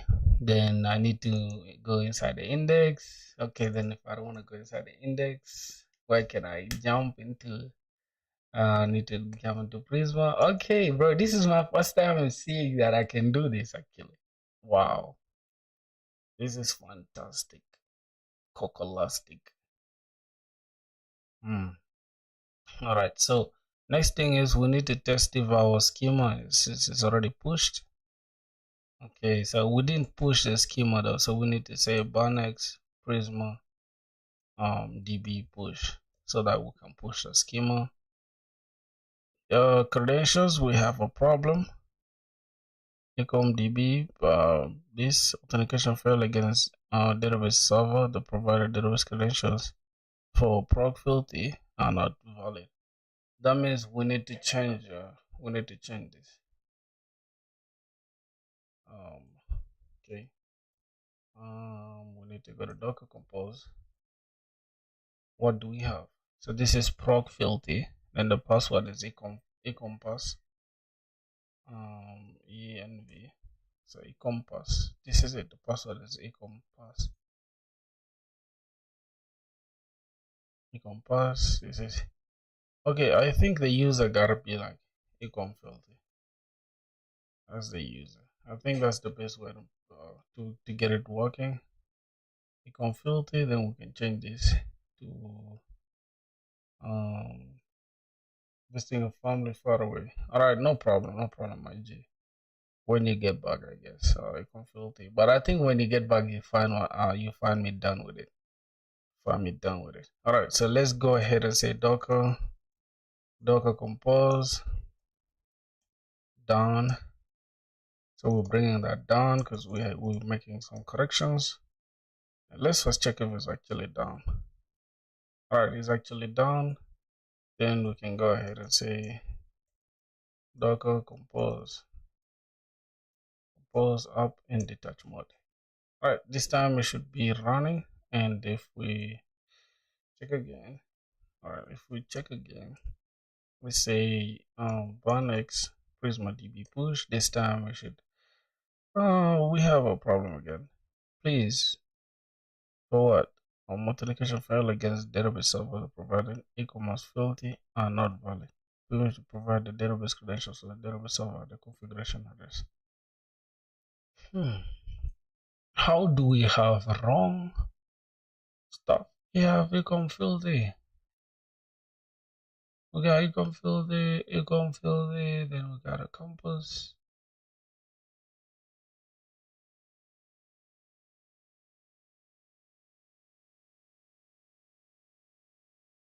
Ecom compass, a compass, not a compass. Thank you for understanding and then for the balance. All right, no worries, my G. It's all good, man. You get it. Family matters, man. Family first, bro. You get econ filthy, econ pass, and econ filthy DB. Then what else? What's wrong here? I feel like everything is correct, really.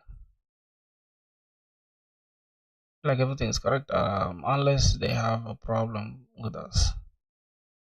Skill data. Can we just build this one more time? Can we say Docker compose build? Can we see? Okay. See Docker build. Wait, Docker build. Because all right. Let's say okay. Docker build X. I think. Oh, but since it's not running on Mac, I don't know if it will allow it. Okay, it will not. But for some reason, let's say Docker compose down. Let's just bring that down. Let's see why we have a problem.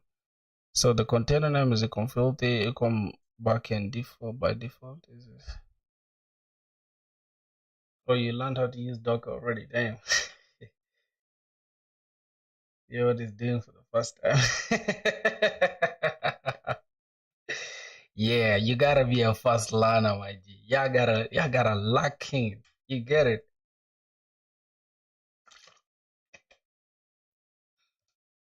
Yeah, I gotta lock in, bro. I need to figure out why. Somebody's saying for the first time he has no idea what I'm doing. You will understand. You will understand soon, my G. Plus A, I think there's another database that is running. This one exited 2 days ago. I don't want to keep anything that we removed. Let me just remove these ones. Delete forever. We don't need them. All right. Then let's just keep this. Now we're gonna say Docker pass again. Okay, we don't have anything running. Then we can say Docker, Docker compose, up now in detach mode. Okay, that's build created and started, so that means it's running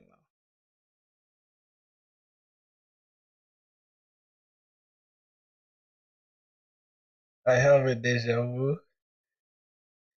Okay, okay, comments, bro. You guys are like, I think you guys are dating, bro. No homo. You guys are dating, bro. Because the way you have so much love for Prakan, my boy. That's a small boy, bro. Leave my boy alone, bro. Okay, let's say Docker. Let's check. Now this is what's running. This is what's running. But for some reason, if we have this as the password, right? Now, let's go to the .env. We have Postgres. We have econ filthy. Then we need to. Okay, that's the same password. The user is the same as well. Oh, so that means since we are oh, let's see. Okay, since we changed the .env, right? Let's first stop this. Say ban x prisma generate. See, we have everything. Then let's say ban x prisma db push. Bro, why do we have authentication issue, bro? Failed against database server. The provided database credentials for econ filthy are not valid. Okay, I think the password should remain prog filthy. I think that's the best way to put it, bro. Let me just keep it as that, for real. Let me just keep it as that. The password. Then let's see. Let's try it one more time. Bro, why is the credentials wrong, bro? Let me just copy this. Let me see. Why do we have wrong credentials? we have wrong crate, then that is our Docker compose image.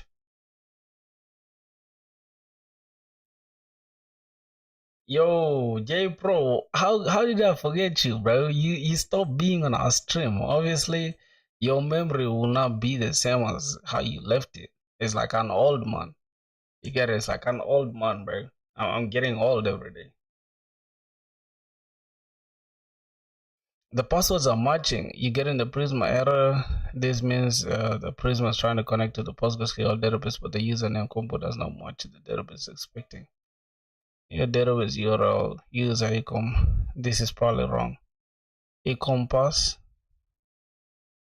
Docker compose. This is the actual password.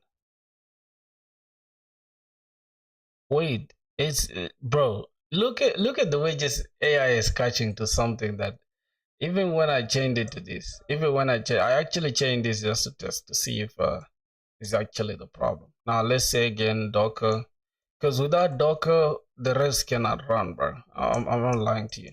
So let's say Bonex Prisma DB. Let's see. See that even when we changed it though, even when we changed it, update this to have this, even when I changed still error. Brother, check your URL string. Which one? I'll return with extreme advancement in my knowledge. When when are you planning to return with extreme? Boys, do you guys watch Dragon Ball? But you're getting this here's like Postgres containers using alt credentials. Container was already created with previous credentials to not say just because you changed the Docker compose YAML. Postgres only sets.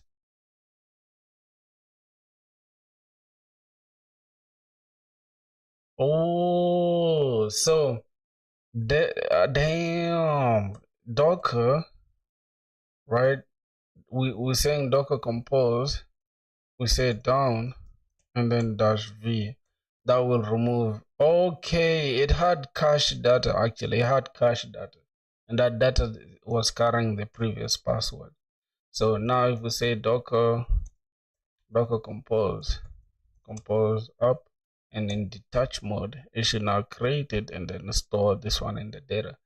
Okay, I think that should be all right now. So if we go back and run what we were running before, say Bonex Prisma DB push, that should work. Good. Wow, why? Oh my god. So the data source DB Postgres equals this public at that. Make sure valid. God, what's going on, bro? Can we just delete this? Can we delete? Let's just delete that and let's check. So Docker compose down v, remove the entire data. Then let's say Prisma, it will actually get us can't reach database server. This make sure your database is running. Now let's say Docker compose up in detach mode. Created. Let's check that. Check your passwords. Okay, I need to check my passwords. Let me go ahead and do that. I'm trying one more time. Bonex Prisma this. Okay, I need to check my passwords. Command P Prisma and not the schema. It's .env. All right. Here's the thing. Here's how everything rolls, right? We first take econfilty, which is the name. We first take the name of the user, which is econfilty, right? After us taking the name, we store it here as the name. Then the password comes next, which is econfilty pass. Let's just say econfilty. Okay, we had stored the name as econfilty rather than econfilty pass. Yeah, because I think they should be unique. See, See, thank you guys, man. It'll work now. I think that was my error just. Damn, I'm too stupid, bro. Okay, let's say docker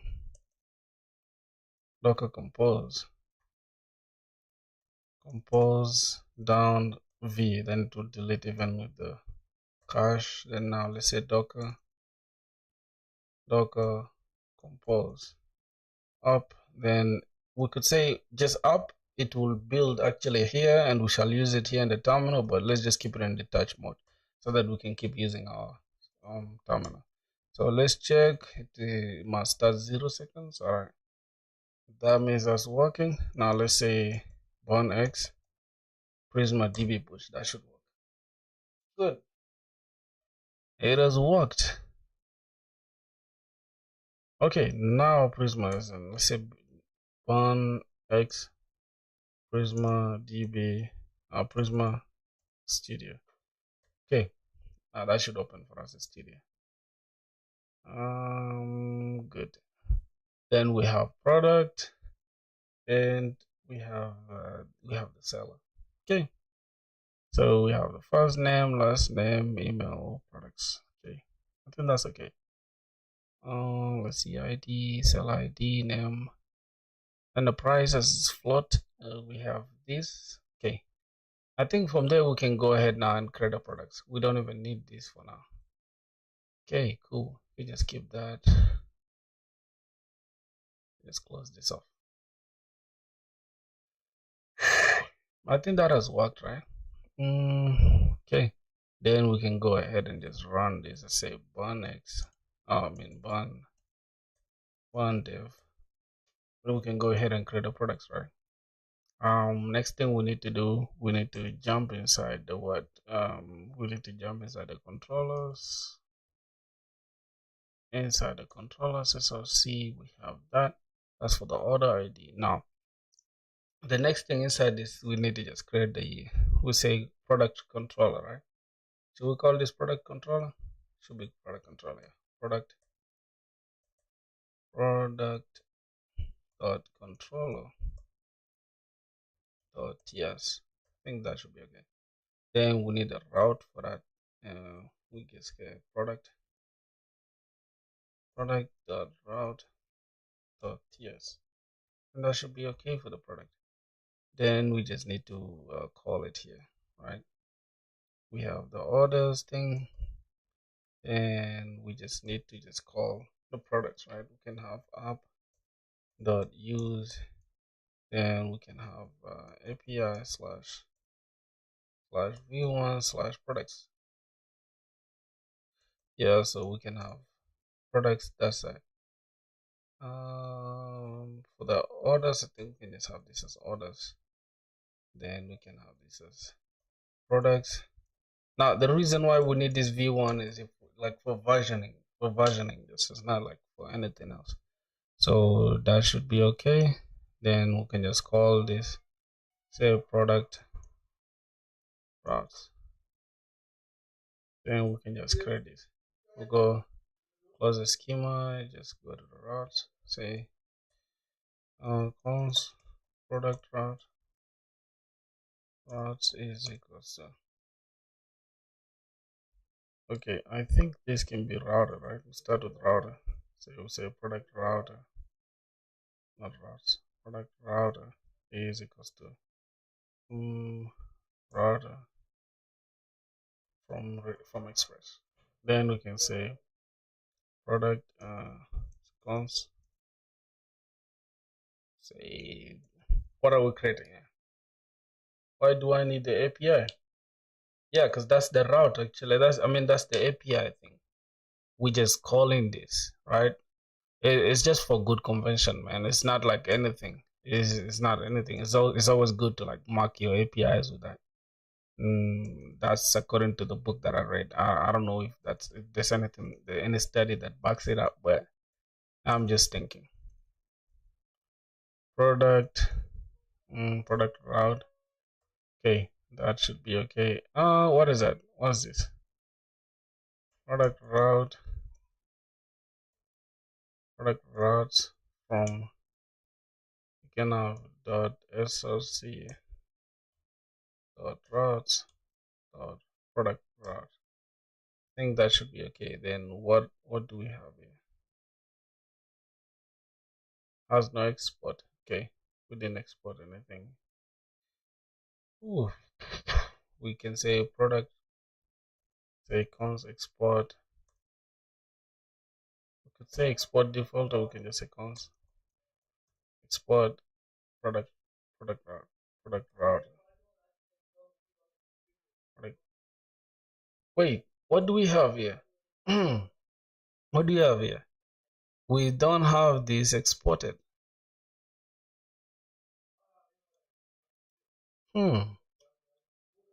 Let's go here. What am I missing? Other router. Okay, we are supposed to export the actual router that we created, and we just change the name. There's not a lot of variable declaration. We already declared it. Okay, export default. We can just keep it like we're just exporting it from here. So we're just gonna have export cons, and that should do the trick, I think, if I'm not mistaken. Right? It's gonna have slash product route. Wait, is this export cons enough? Export. Oh my god. Oh, imported with curly braces. Oh, we can import this with curly braces so that it can work. Okay. Thanks, brother. Okay. I think. Wait. For some reason, it's still has no exported member name routes. Did you mean router? I think we are allowed to give this any name though. Or what do you think, boys? I think we are allowed to give this any name, bro. Because as you can see here, right, we don't have anything in the route here. It's just called this order dot router this dot get and stuff. Need to mark it as default export. I think. Learn about inputs and in what in JS. Okay, see, boy, it gotta be like this. Let me show you. Show you how it will work. It gotta be like this. We gotta go to the produce and just leave that as it is. And bro, I learned this when I was learning Node.js, right? So default. I think if default, then product router, then it should work. Okay, see that it works with the default. That means anything that you name it, you can even name this. You can change this to any name as long as it's taking everything from the product router. It will just declare it to be this. Okay, that should be okay. Then we can just go ahead and create a different route. So we're gonna have product router dot just say get. I think the first thing it should be creating. We don't really need to worry about get for now. Let's start with the post. How do we create that? So this is gonna be slash product, right? We need do we need an ID to create something? We don't need an ID, right? We don't need an ID to create something, really. So we can just say, oh, we can come inside the controller. I know my boy doesn't like it when I do this, like in separate controllers. I don't know. I don't know why. But I just like the way it keeps everything organized. I know like the routes belong to the routes. I know you don't like it, bro, but that's a method I've learned and that's the one I use on a regular. Okay, so let's go seconds. We can say cons what? Say product controller, right? Product controller. Okay, we can have a product controller. Then you can just have this. Then we can have I think it's okay to have get product, right? Or we can start with create product. And creating product is good. Create product. Then we can create this as async since we're gonna talk to the database. All right, it's a promise. It's gonna take some time to be. Oh my God, we're gonna have a response. I mean request and a response. So since they have implicitly any type, we need to get this as a request from that, and then this should be response. So my boy, see, we didn't even have to import it. Y'all are making an Amazon clone.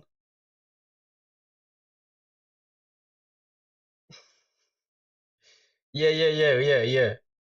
Yeah, bro, we're trying to put Amazon out of business. I'm telling you.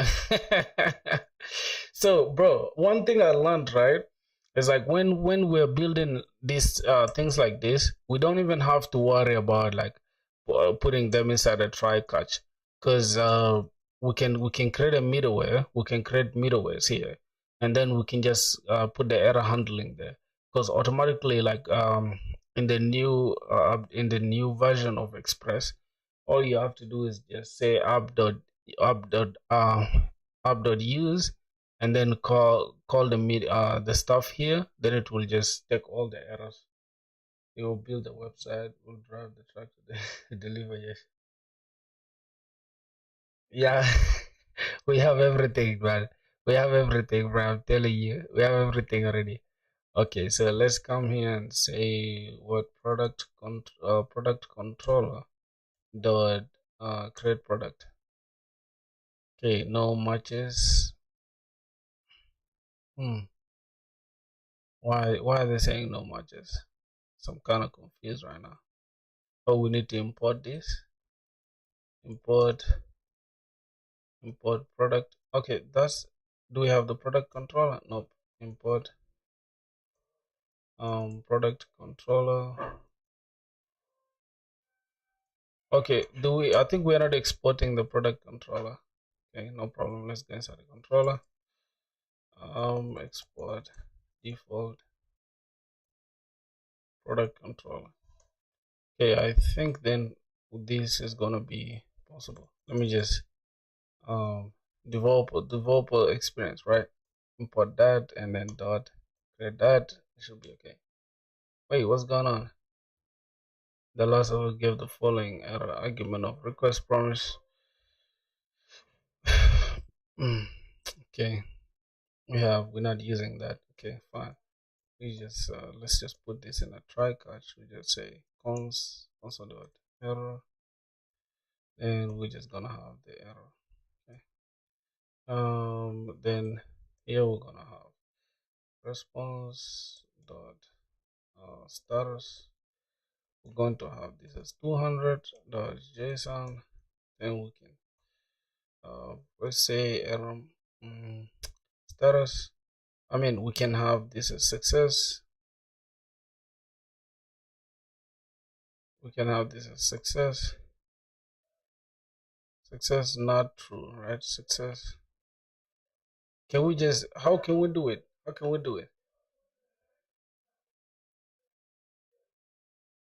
Scam zone seems like be a great name. Scam zone is crazy. Message. Let's just say failed to create product. Oh, I think this is not. This should be error. This should be internal server error. This should be error and internal server error while creating product. Okay, internal server error while creating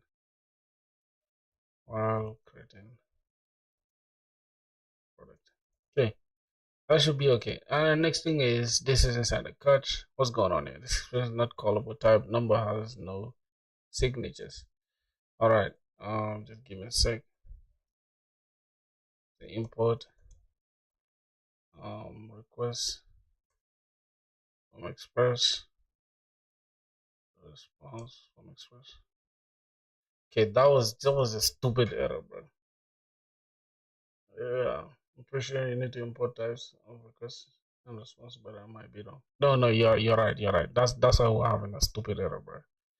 Okay, no problem. Let's just say response or status, and we can just say 200, and I'm just gonna say JSON. Now, for another thing is I need to check the status if it's failed or not. So it's success, right? We can have success. Wait, success, true, and then message. Can have what? Message. We can just say okay. Product created successfully. Now, the other thing is, how are we going to create a product? We need to destructure something. Say cons, we need to destructure according to our schema. Just open the schema real quick. Okay, you need to open the schema. Let's keep this. So the product, what do we need? We need the seller. We need the what? The name of the product, the price, the description, the image URL, the category. So those are the things that we need to build. Okay, we need a destructure. So I think it's full name. Full name. Now the other thing is we could actually just say const user is equal to this, and we destructure it. Just there's a lot of headache. Sometimes when I build new projects, I maintain whole database in runtime memory or text files. Later, then when the project is near finished, solve the model level code with the actual DB. Yeah, like you can even make it simple by using the SQLite database. How do you handle relations with this kind of infra? So we need a name, need a product name, need a price. Okay, so not the full name. We need the name. So this one will come from is equals to request dot body. So we shall structure the request body. Structure the request body and give us the name and what else? Bro, this is annoying me. I'm just going to take this. Let's see all this except this and just bring them here. Just have them like this. Okay, you got them. Okay,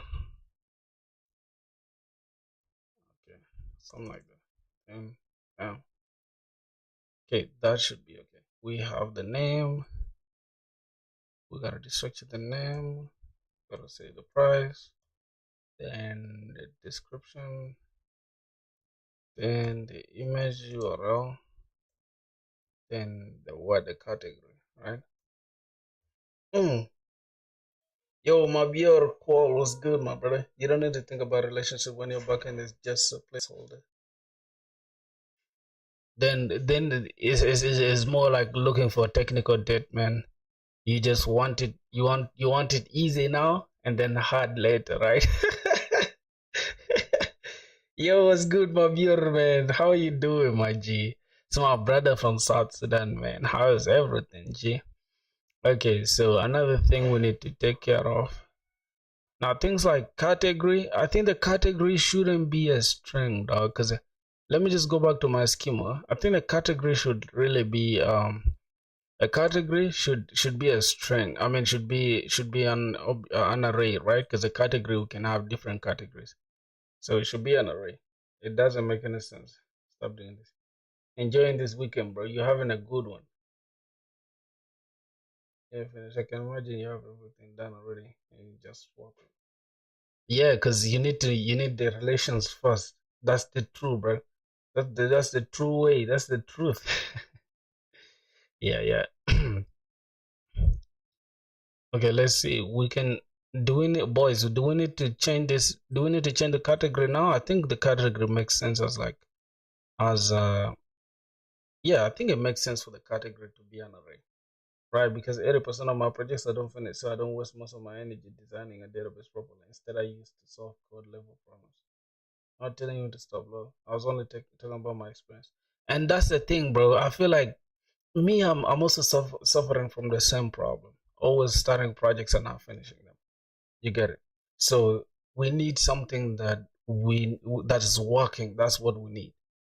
Yeah, we need something that's working, and that's the thing that I'm the oath that I'm taking with myself now. The auth or the auth, the auth. I don't know, bro. Let me just go for shortcut real quick. Give me a sec, okay, boys. Give me a fucking second. Let me just okay. See my eyes, bro. My eyes are red as hell. Not too red though. Let just go for shortcut, boys.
Those were the days how I work for every day.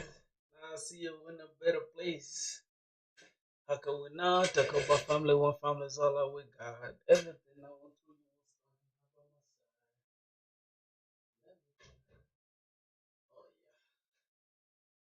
side. Oh yeah. I think we're good to go, my boys. Let me just keep implementing DB models.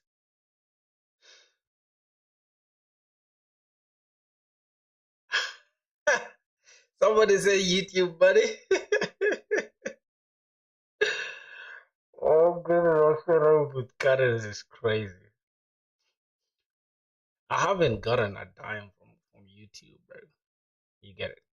And even when I make money from YouTube, I'm gonna show y'all. You feel me?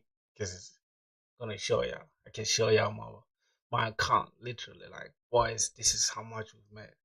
And it's not like, bro. If you think about it, it's not just like the money thing. Stop lying, you're rich now.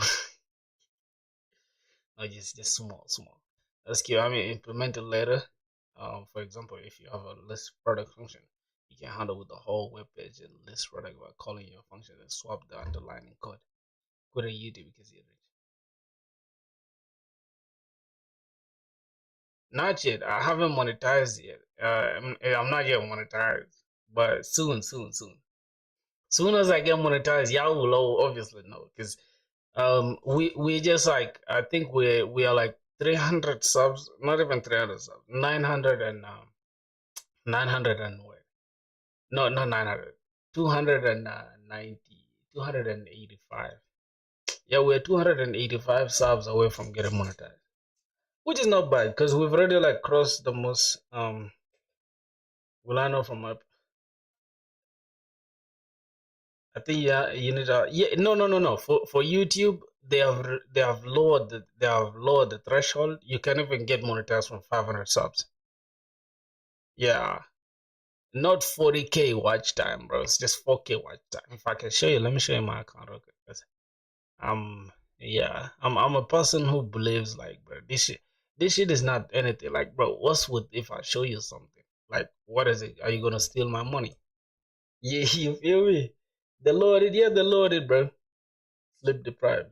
Those eyes, nah, I'm not sleep deprived, bro. My eyes are naturally like this. Boys, y'all should stop trolling me. My eyes are naturally like this, bro. Okay, so as you can see, I don't know what the fuck this is, but it is what it is. Let's try to refresh this. Let me show you what's going on. We have analytics. Now, let me show you what's going on. We've been, bro, as you guys can see, we've been streaming like every single day, bro. It's crazy work. It's crazy work, bro. 50 days without any. I think this skip you're seeing is because for some reason that day we happened to stream twice, not literally twice, but it's like we started the stream earlier, I guess. Yeah, we started the stream earlier. But as you can see, mm, not a big deal, bro. It's not a big deal. Don't worry about it. What's gonna happen? How many hours do you stream? A lot, bro. I stream a lot, like a lot. I think my highest, my most stream stuff happened here. I think watch me from this. I literally streamed. No, not this. I literally streamed for 8 hours, dog. I stream a lot though. Hey, how many hours? Okay, I think I answered that question. Yeah, as you guys can see, bro, we started this account and it's like we're going nuts. Like in less than 3 months, we've gone like crazy. That's insane. So yeah. What tool are you using? OBS Studio? Yeah, I'm just using OBS. As you can see, that's OBS Studio. So see, let me show you. Let's go to on section. Let me show you like the load, the threshold.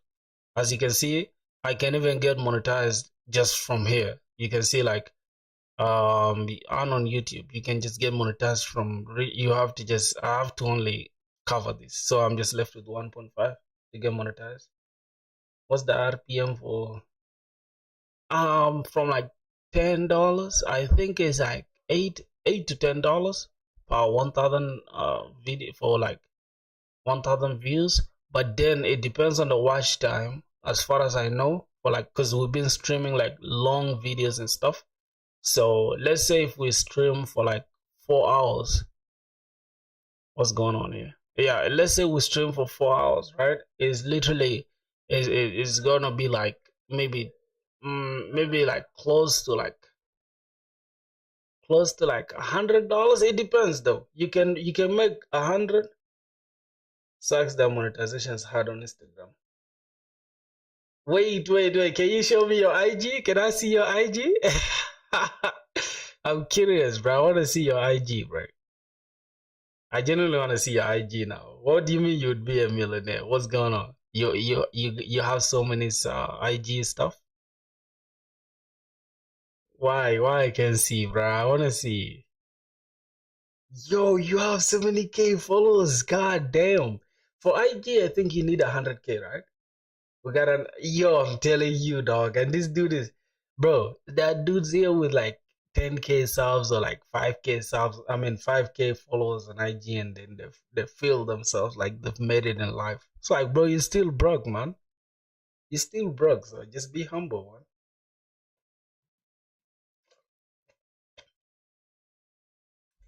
Mm-hmm. Yeah. So that's the thing. Somebody was asking me the other time how many bottles stuff do I have, bro. I got a lot. I can show you right now. I got a lot. Like I drink water a lot, bro.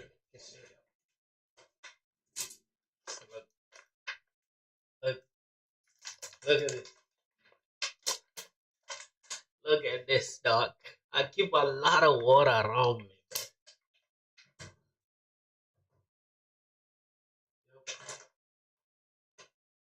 I keep a lot of water around me, dog. Shit.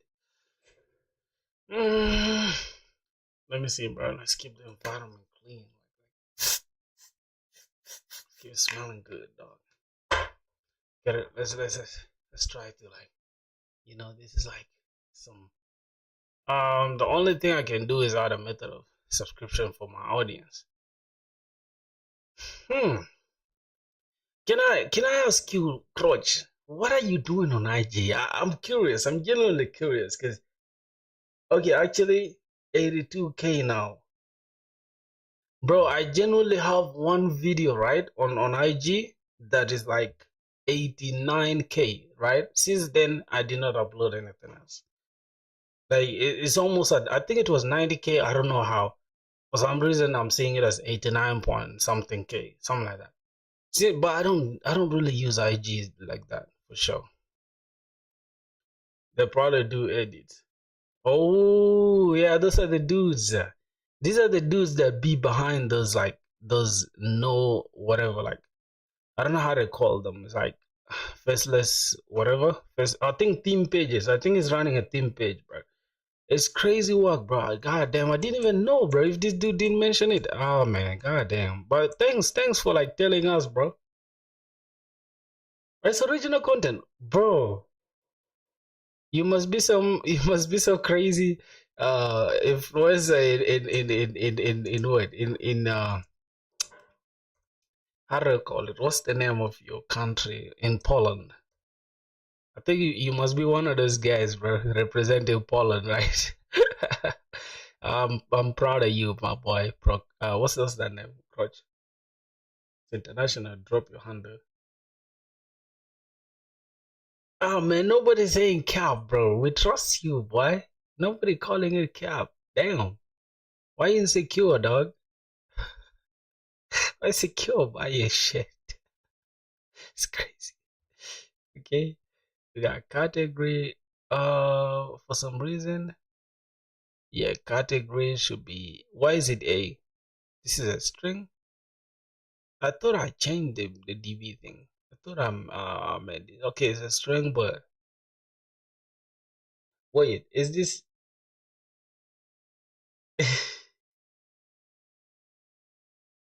My boy said, is that leaking his identity? Or is that leaking his identity that account? Okay, that's a smart move, right? It's a smart one. This is all good. It's all good at the end of the day. So, boys, do you guys think we've changed this? Because this category should the category be this keep growing, then oh, when you become adult, cash out. Here's the thing, boys. Let me ask you a simple question, right? Let me ask you a question. Mm, do you genuinely think YouTube can change your life? But for some reason, I hate the way the light is all the way here because it's making everything here look dark, right? The light is not. I don't have my tax number yet. I'm an adult already. Yeah, that's the problem. Since I'm still learning. Yeah, I have my tax number. Matter of fact, it's even near me here. It's always. I think I registered my account sometime. I mean, yeah, that's my tin right there. Yeah, I can see it though. That's a personal tin. That's not for my company, so don't worry. Um, that's my TIN right there. Why? What? Why your eyes yellow? My eyes are not yellow, bro. They just reddish. Yeah, it's inactive for a year. I don't care about it. My eyes are just reddish. What, oh, bro? Why do people capture my eyes like in every statement? I always hear somebody just having to ask me about my eyes, dog. Yeah, man. Bro, I'm trying to grow dreads. I'm trying to get my dreads. Like, yeah, as soon as I get my dreads, it's gonna be insane. So I get my dreads, everything will be alright. Face, orange, raised eyebrows, stuff. Oh, bro, I think YouTube can be a great source of passive income. Yeah.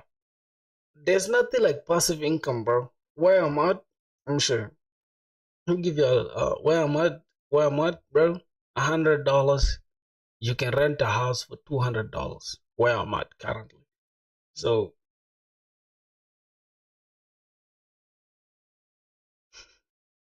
yeah, bro. Lux would look good on you. Lux for sure. Oh, but it went viral and shirts and got like $300 from it. Right, G sucks. Bro, I'm telling you, man. Like, here's the thing. Where I'm at exactly, bro. Like $200 can literally like rent you a house, dog. Like for sure. So you don't even need to worry about anything. It's like you can get everything at a very affordable price. Like everything can be at a very affordable price. I think. Yeah, that's gonna be it, man. Let's see what else we gotta do.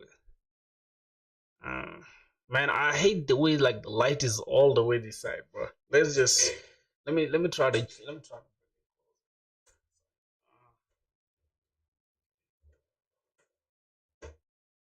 somebody was promoting this stuff.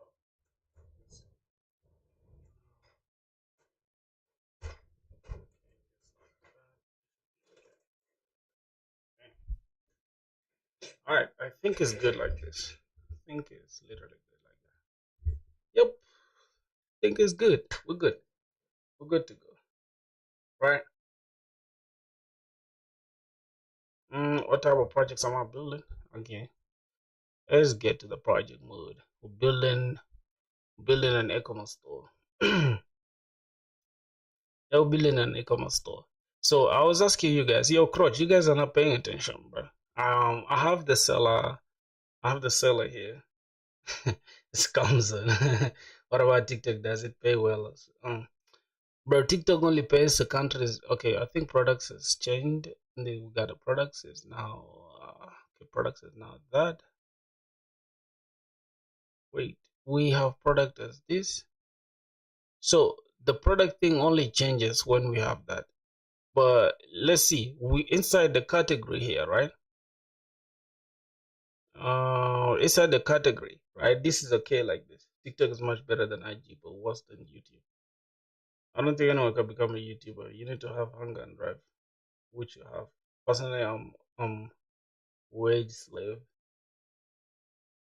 Yeah, man. Here's the thing, bro. Like where I'm at is really hard to like get monetized on TikTok. I mean, because TikTok they don't actually monetize here. You get it? They don't at all. So that's the thing, bro. Like if I can show you guys, let me put you guys on something. Like, I don't know if you guys can see this, but let me see. See what can I wanted to show you guys this boy at school. School. Let it just be for another day. Okay. I don't want to leak my stuff and then. Okay, so Crutch. Let's continue with what we're doing. I think YouTube, especially like in Africa, bro, if you get monetized, it's cool as hell. OnlyFans, nah. Who's doing OnlyFans, bro? Yo, Crutch, can I show you guys something? Did you guys check it on Discord? Are you guys are y'all seeing my screen? All right, I had uploaded a video with my wife, bro. Like y'all seeing me and. I said, damn, big booty. But what the fuck? That I hate that song, bro. But we're just having fun. Y'all seeing your boy right there? Just today, bro. Like, oh my god, y'all looking at a bunda, like, shit, bro. This is fire, dog. Like, shit, yo, man. God damn. This is actually cool, though. I'm not gonna lie, bro. Who said dies from cringe? Who? Nobody. That thing is crazy, bro. Like we just having a good time, bro. Somebody saying dies from cringe is crazy.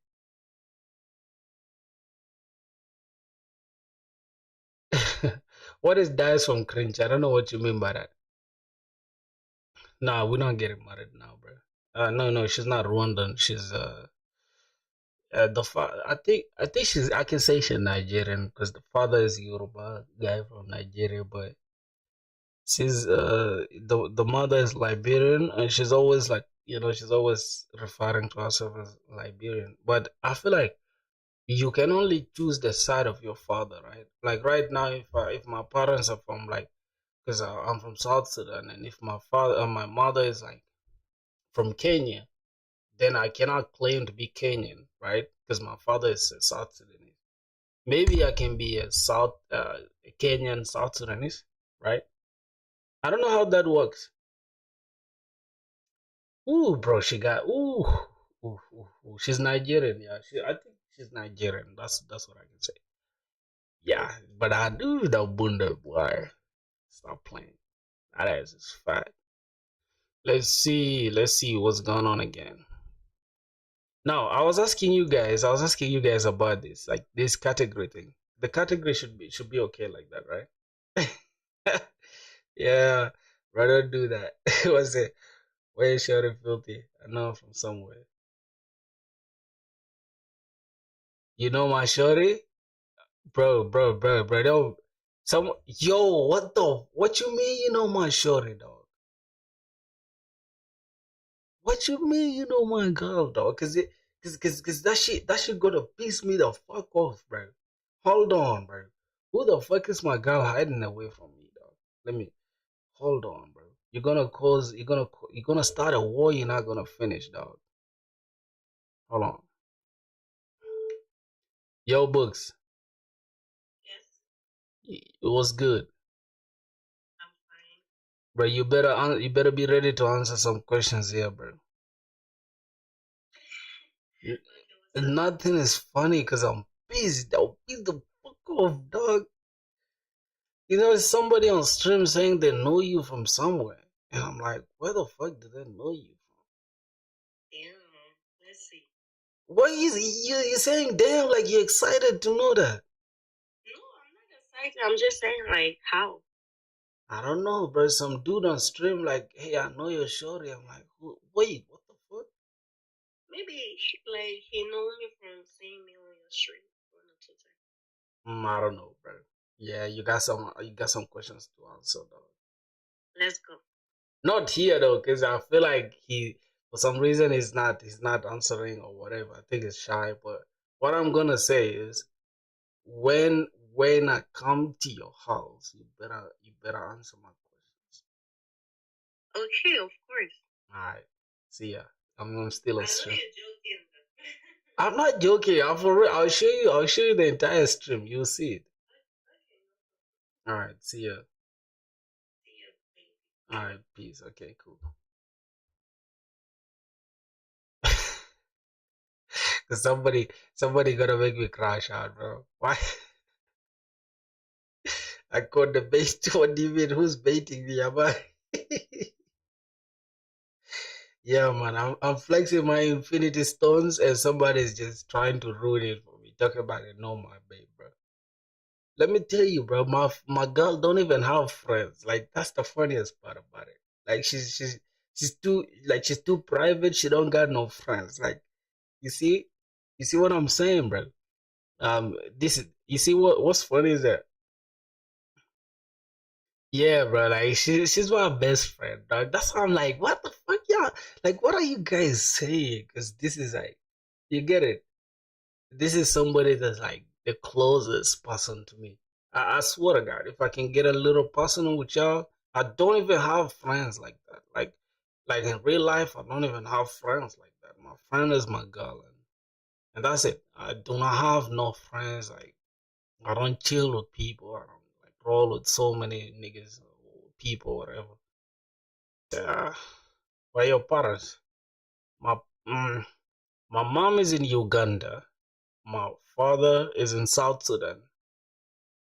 Yeah, South Sudan. South Sudan. Yep. That's it. I don't know. I see bro's entire setup from those glasses. What the? Y'all can see my setup for sure. Hold on. Can I see? You can't see my setup, dog. Yeah, you can see my setup. I got my yeah, bro. Look, that's my entire setup. Exactly in Uganda, Kampala. Yeah, yeah. Wait, you know UG? My boy knows UG.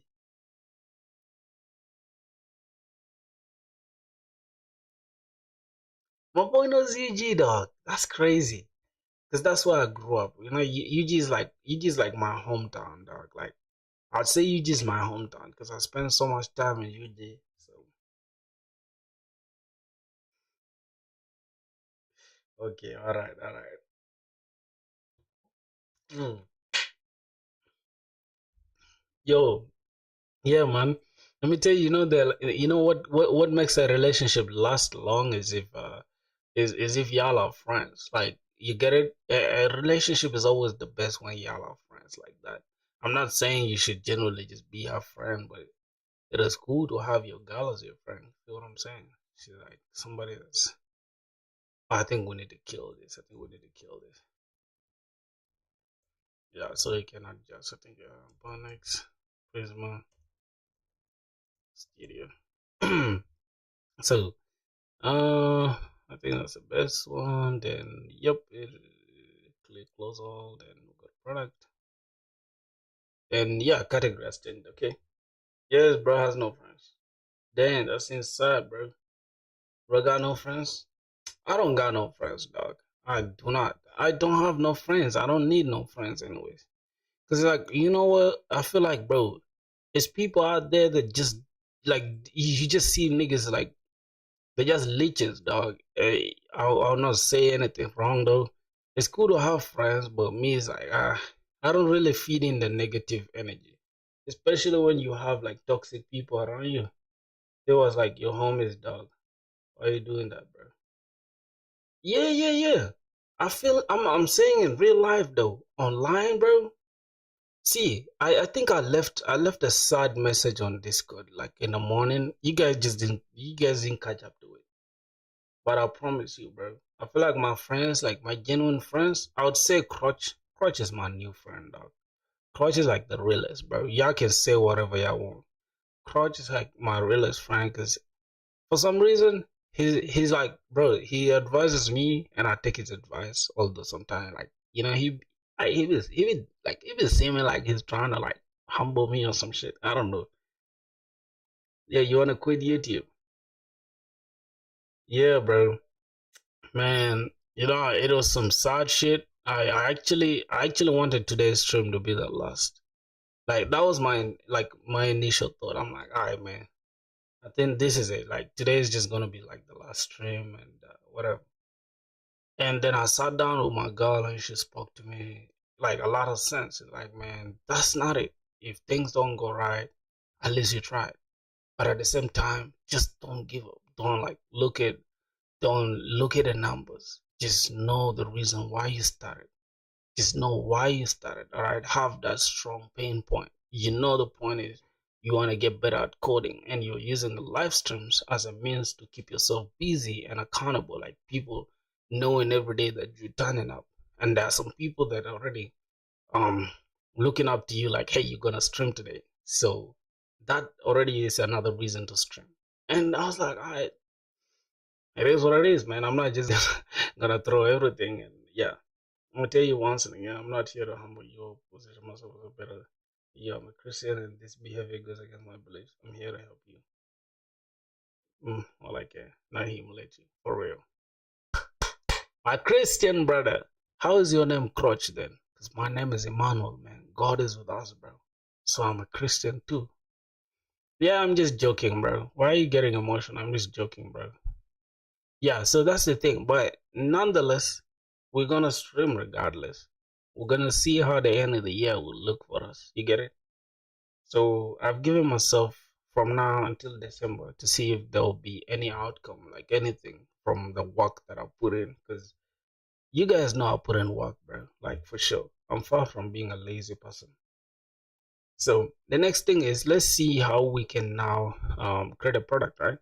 We have with name, price, description, image URL, and a category. Now the category is going to be an object. I mean, an array, right? Or categories. I don't know. But regardless, let's see. I think description. Okay, image URL is also string. So after we destructure that, my full name is Robert Kubica. I'm gonna be calling you Robert from now on, bro. I hate the crotch thing. It just sounds cringe to me. You can call me Emmanuel either. If you want to call me Filthy, go ahead and do it. But your name, the spelling is just so funny. It's crow. Like it just sounds funny to me. So I'm just gonna call you either Rob or Robert. I'm gonna call you Rob, man. Rob or Robert or whatever. Okay, let's see. Then we're just gonna create a product. Now, creating a product, we need to check. Do we have do we have the name? Nope. If we don't have, then go ahead. Do we have the name? Let's just pick all these ones. Then we remove the commas. I'm just lazy to type these ones, bro. So the next thing is we're just gonna remove these commas and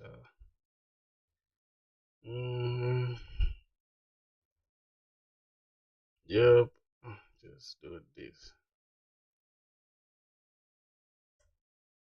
Okay. Then bam.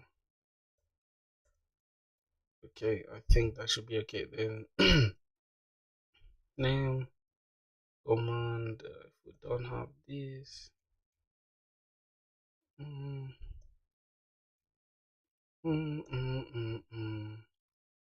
Yep. The ones that are required, the ones that are, if we don't have this, right? If we don't have the category, it's not a must to really have it though. You get it? I think there's one that is optional.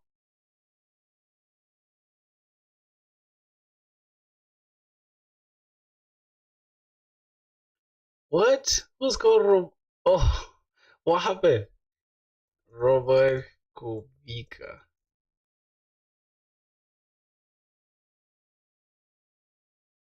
Who's Robert Kubica, dog?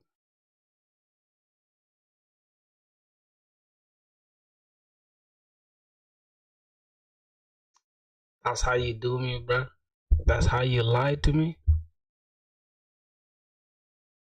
All right, man. Now your name is Cockroach, dog. From now on, your name is Cockroach, bro. Your name is a Roach. I'm gonna call you Roach from now on. Cockroach, bro. Cockroach DB. That's your name now. So let's see what we got. We need to create a product. Product. There's one that is optional. Description is optional, but we might need a description though. So there's no need to make it nullable, really. I think there's nothing we need as nullable from you. We just need everything to be command P. Let's go back to the schema. Everything should have a description. So this all should be required. I don't want anything to be nullable. So let's go ahead and check that. Let's just say Onyx Prisma DB push. Okay, that should be up to date. Bonex Prisma, Bonex Prisma. Oh my god, Prisma Studio. Okay, that should be okay. And what else? Can we just click this? I think that's okay now. That's okay. Then we can just go ahead and create a name. Do we really need a seller ID? Boys, do we need a seller ID? Because this seller ID is who will be the seller itself. So we haven't really created the seller. So for us to create the seller, right, we need to create our own auth, or maybe just implement auth with that. But I'm thinking we just create our own auth, man. That's like the best way to put it. Let's just create our own auth. Since we already have everything in place, we don't have to worry. Right, boys?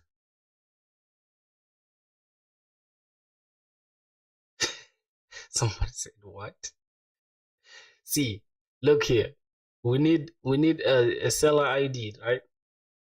Oh, this seller ID can be the ID of the person that we like from here. We can just use this ID, right?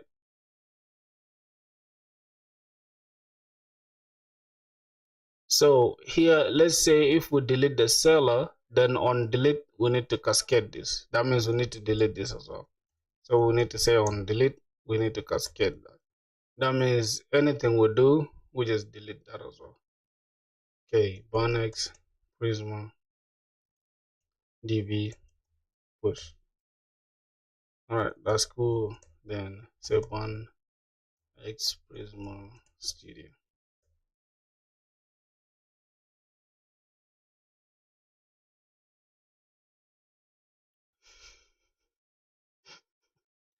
What do you mean? What's wrong with using CUID or UUID? What's wrong with that? What's the difference? It's not big of a difference, bro. I'm just using CUID just create some difference. It's not anything. It's not anything. So don't feel it. Don't feel yourself. Calm down. Okay, we check if we don't have this, then we return, and we return the status. Say response dot status is return 200. I mean what 400 status of 400 JSON, and then we need to create success of false, right? Success of false, and message of let's say what name Okay, all fields required. All fields are required. I think that should be okay. What were you lying, bro? Collision resistant. Yeah, it's collision. I was like, for sure, this man is the man of culture, but he has no interest in motorsports. It seems like.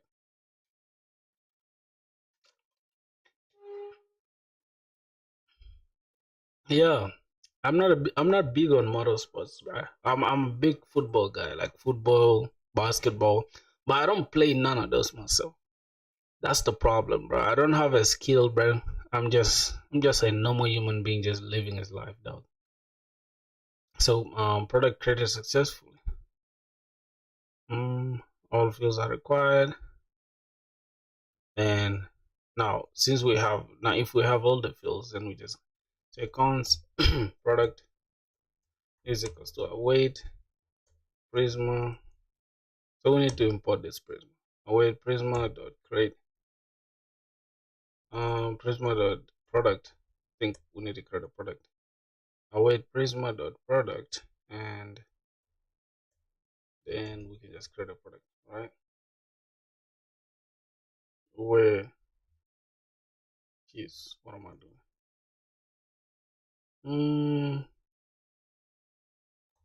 So we need what am I doing, bro? Product. Oh my god. Product dot create. Damn. Don't tell me I'm cooked already, boy. Then we need data. Okay. I think it should be like that. Okay. Data. Cool. So dot create data. It's my but here okay. What is the Polish footballer?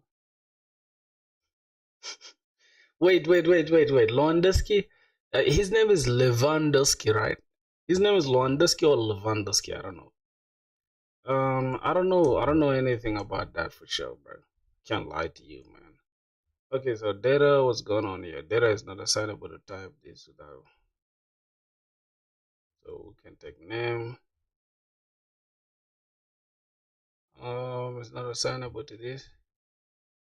So do we need to put the types as well?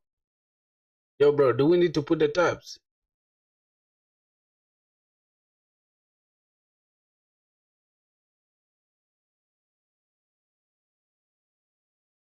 Lewandowski, Man United on top? Nah.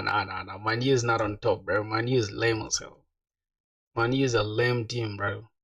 They've been struggling for years, bro. I don't know what you're saying. We need image URL as well. We need to pass what description? Okay, that should be okay. Then the category. I think category should be. Yep, I think category is okay like that. Then what? Any type. So I think we can just put the types, right? I think we need types here. We can say interface. Then we can say data product. So product data types is equals to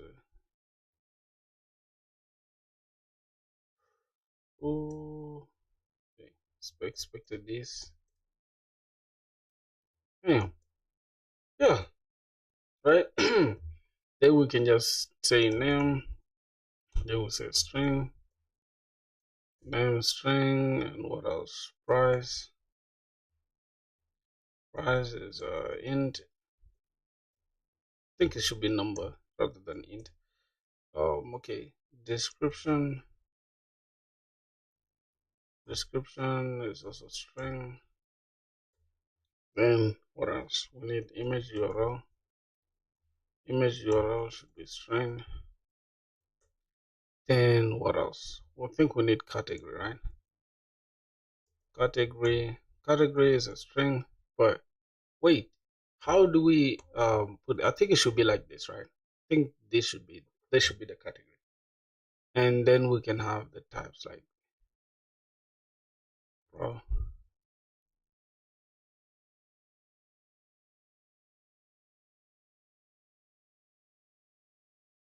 I think this should be it.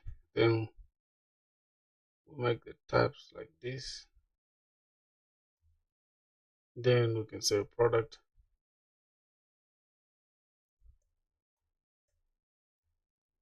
Product.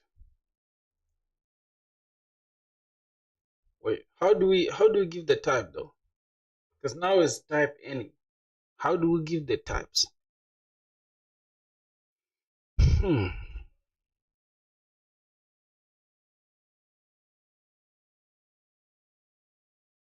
Yo, Crutch.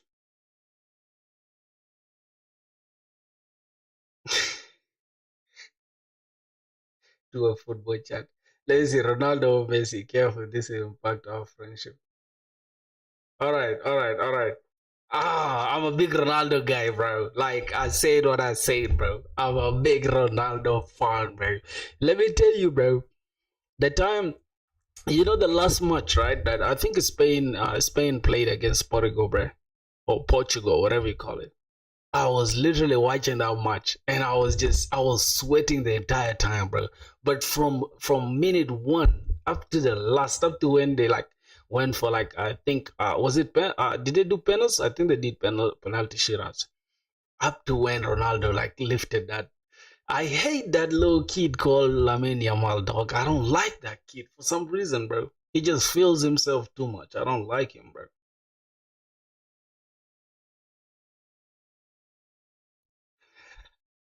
Wait, I think we can use Zod though. We can use Zod. Yeah, bro. So yeah, I'm a big Ronaldo dude. I'm a big Ronaldo fan, bro. All right. Product data types. We can infer that. I think from here it should be. Mm, wait, how should we add the data that we get?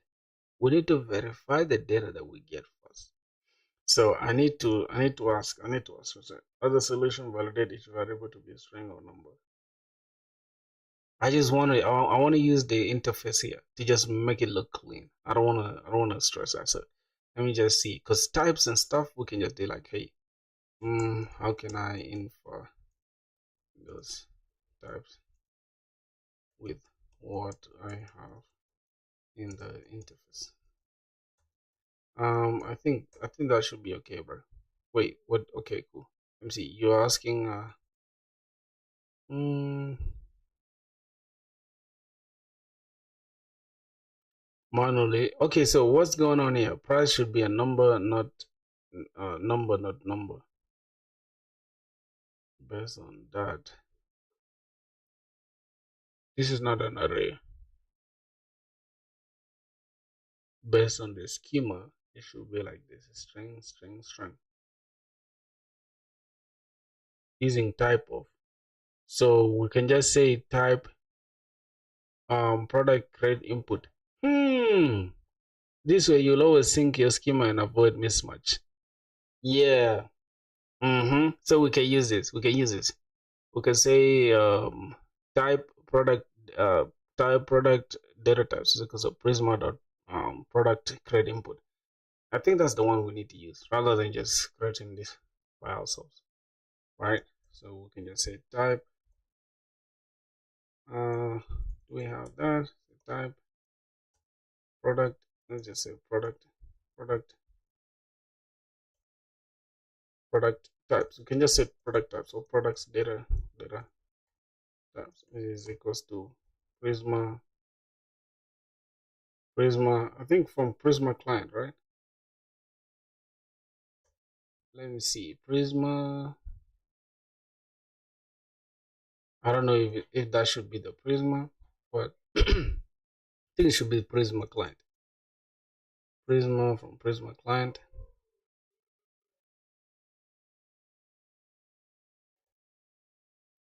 Dot. Okay. For some reason, it don't have what I'm looking for. So I think it should be Prisma with the small thing. Prisma dot. Hmm. Why are you using AI, bro? You still pushing? Yeah, I'm still pushing, bro. Why are you using AI for Zod? What do you mean AI for Zod? I'm confused what you're meaning by that. Data. Okay, so this one, this type like this Prisma. This Prisma comes from Prisma client, Prisma slash client. Is there anything like that? Is there anything like Prisma slash client? I don't know. Prisma. There's nothing like Prisma slash client, bro. Oh, we need to import it. Do we need to import? Let's say import Prisma. So let's just keep it like this. Prisma from let's just say Prisma type. So we can just call it Prisma types to just make it easy on ourselves. Prisma types from Prisma client. Okay, did you mean I don't know. I don't know what that is. Okay, I think the best way is to just use Zod, I think. Why are you using AI for Zod? No, because I want to see the types that we have to take though.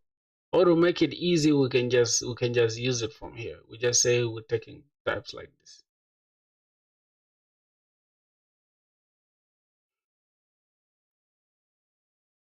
For some reason, we are sending bad data here. Seller is declared here.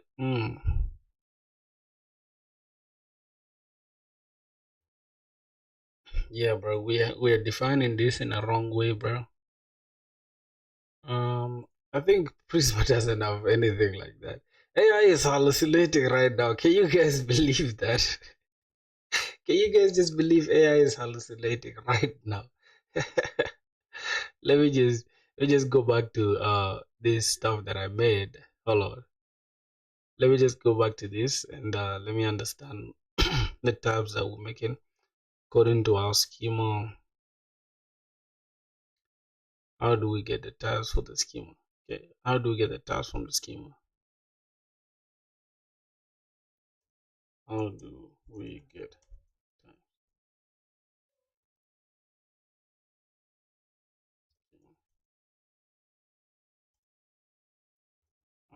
tabs predefined? Just use Zod. I think I should use Zod for real. Prisma generate, and then we have client, then we have Prisma.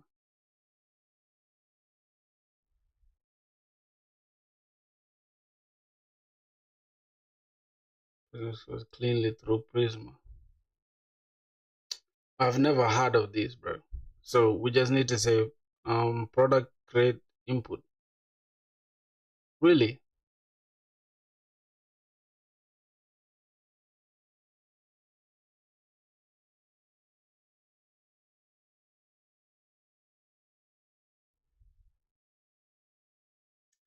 Bro, I think we just need to use Zod, man. I don't know, man. Like for some reason ChatGPT just gives me stupid answers, bro. Like for some reason. For real. I just feel like just ChatGPT can just hallucinate and just give stupid shit. Just use cons schema is because of z dot object. Just do that, bro. Yeah, do we have Zod though? I think we need to install Zod. I think we need to install Zod. Let's say bun add Zod. I think we just need to add Zod. So, now how do we validate this input? Because where you from, man? I'm from South Sudan, my G. From South Sudan. So, what are we gonna do then? What are we gonna do to this? But imagine JavaScript, bro. We're just going to just go ahead with this, like without any issues. We can we say ignore this? Can we say ignore this? Can we just say TS ignore? Can we say ignore for this?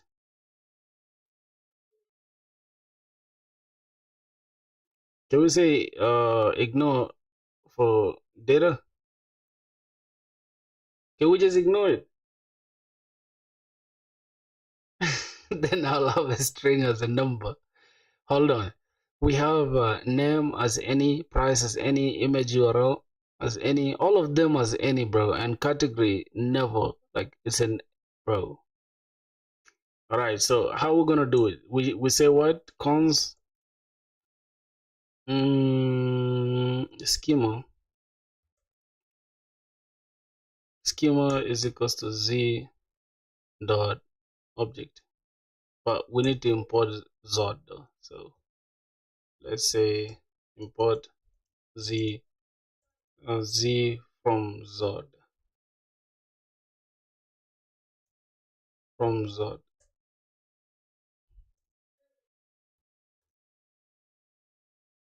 Okay, so Zod, did you mean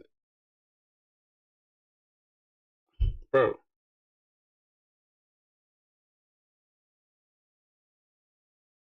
Okay. Is this the correct way? But it's never read. So you can say cons schema. Oh my god.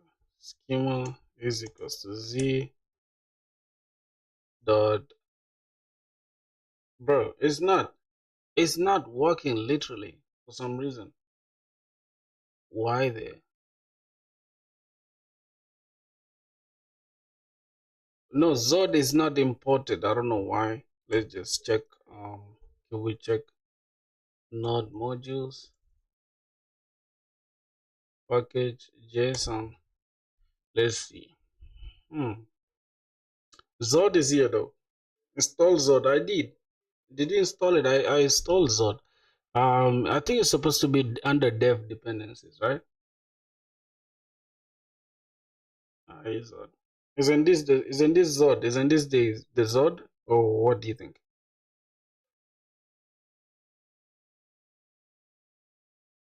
npm install Zod. I think it's the same thing I did. npm I Zod. I think that's the same thing. That's not. Wait, is there any change? I think it's the same thing. Or not under dev dependencies? Okay. Let's see. Cont schema is equals to z. See?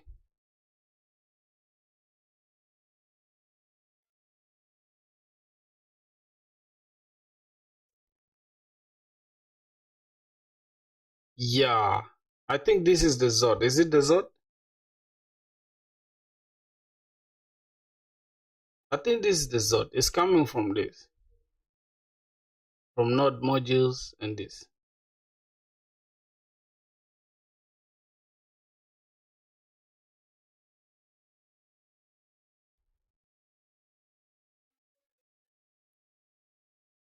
Yeah, that's Zod, right? Okay. Then what do we need now? What do we need to pass? What do we need to pass? We can say name as what? Have you ever used Zod? No, not really. Not really. All I know is you can pass something, right? We can pass something. You can pass data. We can pass data and stuff. That's all I know. So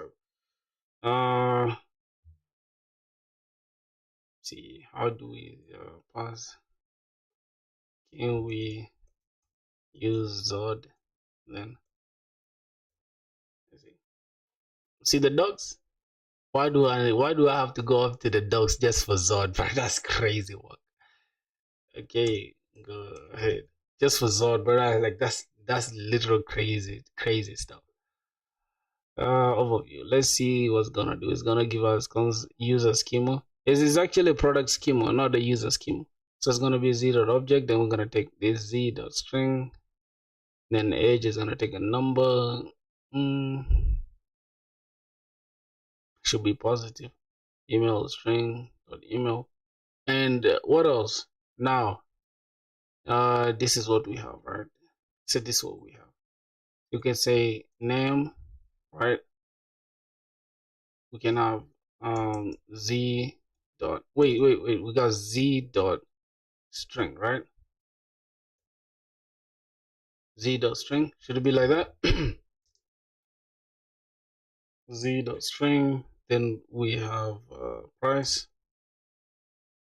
I'm gonna have dot z dot what, int, because we have price as int though. We have price as int. I just wanted the price. I mean, price was float, not int really. Price was float. So which one is better, float 64 or float 32? I think float 64 is better. Okay. Hey bro, yo Riba, how's good, man? Riba, Rishab, or Rishba. Okay, your name, bro. I've been butchering everybody's name, bro. Description. I should use float 32. What's the difference? Let me see.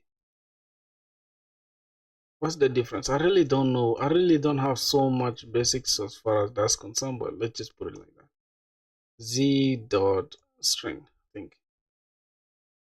Okay, this is good. Then the next thing is image URL. Image URL should be Z dot string as well. Okay, the string and then the category now. The category should be an array, right? I don't know if it's going to allow us to do that. Category should be array of strings, right? Should be a string array or something. I don't know. I think it should be an array, right? Array dot what? Is it okay to just keep it as array like that?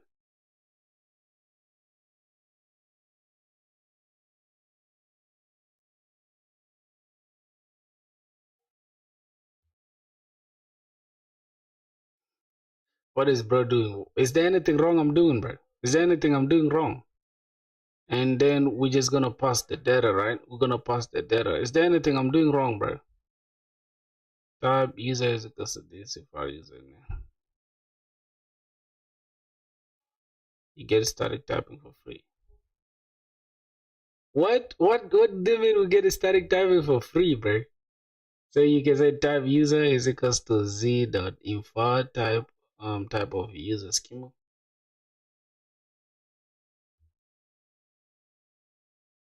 And call the function, then do some errors.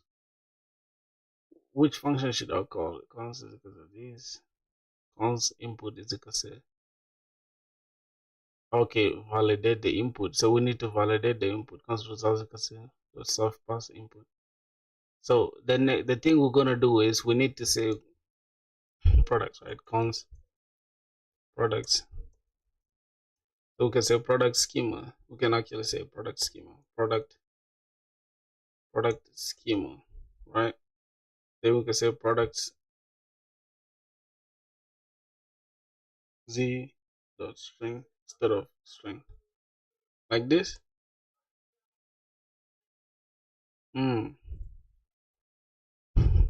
What's bro doing?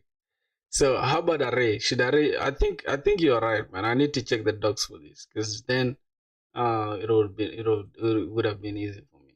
Okay, let's go to, let's say Zod. Say basic usage. Say basic usage. So import Zod from Zod.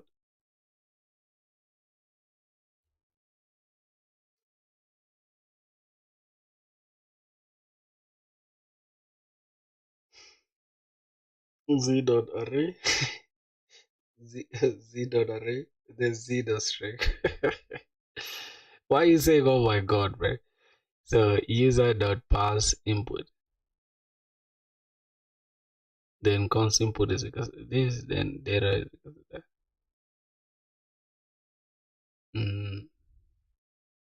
Zod is a type first validation library. Now the thing is, can we say import everything as Z from Zod? Can we just do it like that rather than having all this stuff looking ugly like this? Import everything as Z from from Zod. What's going on here?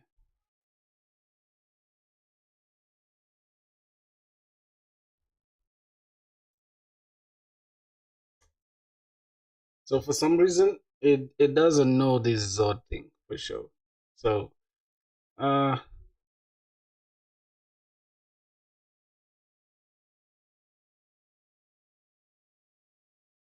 so I think TypeScript doesn't know that Zod thing. Or do we need types for it as well? I don't know. Let's just say import z from Zod. I think it's still the one, right? Right. So I think to keep it clean, we can just come inside this lib, then we just export this. We just say Zod.ts, right? Then we can just come and export that from here. Say export const z is equals to, then we can just import that. But let's just keep it simple for now. I just want to finish with this real quick. So we have the product schema is equals to this, and we have this as an array. Should be like this, array, then z dot string. Wow. Thank you, bro. Try this, import z from Zod. I should try that. Import z from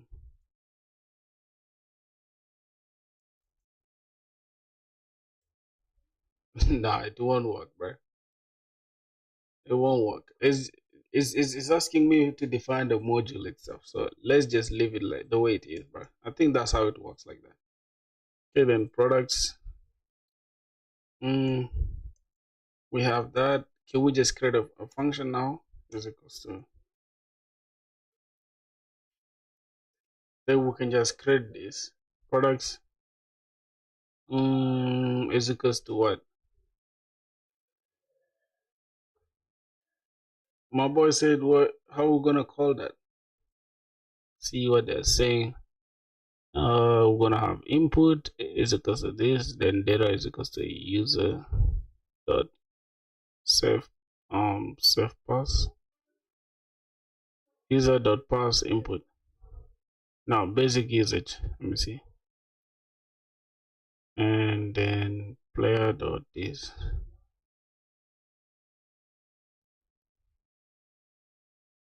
So we can do some error checks, right? We can do some error checks. You see if just like wait. Zod. Ugh. Is it used in the backend really, bro? Because at some point I'm getting kind of confused. We have the input, or the input will be will be data. I think the input const data, right? Will be the input that we are given. Then the input can be this. Then we can say const products is equals to product schema. Oh, the result. We can keep it as result. Dot save pass, and then we put the product in there. We put the data there. But then how are we, because this is more like what we are going to be passing right inside here, right? How are we going to use it in the data here? How are we going to use it in the data there? That's the point I'm trying to make. So we can say data is equals to this, then we can say we're picking the name, we're picking this actual thing, everything that's here. We're picking everything that's there. Okay, we don't need commas.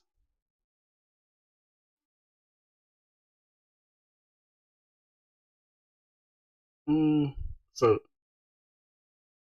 we're taking this as empty arrays. Should it be like that? Should it be like that, boys? And then the category will be a string but it should be a string array. I don't know. I'm confused. Should it be like this? An empty array with strings like that? Then we can just say const product or products is equals to product schema dot save pass. Then we save pass the data. Is that it? Is that it like that? Then how are we going to use it now? I should read all the docs. Okay, defining schemas. Oh, big int. Null.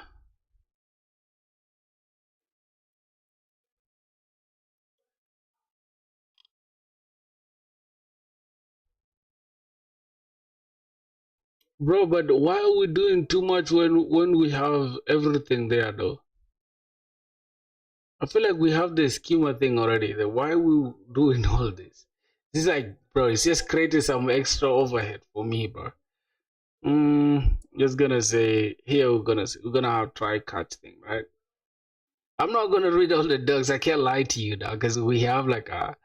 I think this should be okay. If product, I think we should call this result. Result a success, and if it's not a success, then result that error format. We just say there's an error. Valid result error. I don't know, bro. I feel like we're doing too much here just to get the types. That's like too much work, bro. And this is what will make me hate TypeScript, bro. This will make me hate TypeScript for sure. Let's see. Thanks for sharing your code. You're on the right track, but there are a few changes we can make. It's not a valid method in z.number for prices. Yeah, I think z.number for prices. Schema name minimum 1. Price should be positive. Description optional. URL and none empty. And this is how we're gonna do it. Const pass is equals to product schema dot pass. Ooh, boy. What do you mean a head task if you use JavaScript? User could use Bobby as price. 30 minutes guessing instead of 10 minutes properly lining it. Yo, that's true though. Somebody can just type anything. That's if I wasn't using TypeScript. But I could I don't know. I don't know. Assuming this is a string in your Prisma model. Yeah. I think that should do it, boy. That this product thing is okay. Cause this schema is okay. I'm just gonna copy it. I'm not really gonna waste time there, bro. Just gonna copy this entire thing. Hey, that should wait. We still have a problem. Okay, this import no need for use the correct import. No need for wait. Couldn't find this. So it couldn't find this Zod thing. Did you mean module resolution option? I think for some reason it's not installing that. Let's say ban add Zod. For some reason it's not adding Zod to the correct side. Can we say ban add Zod or ban I Zod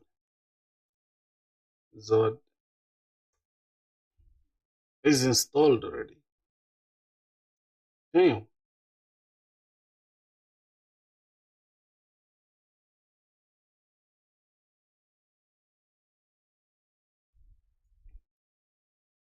Import Z from that. That's just gonna be it, bro. I'm not gonna waste time doing that. I think it's okay like that. Wait, what's going on here? Import Z from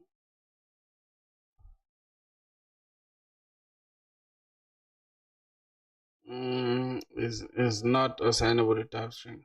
Wait, type string or undefined is not assignable to this. What's going on? The description? Why is it optional?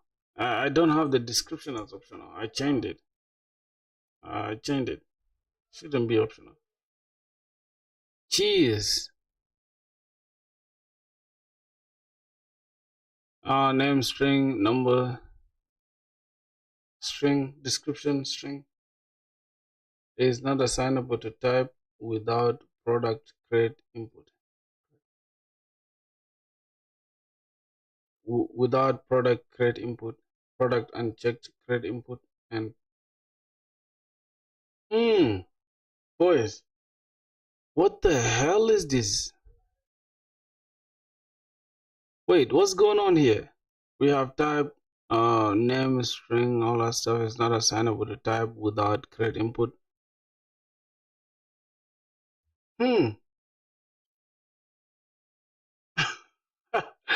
Who's using npm and bar at the same time? It's because I started this project in a different way, bro. I just changed this. It's not a TypeScript fault, bro. It's not a TypeScript fault. There's a problem here. There's a problem. Without product input.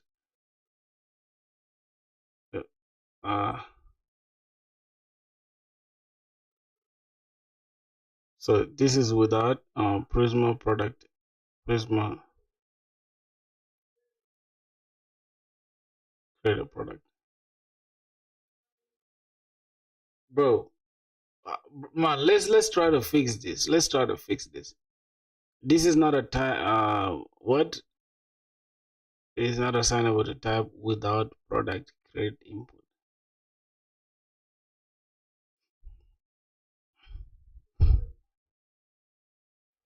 Not assignable to type. Think what do we have here? Without and then product create input, right? So we don't even need that for sure. Without.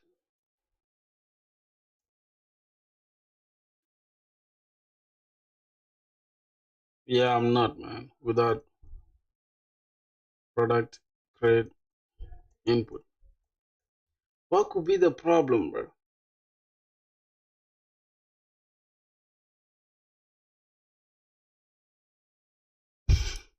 It's 8 p.m. in my place, bro. I don't know what time it is over there. You're getting this argument of this is not assignable to that. This simply means that your category field and Prisma create data allows calls does not match the expected shape defined in this. So you're passing category string from Zod validation, but schema is most likely one of the following in relation to another model. Let's based on your schema. Let me just pass my current schema because for some reason this is my current schema. It's given my current schema. Let's see.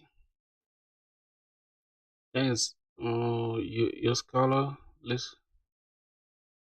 expects category string this, so this works.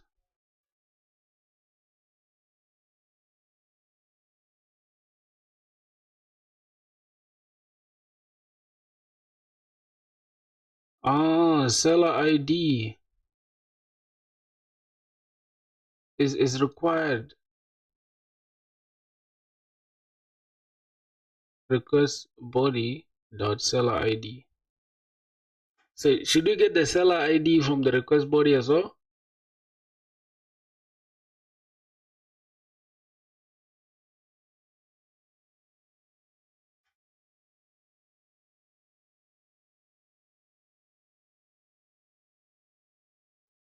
Periods. Bro, why you guys are back on that shit again? Yeah, because we need this. Pass dot flatten. So we need this validate the seller ID is provided and is valid. So we can just pass we can just pass the seller ID manually, right? By ourselves. I think that's why the schema thing was tripping. Let me first try it one more time. And I know what the error validating, what? Oh shit. We're passing it in the schema. I'm not stupid like that. Okay, that should be okay. The only thing is this Zod is the problem now. Isn't import Zod from that. Okay, that should be okay now. CUID was that.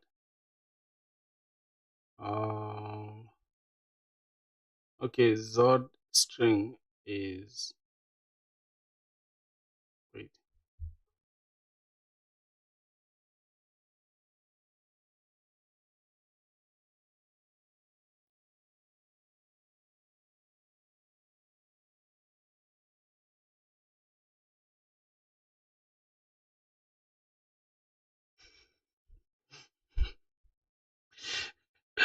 Why are you guys always going at it, man? Like, calm the fuck down, boys. Calm the fuck down. We're here having fun, man. The declaration of matters deprecated. Bro, there are a lot of things deprecated here. I don't know. I think the URL thing is not really needed. I think this is not needed. I think CCUID thing is not even needed. Anything that's deprecated, we don't need it. Validate the seller ID is provided and it's valid. Okay, I think that should be it.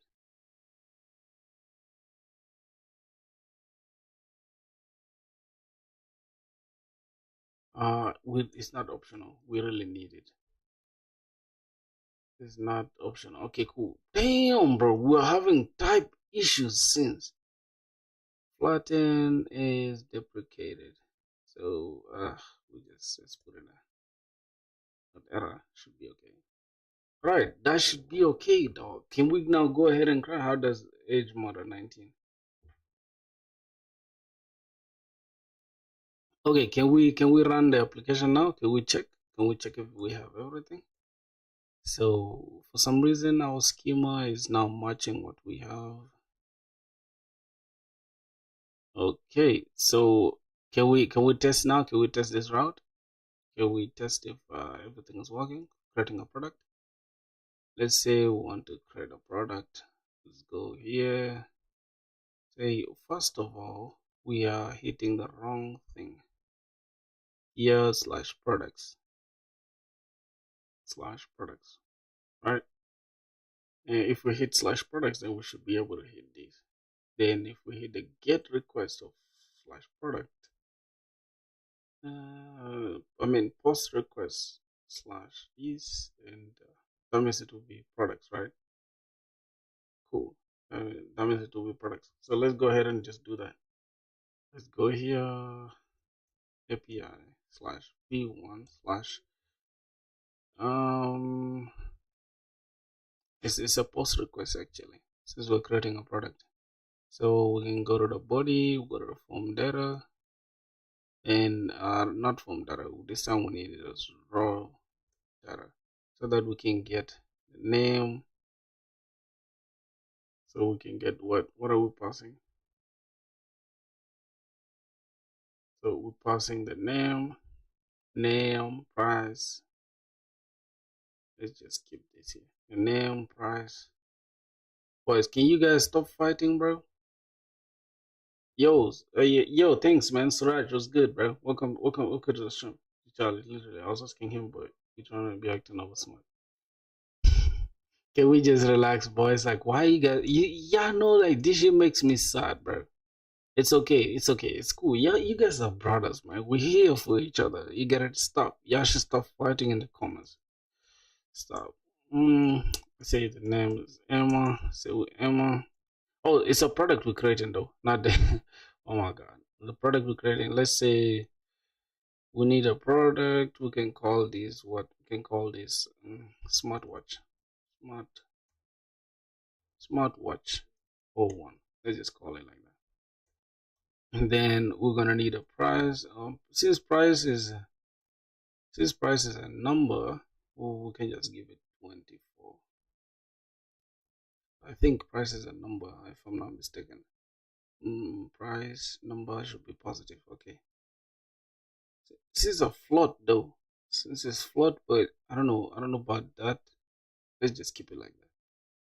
Let's keep it like that. So image URL.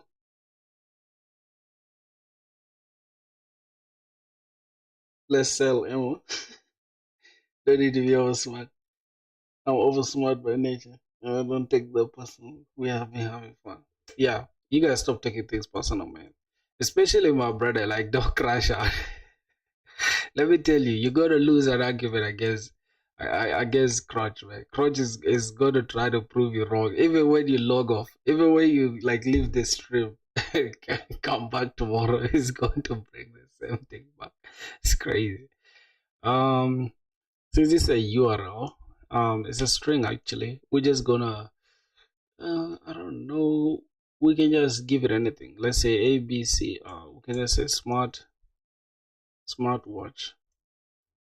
This is a URL. We can just say HTTP smartwatch 01. Let's just keep it like that. Then description.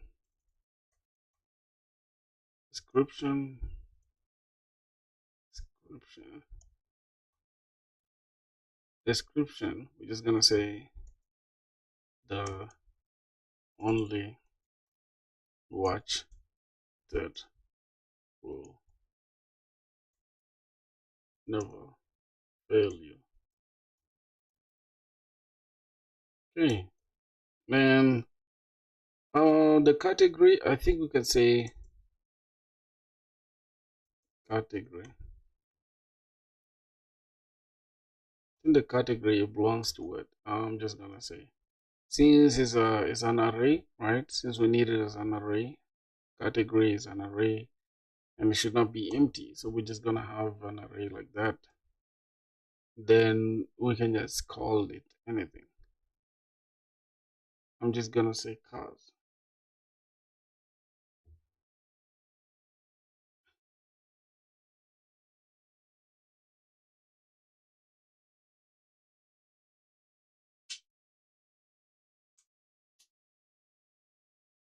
That's why I'm asking him. My boy Crunch, hi on periods. Oh my god. What are you guys saying, bro? What are you guys saying? Yo, guys, stop fighting, man. Y'all are pissing me off. It's more like I'm talking to myself, bro. Category, I think I can say electronics, right? Say electronics. Yeah, that should be electronics. Then we can, I think category is the last, right? Seller ID. I don't know if we need to pass the seller ID really. I don't know, bro. Do we need to pass the seller ID? We can just have seller ID. It's okay. Seller ID. Just say 123. Say like that. Okay. Now this should be okay. Let's try to send this post request. Error 44 not found. Why?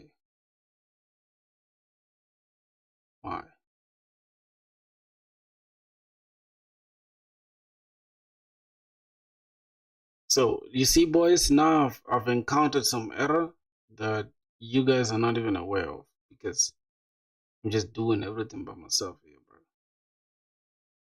So for some reason, for error.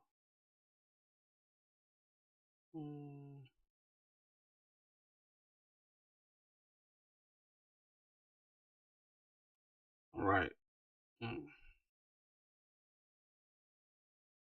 e-commerce backend.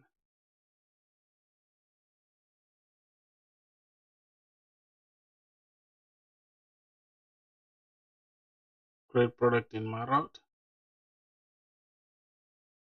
Which one do you mean exactly? I'm using create product here. You mean here? It's like once we hit this,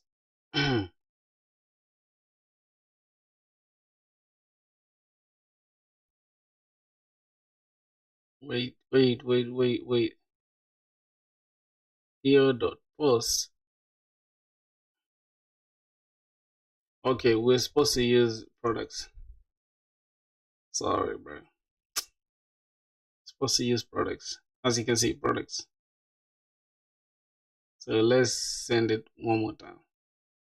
Yeah, now we have an issue for sure.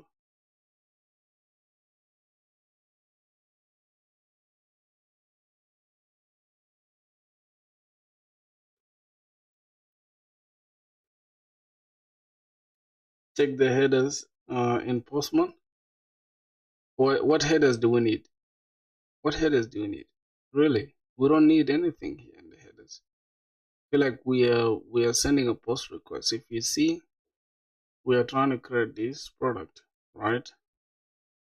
Cons create product, which is here. Once we hit this, once we say post request to this product, see, you can see we have this API slash v1 slash products. Then we should be able to create that.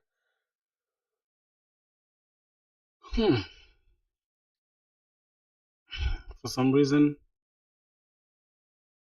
we have an issue that save it in this. So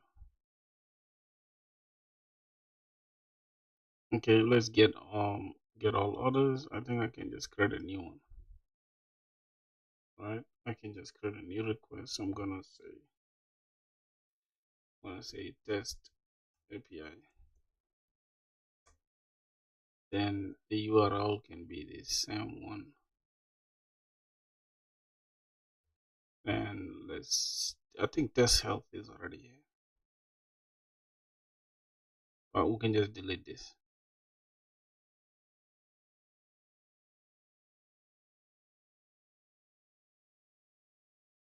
We don't need orders here for now. Let's just remove the orders thing. Let's see. So the app is running. After product slash add. What should I add? What should I add? You mean after products here, I should add a slash? That's what you mean? Could that really help? Could that help with anything? Let's post to that. So we need to check why, because for some reason it's not even going up to like it's not reaching anything. It's not hitting our backend, dog.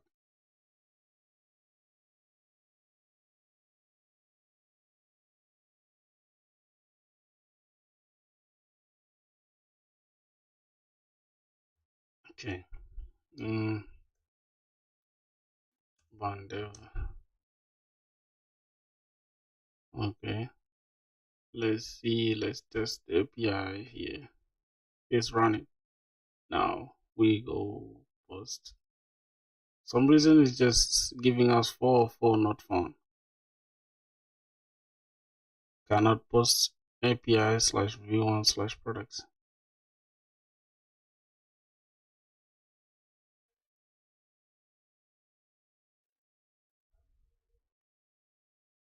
Wow.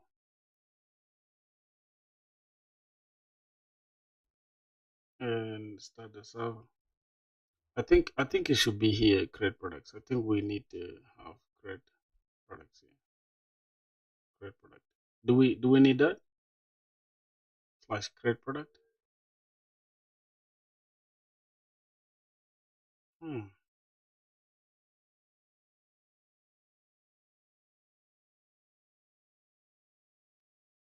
I think we don't need that for sure. Alright. Somebody said in Postman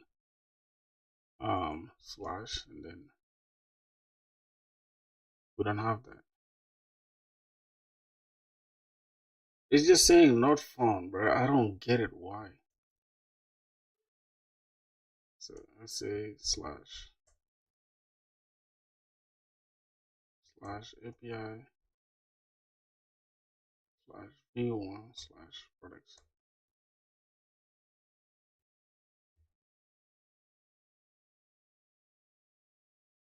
v1 products like that. No, it's not gonna help. We have a problem. We have an actual problem, bro. I don't know why, for some reason. No, at the end, just add, don't remove. Here? You mean here?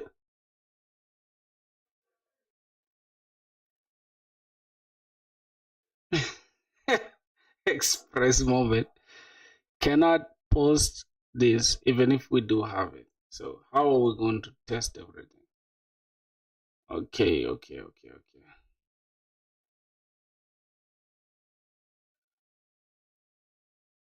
Let me see. Oh Lord.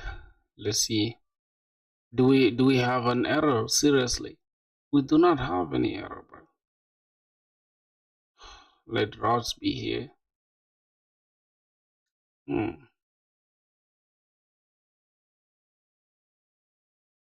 Alright, let me push the changes.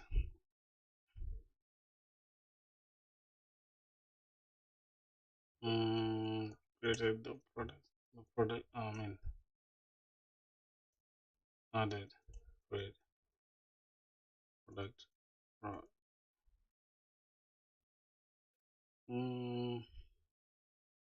Alright, check it out. Check it out.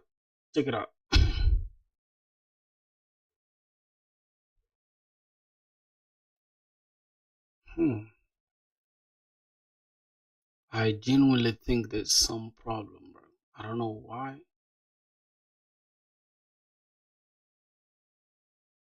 but we just can't seem to create a product. 2 hours is still on. This is running, okay. Yeah. Check the problem out. Let's see GitHub.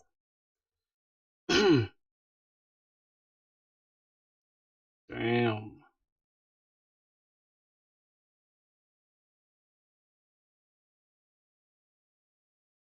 Okay, let me see, bro. Let me see. Yo, we'll be coding like, bro, what the fuck? 1 week straight, bro. Shit. Yeah, bro, we'll be coding 1 week straight. It's crazy. Come on, backend.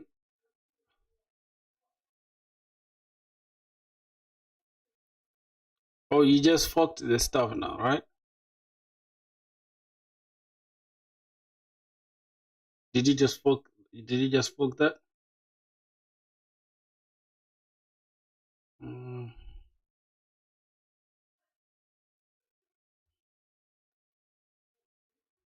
mm, my boy, we have a big problem. Have a big problem that we gotta fix. Okay, I think I can figure out what the problem is. Let me just try to study how the entire flow is going. Take these / get, and then we have the get products. Then let's go to the index. I think we don't need this really. We don't need that.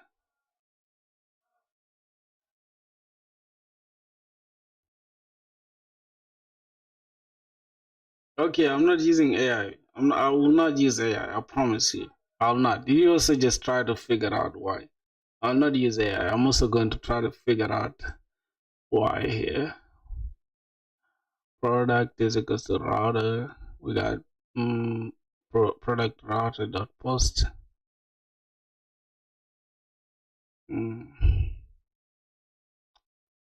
Okay, so let me remove this. Create product, which is this.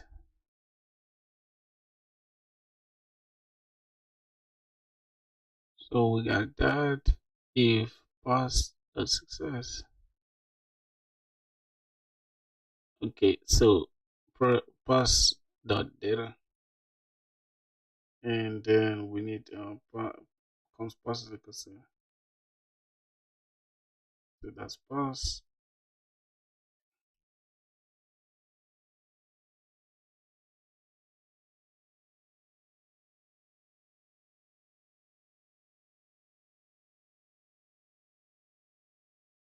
We are genuinely not, like, we are not sending everything, right? 4 not found.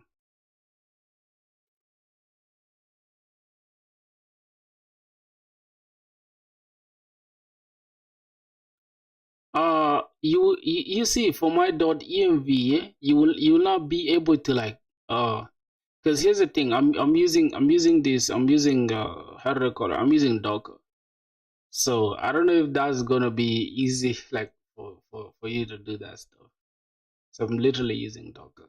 So yeah, I think if only if you have Docker though, then it will work, I guess.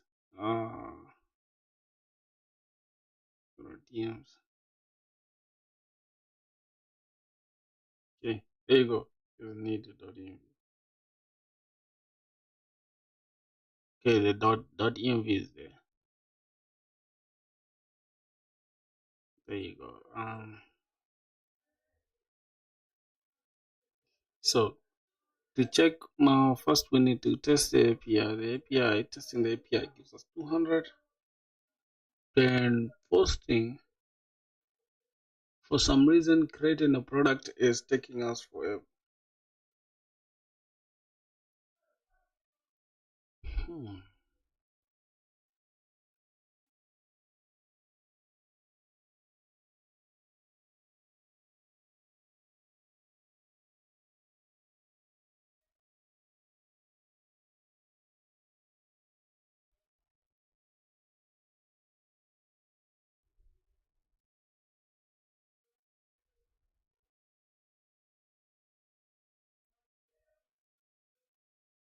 Slash products.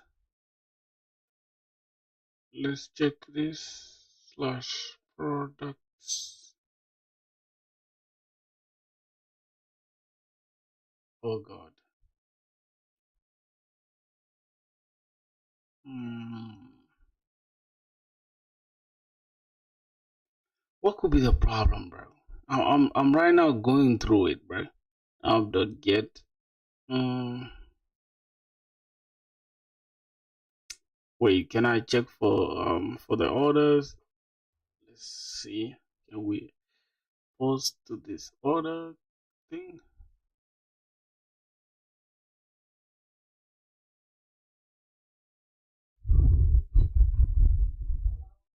Order controller. Can I just post to this? Create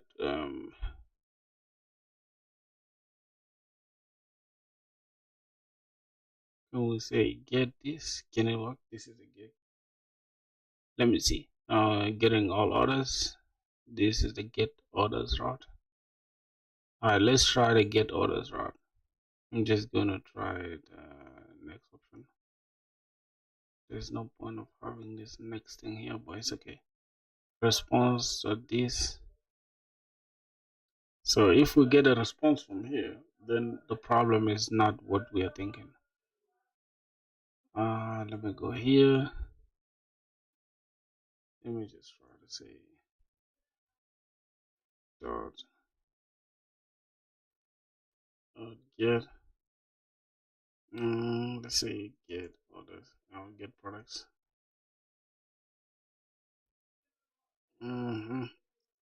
Get products, and let me just create the products. Then the products, and set the post. Say get products async requests and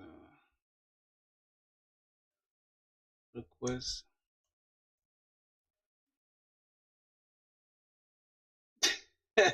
PR with the fix already? Yo, that's nuts, bro. How are you that fast, bro? Like, I need to find the secret you're using, my G. How are you even that fast, bro? Jeez. How are you that fast to begin with, bro? Oh my god. How can somebody just possibly be that fast? Console dot error and give us error. Then if we have that, then we can say cons products is equal to await prisma dot dot product dot find many. I think that should be dot find many. And this is a get products. It's a get.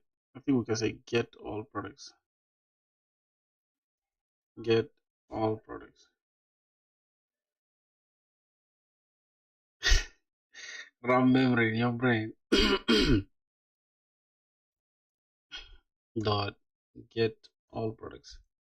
All right. Let me see. Let me see. Let me test this with get with get. See.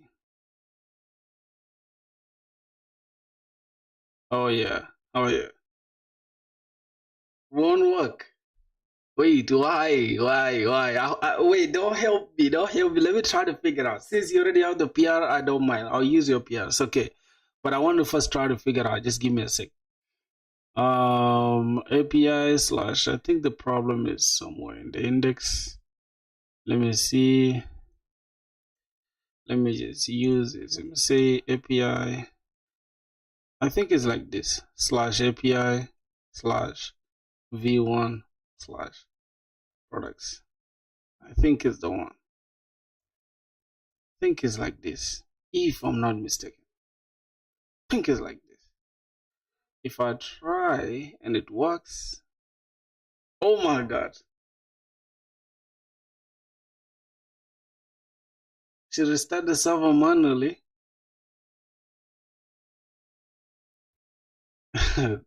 Bandev script is broken.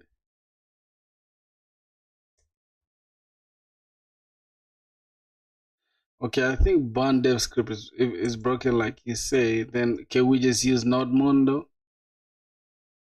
Can we just use Nodemon rather than stressing with all that stuff?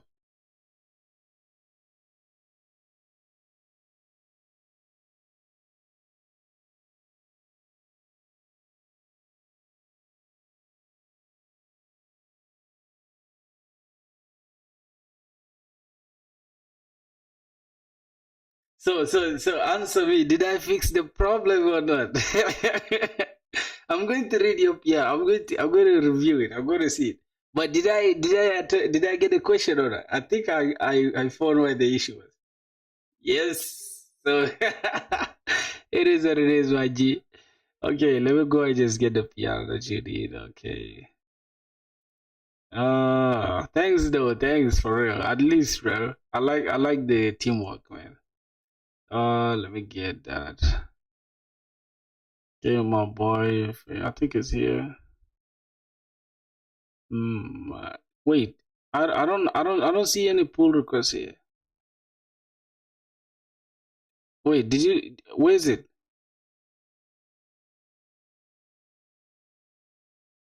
Oh, that's your repo. I should go to my repo. Okay.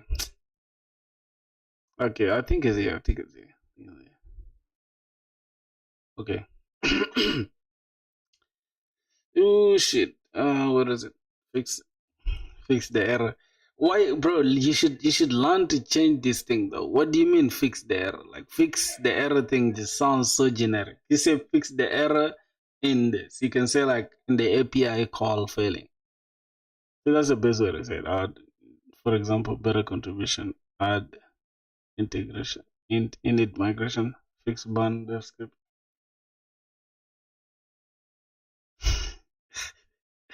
Nah, you too smart, bro. Like I swear to God. Yo.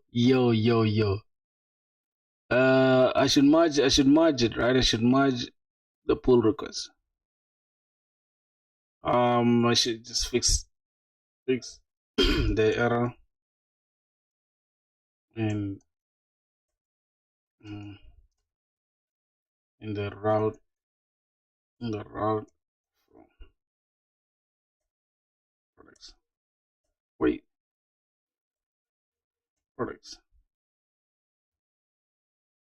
I think it says that's it. Commit email. So I just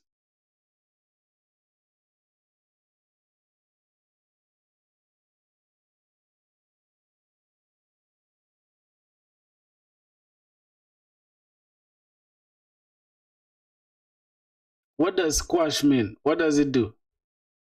I can revert it though.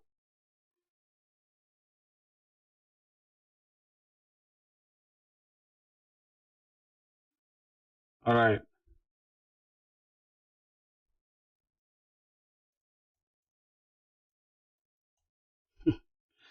Yeah, that should be it. That should be it, really. Mm,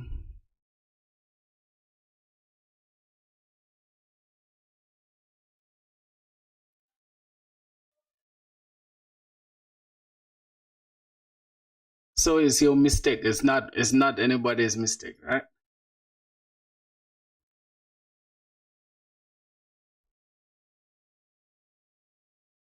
So I can just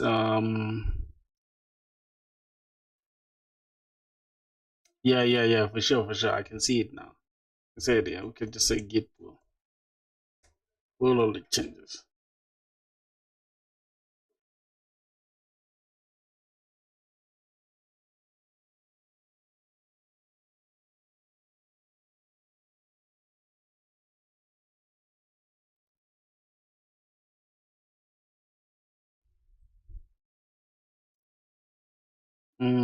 I think I can just sync them here though. Okay, that's cool. Is that okay now? Let me see. What did you? Oh, you changed the stuff. Is this bun hot? That's why the bun thing was broken. Good. Okay. So we just need to wait. Let's see. Prisma. Bonex Prisma Studio.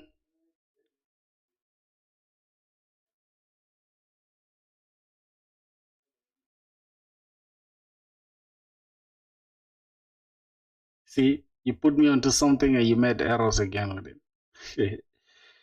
Okay, so that means we need to just burn dev, right? Yep, so it's now hot reloading, I guess.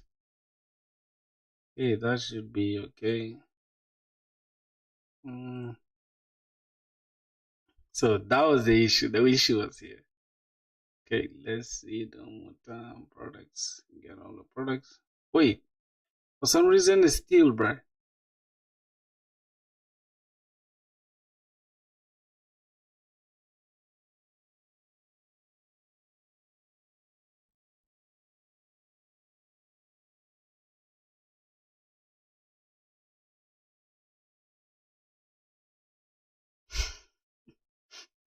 I don't remember fucking changes. Anyways, this is like post. This should be post, right? This should not be post. Then we should send this.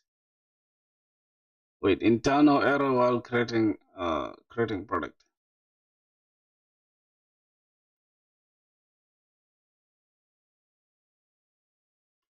So why did you encounter internal server error?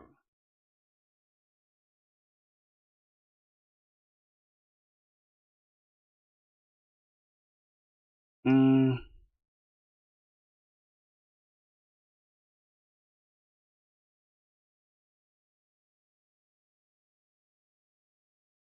so invalid prisma.product.create. Foreign key considered violated. Product seller ID foreign key. So what should we remove the foreign key?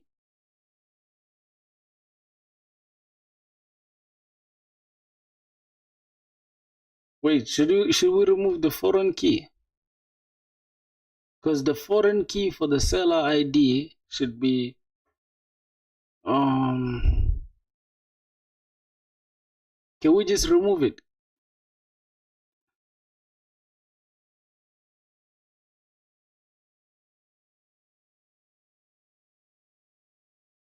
No.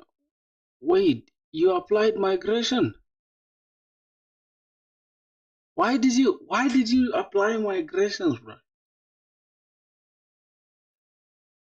Wait, I feel like you created a different thing now. You created a different thing, I guess.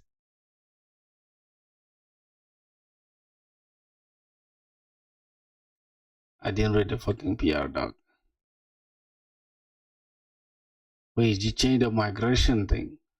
How can you speed run the migration, bro? You on some shit. Okay. Let's see.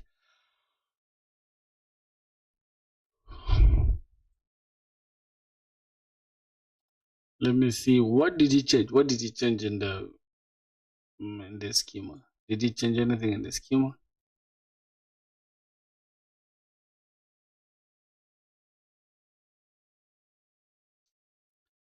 That's a single CLI command.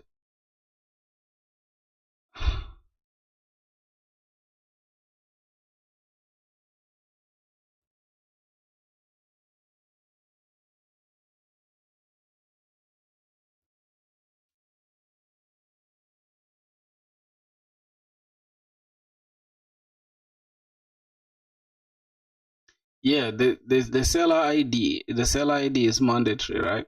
Can we just keep it? Can we keep the seller ID? Yeah, can we just keep it optional?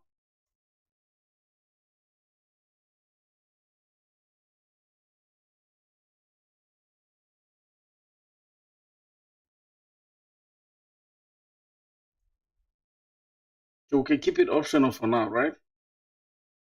The issue is here probably. I swear to God, just I'll show you why. I'll show you why. The reason why the issue is there is because, as you can see, we have the seller ID that we need, right? We can just comment it out from here and comment out the seller ID even here.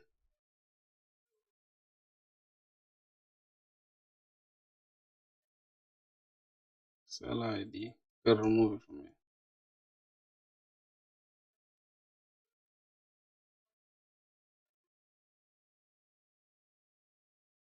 Holy cow, bro.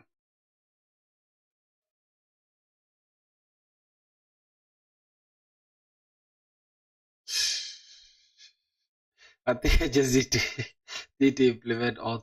This should be it, bro. This should. I'm not gonna implement the auth right now on stream. Yeah, yeah. This is nuts, dog. Like that should be it, bro. Oh my god. Yo, Crutch, we're gonna meet. I don't know. You said tomorrow you're not gonna be there. No worries.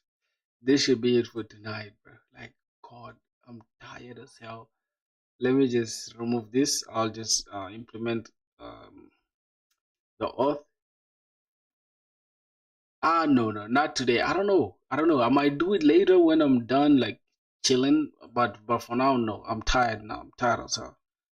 Um, I'm just tired as hell, bro. Let me just kill everything, bro. Let me just go here and say Docker compose